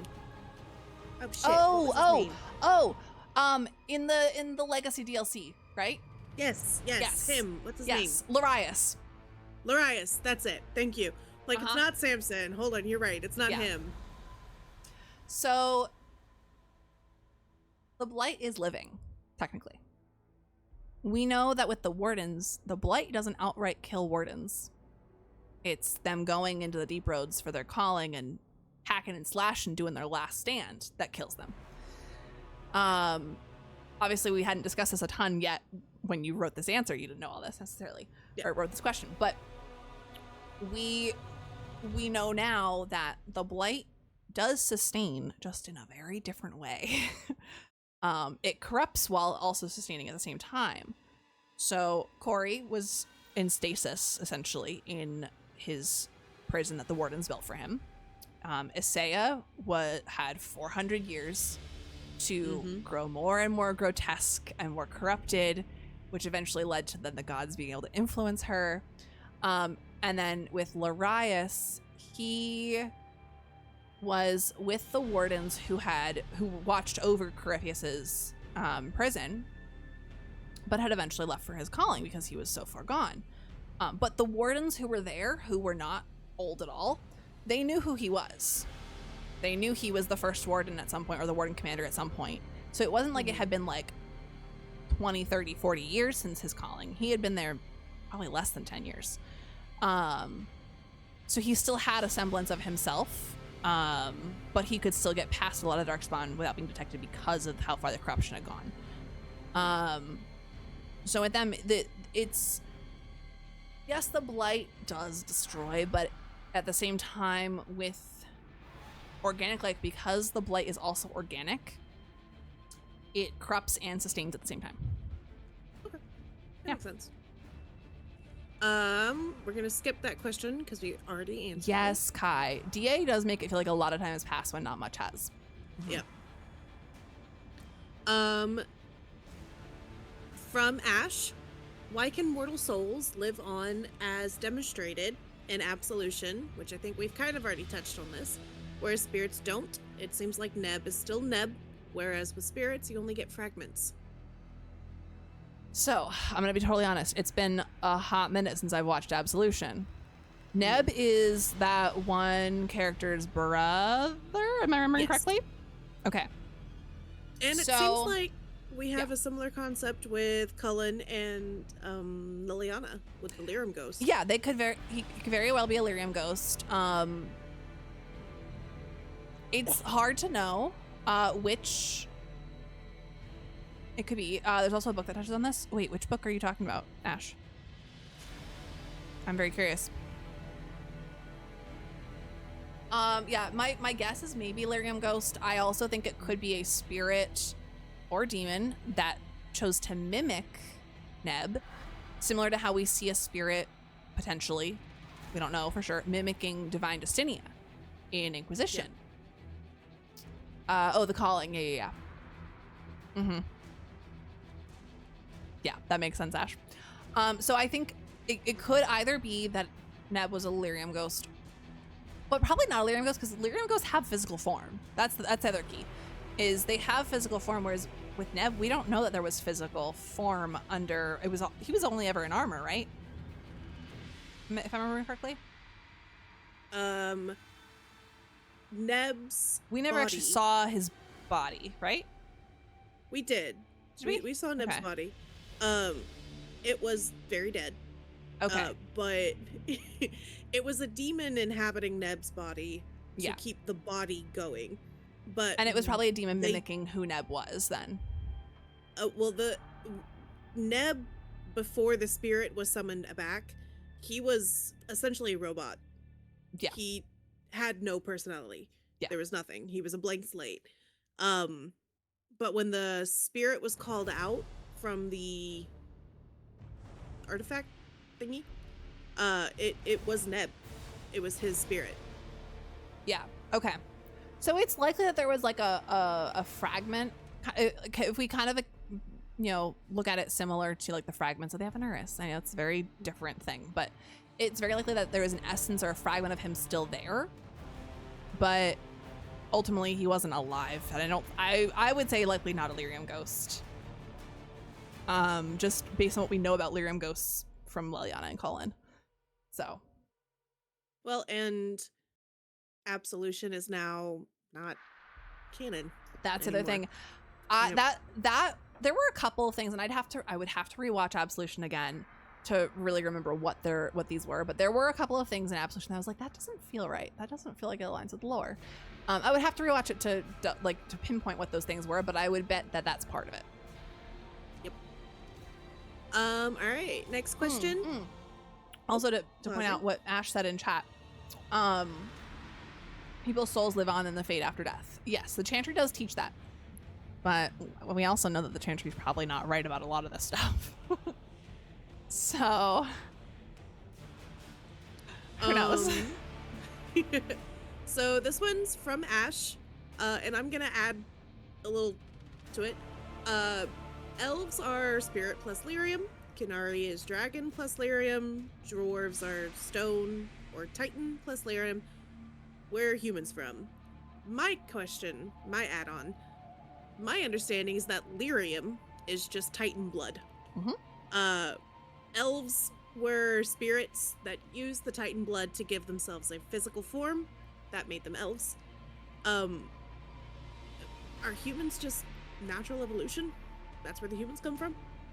So there are codex entries on this. One, I would not say that all of the races have lyrium involved. I think that's strictly a dwarven thing.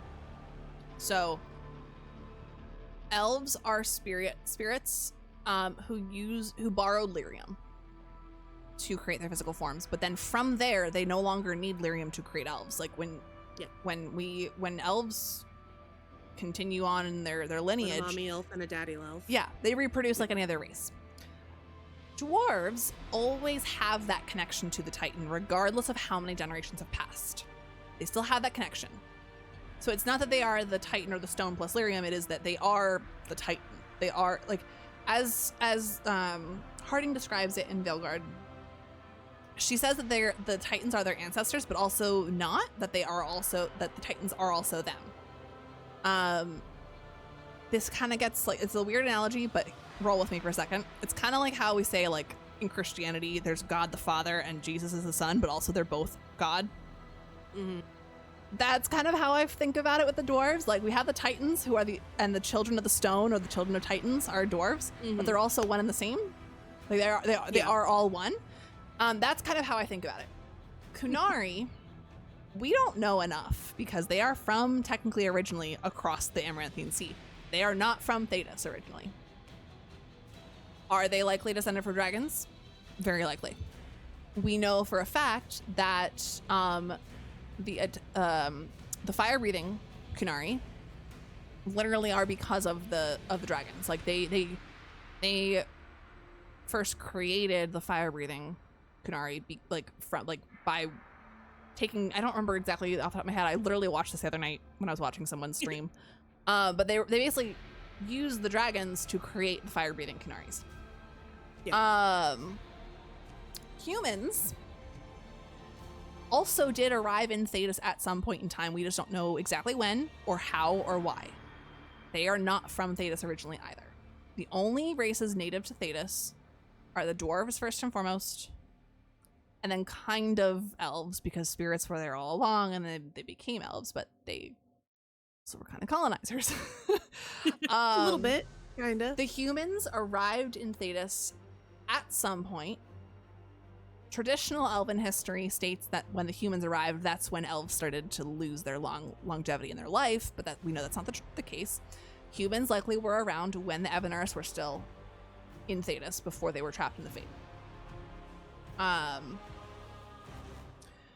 So there's a lot of questions because we don't know where they actually came from.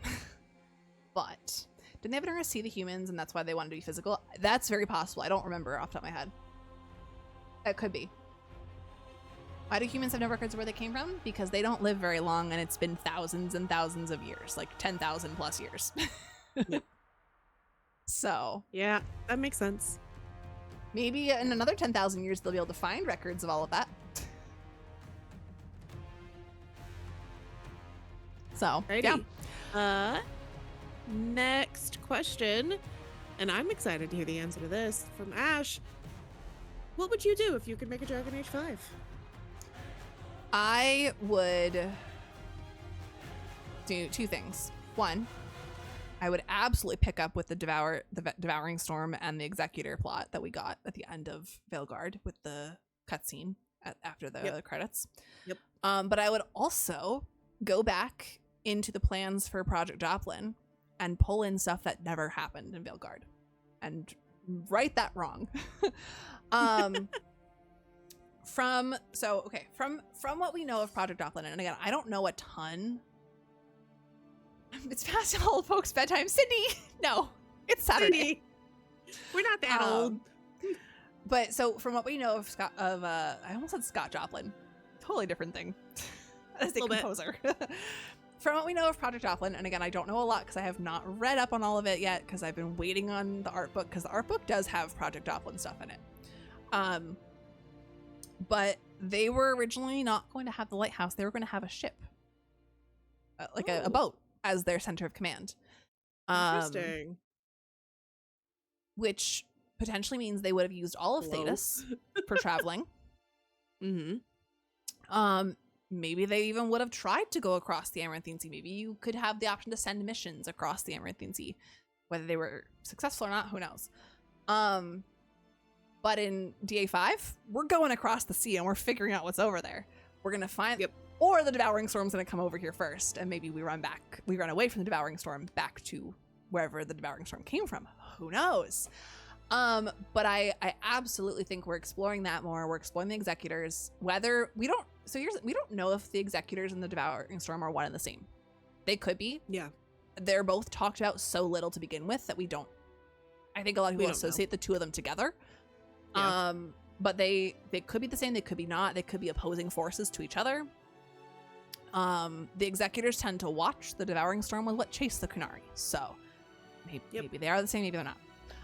But that is I think the primary thing I would explore. I think that's what Veilguard was setting up, without a doubt. Obviously we wouldn't be really exploring the Blight anymore unless the Blight is now being controlled by the Devouring Storm, which I think is also possible because if it's answering to a new song, we don't know what that is, but whatever it is might be what comes up in DA5. So that's what I would do. I would also make sure we have more cameos of past characters. Because, in my opinion, Fenris and Meryl should have been in Veilguard. They should have. That would have been fun. I mean, Zevran. It would have been difficult because there are so many different... They didn't transfer in world states. Like, my world state, Fenris is dead. Lyrium ghosts. There is no... We could have had more Lyrium ghosts. We could have had more Lyrium ghosts, but they would have had to explain that concept a little better. I agree. Yeah. So concept art was very maritime. Yes. I felt with the Executors Devouring Storm too, but first I'd do a game about Thetis rebuilding. The main plot is more socio-political. Maybe. I also, another thing I would also do, which is something the devs mentioned in a Q&A the summer before Veilguard released, is I would make sure Hawk comes back. Whoever was left in the Fade comes back. That would be great. Someone asked in a Q&A over the summer before Veilguard released, will we ever get an appearance from Hawk or whoever was left in the Fade? And I believe it was Corinne Bush specifically who answered this question. She was one of the leads for the game. And unfortunately for her, I think a lot of the anti-woke people came out of the woodwork because Corinne is trans. And is not shy about talking about it. I just love that we have had so many queer people working on a BioWare game because BioWare is so very queer. But anyways, she very specifically was like, no, we won't see Hawk or whoever was in the Fade in DATV. However, it is not out of the question for the future. That is how she phrased it. Okay. It was not a guarantee, but they were like, it's not out of the question. Can't say any more. And they were like, we can't say more than that. And I was like, oh, okay. So secrets. This is secrets. Yeah, that sounds like something that's being set up. Yeah. We'd have so a prior companion in each faction. Yeah, Meryl does feel like a veil jumper at heart. Meryl would absolutely be a veil jumper. I think Fenris would have been a great addition to the Shadow Dragons. Oh, 100%. Shadow Dragons. Yeah. I don't know who we would have in the Necropolis with the Morn Watchers, because oh my gosh. Hold on. Hello, everyone. Hello. Welcome on in, Raiders. I'm Musical Finesse. This is my friend Incraedible. Shepherd Fish, thank you so much for the follow. Welcome on in. We are doing a fun little discussion about all things Dragon Age, all of the games. Thank you so much, Jenna, for the follow as well. Oh, my alerts are stuck on my face. Hold on. Please hold. That's a great face that I'm making there. It is, yeah. Gosh. Hold on. Thank you all for adding to it. By Night TV, welcome on in. Hello. Shepherd Fish, thank you so much for the raid. Hello, thank you for the follow. 1 second, y'all. Oh my gosh. Okay, let's refresh. There we go. Okay. I don't know, I kind of love the having your face frozen right over top of your face. Yeah. Hi everyone, I'm Musical Finesse. She, her pronouns. I'm a huge Dragon Age nerd. Shobanon, absolutely. You know I will always Shobanon him.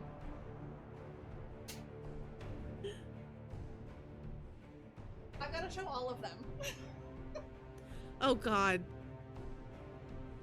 Ray, I don't know if you've seen Banon. I've seen these before. Okay, so we have. I have seen these before. They're a little terrifying. The OG Banon. Oh, God. They're so freaky. We have Ben Harrell. We have Barrick. Oh God, I haven't seen Barrick yet. That's just wrong. For size comparison. Oh my God. We have Mini Borean. Oh my God. We have Byron Bull.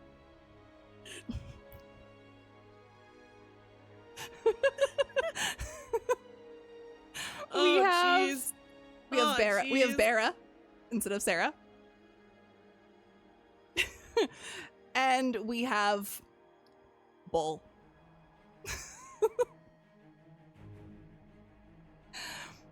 They're my little collection. Anyways, hello Raiders. Hi. Oh my God. I'm a huge Dragon Age nerd. My friend Ray and I are having a little Dragon Age Q&A, answering everyone's burning questions about Dragon Age, because I am a huge walking encyclopedia of Dragon Age lore. And we've gotten through most of our questions. We have a few left. So if you have any crazy questions, let us know. But first of all, Shepherd Fish, thank you so much for treating me to your community and trusting me with your community. I appreciate it so much. If you need to raid and run, and this goes for all the viewers too, if you need to raid and run, get some water, snack, bathroom break, stretch, go do that thing. It's late at night. If you need sleep, go get some sleep. But if you want to hang out and be silly goofy with us, we would love to have you. I've been playing the Assassin's Creed series lately, and Ray just finished her first playthrough of the entire Dragon Age series, which is why we're doing this. So, and I am starting the absolutely insane thing of, for some unholy reason, I am playing both Mass Effect and Dragon Age on Insanity and Nightmare, respectively, because I hate myself, I guess. I love it.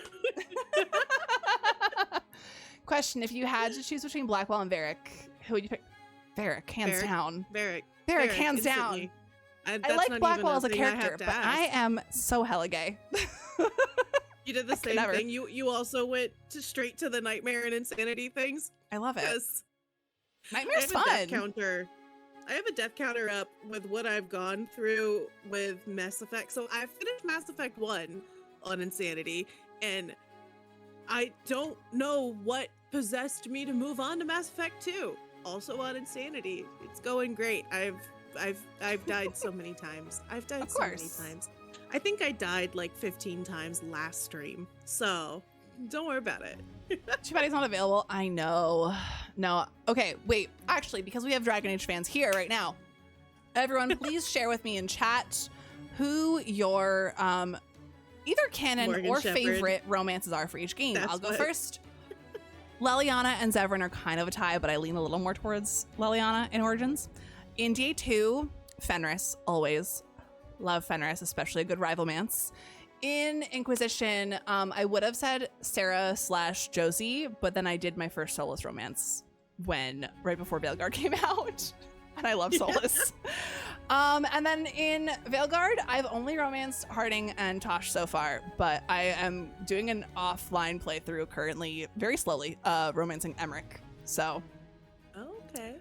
Yeah, real quick for Ash, yes. I have a mod in my Mass Effect playthrough that is allowing me to play as Morrigan. My shepherd is Morrigan, and that is what keeps me coming back. So, yes. I have only played all of the games once. I've not had subsequent playthroughs, but I romanced Alistair in DAO. I romanced Anders in DA2. Inquisition was Solus. And Veilguard was Harding. And I have a you track picked record. tragedy every time because every single time it Harding ended died. in complete and utter tragedy. I managed my first playthrough of the entire Dragon Age series, having the saddest possible romance in each game. Yay me. So proud of you. And it was done accidentally. There was no pre-planning there. Shepard, Lucanus as your side chick is so funny. Love it. Love it, love it. Okay. We were just finishing talking about what we would want for Dragon Age 5. So shall we get into our next question? Next question. All right. This one is submitted by Kai. Not really super lore related, but interested in your thoughts. We know that EA played a huge role in how Veilguard was Frankensteined together. How much of the downfalls were EA, and how much do you think falls on BioWare? I figure that EA wouldn't go replacing the original writers with people that believe the same thing. Makes me a bit nervous about the future of BioWare. Me too, Kai. Me too, Kai, especially because I came into the BioWare fandom from Mass Effect, and Mass Effect still hasn't released its next game, and I'm scared. Yeah. So, okay, I have so many thoughts, but if I had to say it in one sentence, fuck EA. EA, fuck them. They are the primary reason we have Veilguard. I do love Veilguard, but it could have been so much more if we had all of the Joplin stuff. Themed wedding? That's so cool. That's oh my gosh, so cool, Shepard. Oh my gosh, I need to get really my I need cool. to get my girlfriend into Dragon Age now. I know. You really need to get Chantel into Dragon Age. Chantel, are you listening? Are you there? She was lurking earlier. Wait, Messaging. she's lurking at least. I love you. Oh my gosh, that's so great. I love that. Too? That is so cool. That is such a really cool idea. Yeah. So Chantel, when are you gonna play Dragon Age? Yeah. So Chantel's first playthrough when? Yeah. All right. Anyways, EA versus BioWare. Okay, so EA is wholeheartedly, like, entirely at fault. That said, I often wonder how much BioWare could have pushed back at EA over the live service thing, because they've done so well with other games so far, and like they did really well with Mass Effect. Anthem was the one screw up, in my opinion. But like, one, why didn't EA trust them to just do their thing? Two, why didn't BioWare push more? Maybe they did. Maybe they did, and we just don't know. And it was a losing game. But I don't know. I feel like we had a lot of the original writers too. However, here's where I'm gonna get a little controversial, because there's a lot of people that are split on David Gator. If you know, you know. David Gator is one of the fathers of Dragon Age. Oh my gosh, Purple 4, let's go. David Gator is one of the fathers of Dragon Age. However, he is also the reason why we have some weird racist shit in Dragon Age. So, really don't want him back, but also if we had him, would we have had Jocelyn instead? I don't know. It's really hard to know. We probably wouldn't have gotten Davrin though. We probably wouldn't have gotten Balara. So it's really hard to say. It's really hard to say. How was Stray Gods on such things? I feel like Stray Gods was great, but I wouldn't be surprised if a lot of that was not David Gator. I'd be shocked if David Gator made all those choices. I love Davrin. Whoa. Yeah, Davrin's great. He made Stray Gods? Mm-hmm. How did I miss that? I don't know. Missed that. I don't know. Missed that. Anyways, don't mind me. Oh, hold on. I need to skip Yeah, because I don't want the tavern songs playing right now. There we go. Yes, I also loved Davrin. Great character. Yes, okay, so I bought Ray the books for her birthday before she finished Inquisition. And I was like, you need to read at least The Last Flight. I know it's out of order, but read The Last Flight at least. She finished it just in time for that quest. I did. I finished it. I was a little mad at myself because I hadn't finished it before the Cauldron quest. And I wish that I had. But I did finish it before the end of that quest line. And when I tell you, I was rooting for the Gloomhowler the whole time. I was like, you know what? Why is she right though? Yeah. Why is she right though? But at the same time, if you really think about it, she was very likely influenced by the Evanuris. She was. Yeah. So very much so. I disagreed with how she was going about it. Yeah. Very much so. I was like, no, don't do that. Don't do that. Shepherd. Yes. Yes. But yes. I was team they don't deserve the Griffins. Yeah. See, and I still prefer giving them back to the Wardens. But we won't get into that right now. We have other questions to finish going through. We have other questions to finish going through. I don't know what it looks like. I am planning on doing another Veilguard run, and I'm going to do opposite choices on that run, just so I can explore the rest of the game and see what happens. Good. But I did on my original Yeah, I am wearing a Warden shirt. I did wear this specifically for this stream. I left the Griffins with the Elves in Arlathon because I was mad at the Wardens because I had just finished that book. Here we go. Let's complete the look. She's gearing up. Let's complete the look. All right, we have 2 questions left, so we're almost done. However, if you guys have any questions to add, please add. Next one. If the Maker doesn't truly exist, then how did Andraste receive her blessings? With a parenthesis in here that says being a little more careful with this one because it's potentially a huge spoiler. Yes. So, yeah, the calling is so good. The calling is so good. Our Dragon Age stream confirmed. If only it worked that way. Oh my I'm doing gosh. 5-hour streams every damn day. Yeah. No, okay, so with the Maker, there are a lot of theories about the Maker and Andraste. Have a good night, Vam. Appreciate you so much.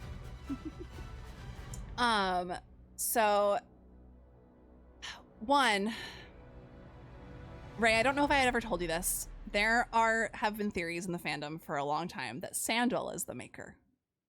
I have heard this theory. I haven't explored it much because I mentioned much earlier, my one superpower is I'm very good at avoiding spoilers. I'm so glad you are. I had heard whispers of that being a potential theory, and I was like, as interested as I am, respectfully go away. I don't want to look into this because it could spoil stuff, but I've heard that as a potential theory. Isn't this like a Darth Jar Jar theory? Don't get me started on Darth Jar Jar. Don't get me started on Darth Jar Jar, Ash. Yeah, I don't know how I feel about that theory either, to be honest, but it is a theory. No. There's also theories that Varric is the Maker. So there's that too. What? Oh yeah. What? You've not heard that one? I mean, I know his chest hair is divine, but my God, what?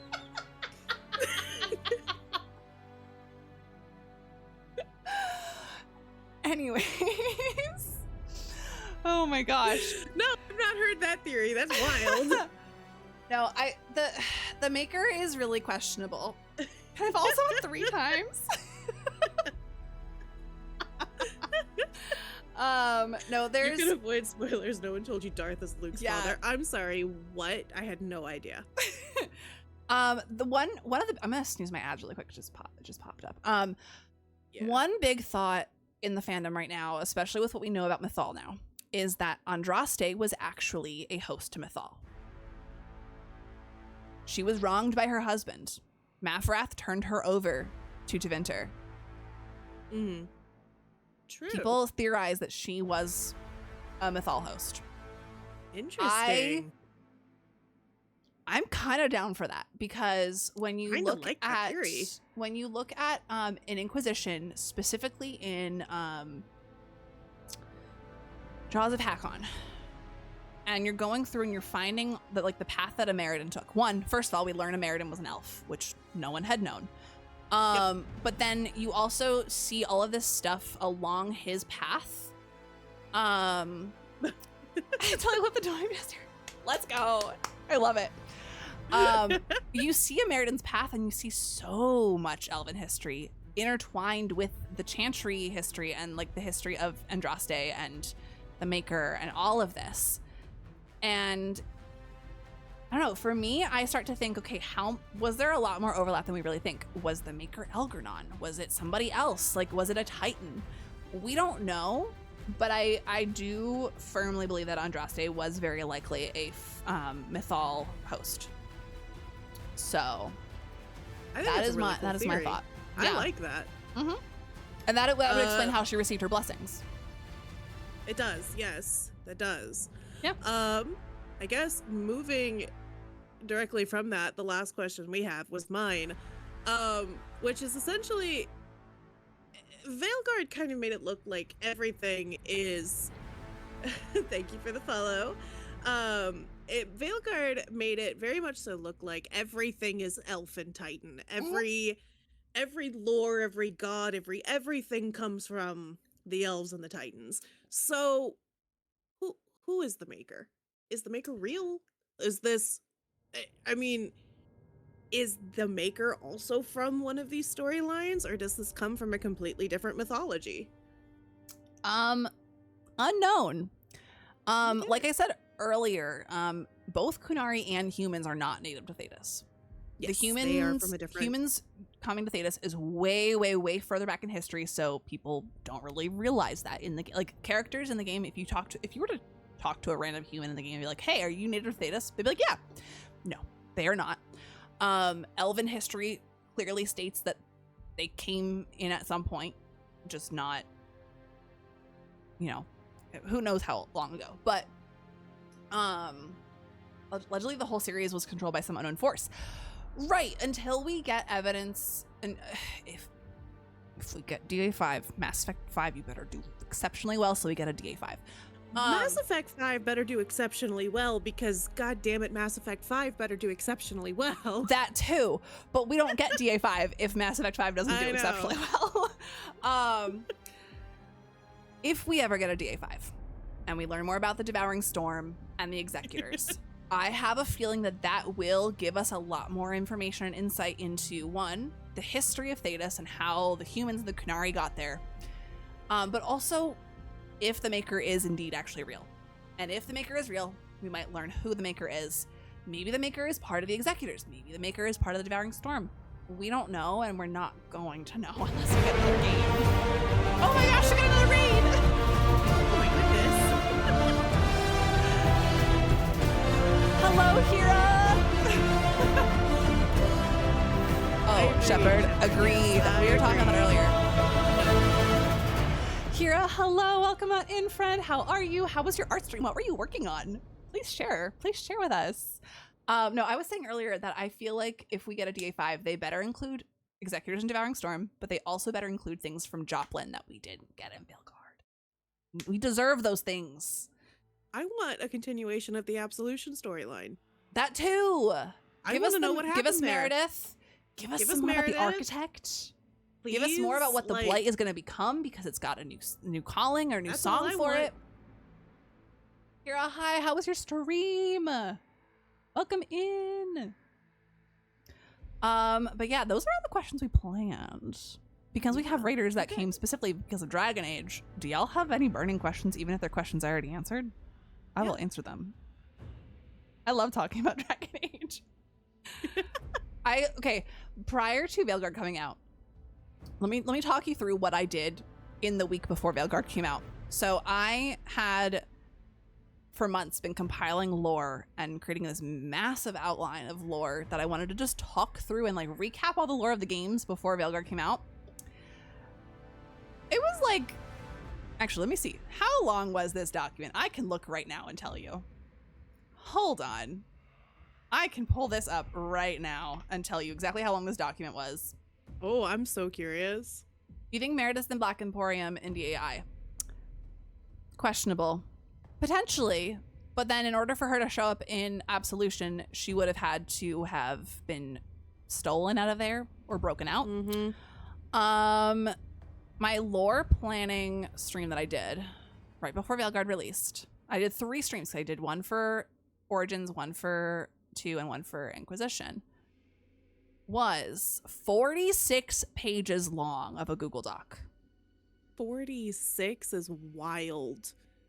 I want to see this Google Doc so I'll send it to you right now. bad. I'll send it to you right now. Please do. Oh my god, yes. Copy link. Or bought. Yeah, that's very true, Zlo. They could have been bought. Hashtag release the doc. Release it. Release it. Isn't she in Kirkwall into Winter Nights? I'm gonna be so honest. I don't remember the part with Meredith into Winter Nights. I read it, but I don't remember it. How did she unstatuify herself? I mean, the glimpse that we saw in Absolution, she was still statued. Yeah. But she was. Again, we've learned that the blight sustains. It doesn't only corrupt; it does also sustain. As we look at like Isaiah, we look at Larius, we look at Corypheus, and any of the other Tevinter Magisters that broke into the Fade. Ooh, I have an ad starting in like 15 seconds. Yeah, I just snoozed mine again. I think my brain just like started to break, but I do think that was probably how Meredith remained alive inside the Red Lyrian Get statue. some good rest. Nice, Lo. Kitty Inquisitor, thank you. Also, Kitty Inquisitor, I love your name. Love it. So good. Oh my gosh. Perfect. Oh, here we go. Shrimp time. I'm just sad I can't hear it. Shrimp Hold on, I'm gonna time. sing along. Shrimp time. It's shrimp sing time. time. Shrimp time. Shrimp Oh, time. look Here here, I am a shrimp. Oh, look here, I am a shrimp. Shrimp Oh, time. look, I have a shrimp on my head. I have a shrimp on my head. Shrimp Oh, time. look, I am a shrimp. I am a shrimp. I am. Shrimp Oh, time. look, it's shrimpin' time. It's shrimpin' time. It's Shrimp time. There you go, Ray. I gave you a shrimp on your head. Thank you. Oh, thank you. Slow, thank you for the shrimp in time. For those of our new friends here, this is something that I consider my magnum opus of streaming. This was a midnight ADHD fever dream moment that I created a couple years ago. Yep. Actually, no, a little over a year ago. Yeah. So I'm so glad. I'm so glad. But yeah. Other questions people have? I will answer any and all questions about Dragon Age.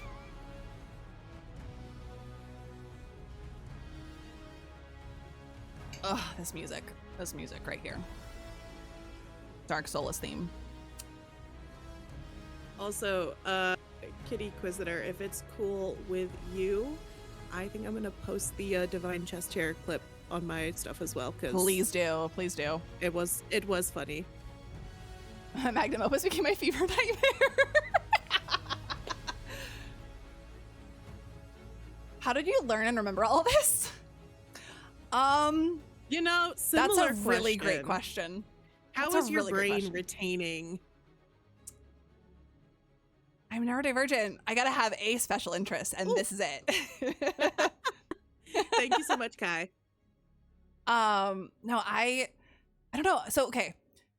I feel like this is gonna get personal for a second, but I started streaming in 2020. I started the Dragon Age series in 2021.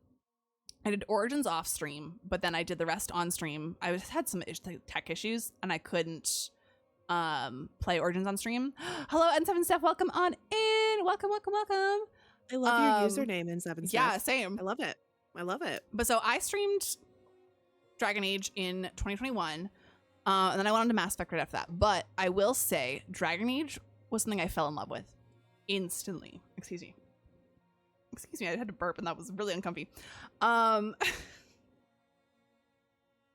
then when I went through my divorce process and getting into my divorce and all of that fun stuff, Dragon Age got me through a lot of that. I played Dragon Age so much when I moved in with my parents for a couple months, and then when I moved to this place that I'm in now 3 years ago. It's been the thing that got me through everything because it was my comfort game. Inquisition specifically was my comfort game. Still is. And so I just kept playing it over and over. And I did a whole second playthrough leading up to Veilguard on stream. I played way more than 2 playthroughs, but I did a second one on stream at least. You're back in 2020? Yeah, Ash. DAI is my favorite too. I love it so DAI, much. I think, I would say DAI was my favorite of the games. I loved DAI. But I will stand by this and die on this hill. I've already said it once. Hawk will always be my favorite pro tag. Yes. I adored Hawk. Medieval Dark Fantasy consumed me alive. That's so fair. DA2 is such a good game. I think is so good. Inquisition feels like my comfort game because it's so open world. I can just run around and do whatever, I think is what it is for me. Yep. And 7 Steph, I think you're so right though, because a lot of people, it was the black sheep of the Dragon Age series. I don't think it is anymore. I feel like people are coming around to it. No, I agree. I think now, like in the past 3 to 5 years, DA2 has become a fan favorite for a lot of people. Yeah. And that's why I have hope for Veilguard making a comeback someday. Because Veilguard has gotten the DA2 treatment, essentially. Yeah. So, Anders Manser to the core, and it's quite possibly my personality. Ooh, Ray romanced Anders and hates him with a passion now. He is at the top of my shit list. I maybe one day I'll soften my stance on Anders. I don't know.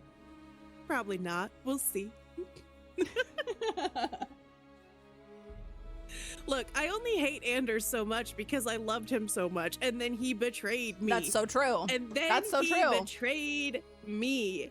Shepard, that's so fair. Oh, now we're listening to the Lost Elf theme, and I'm just like, oh, I have an ad running. I'm gonna run. I'm just gonna grab another water real quick. You're totally fine. And 7 Steph, thank you so much for the follow. I appreciate it. Also, y'all, if you're enjoying me, go follow Ray too. She's great. She loves BioWare just as much as I do. I do. I'm a big nerd for BioWare. I love them. Yeah. All right, I'm gonna be right back. Give me 1 second. All good. All good. Oh, thank you for the follow and 7 Steph. Okay, legitimately, yes. I'm gonna be right back. Back. While you step away, I'm gonna show off all my Dragon Age things in my room. So much. So, firstly, I have this Flora of Thetis. This was a gift from my girlfriend 2 Christmases ago. Up here, I have a poster that's hard to see, but it's the poster of all of the DAI companions. I have this one, a Crossroads poster right here. This is a canvas of one of the screenshots I took in the Anderfells during my first playthrough of Veilguard. My sister thought it was such a good screenshot that she made it into a canvas for me for Christmas that year.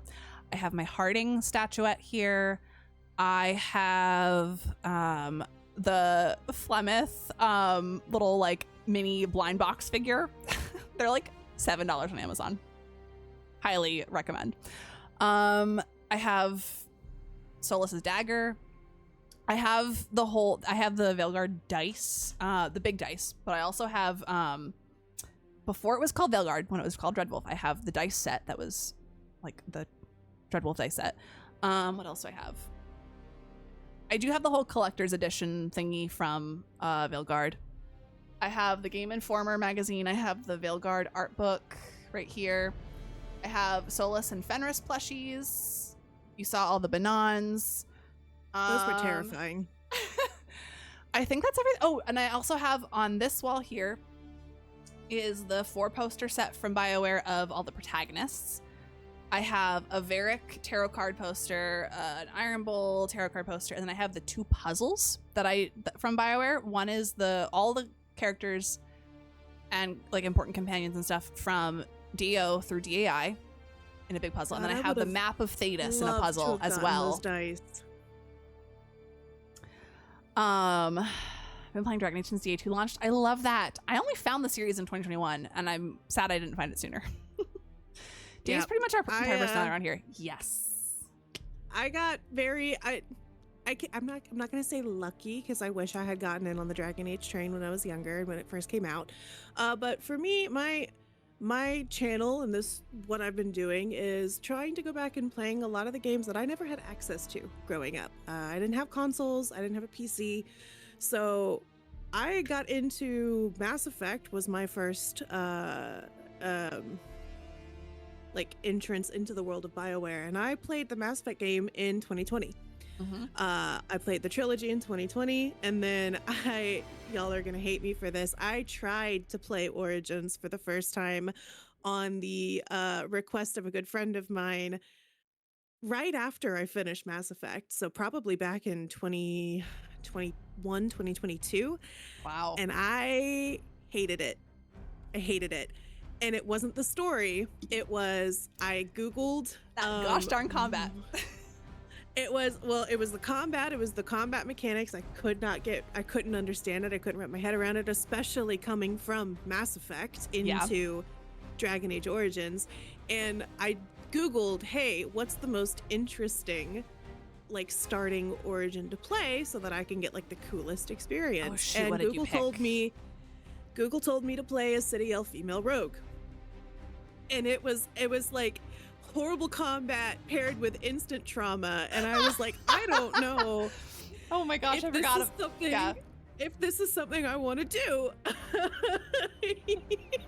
And you I stopped playing. You did Dalish Elf rogue, right? No, I was a City Elf rogue in my playthrough on my stream. I picked up where I stopped. In my original attempt. So whenever when Musical Finesse here convinced me to give DAO another try and also to give streaming a try, I was like, okay, I'll pick back up where I left off.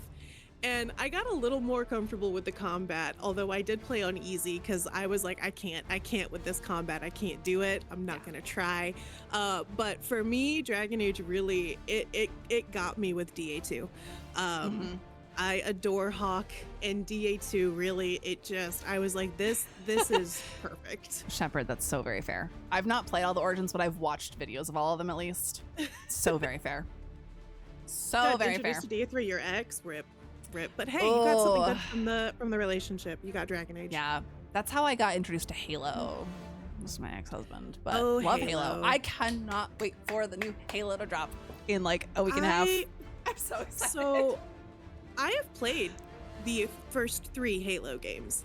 For those of you who have never seen them before, don't know anything about me, I have crippling motion sickness. I have horrible, terrible, really bad motion sickness. I made it through the first 3 Halo games by playing for about 30 minutes and then having to go lay down completely horizontal for about an hour in order to not throw up. And I somehow made it through the Halo games. I would love to continue playing the Halos. I just don't know if I can do that to myself. That is so very fair. It's hard to play first-person games when you are like easily get motion sickness. That I am so desperate to play, but I know I never could. I want to play Doom. The Doom games look like so much fun, and I love the soundtrack for the Doom games, but I can't even watch Let's Plays. Could you take Dramamine? Because Becca does that and it works for her streams. Dramamine does not work for me. I've tried it in many things. My friend tried to get me to watch a Let's Play of, I think, one of the Resident Evil games that was in first person, and we made it about 30 minutes in, and I was like, I am gonna go throw up. I can't do this. Oh no. So It's upsetting, but that's why I am always the person who will be like, okay, see this game, see how it's first person. I managed to fuck with the settings and it doesn't make me want to throw up. Yeah. And I am always here for accessibility in any game that has motion sickness accessibility. I will stand to the end of time. You guys are super cute, fun. This has been amazing. I'm so glad Vim totally out of here brought us here. I love Vim so much. I met Vim a year or two ago now. I don't remember. And she and I both watch Michael Bryan. So, yeah, no, I love Vim. She's great.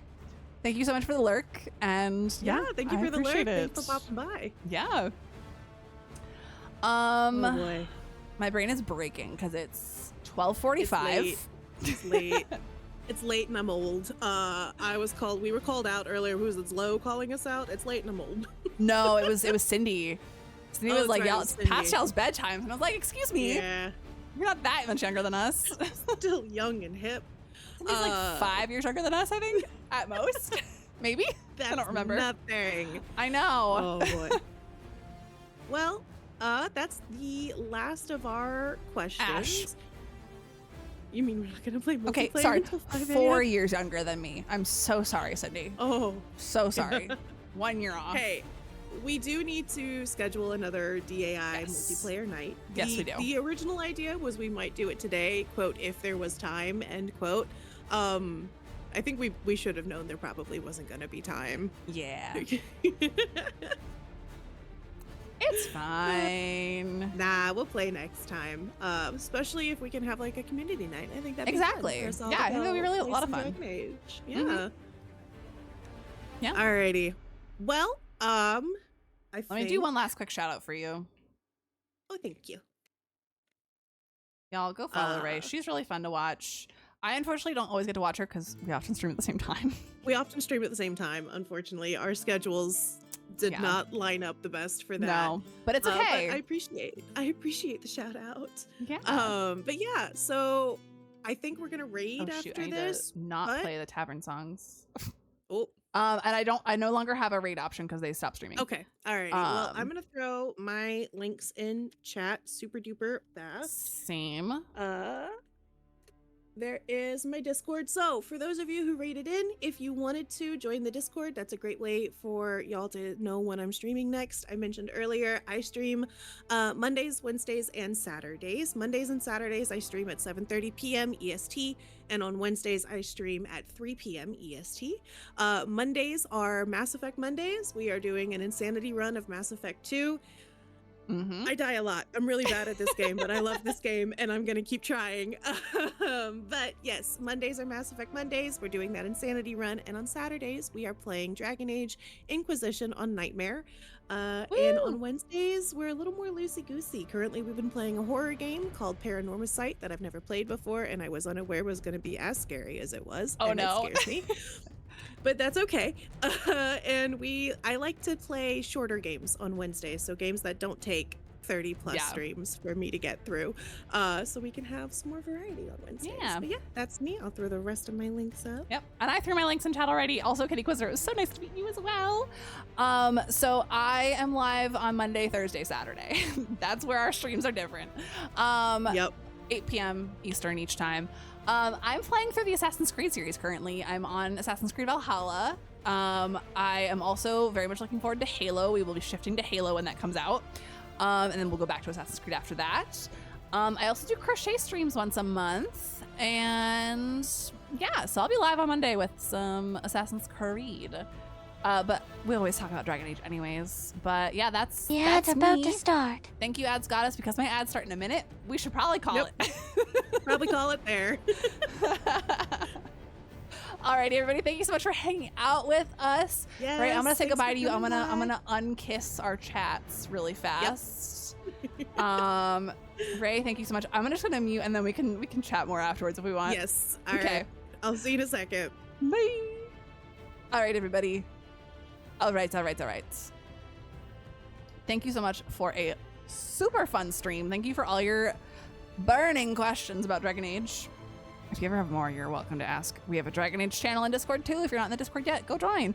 I hope y'all have a great rest of your weekend. If you live on the East Coast, stay safe from all this Canadian wildfire smoke. It's crazy.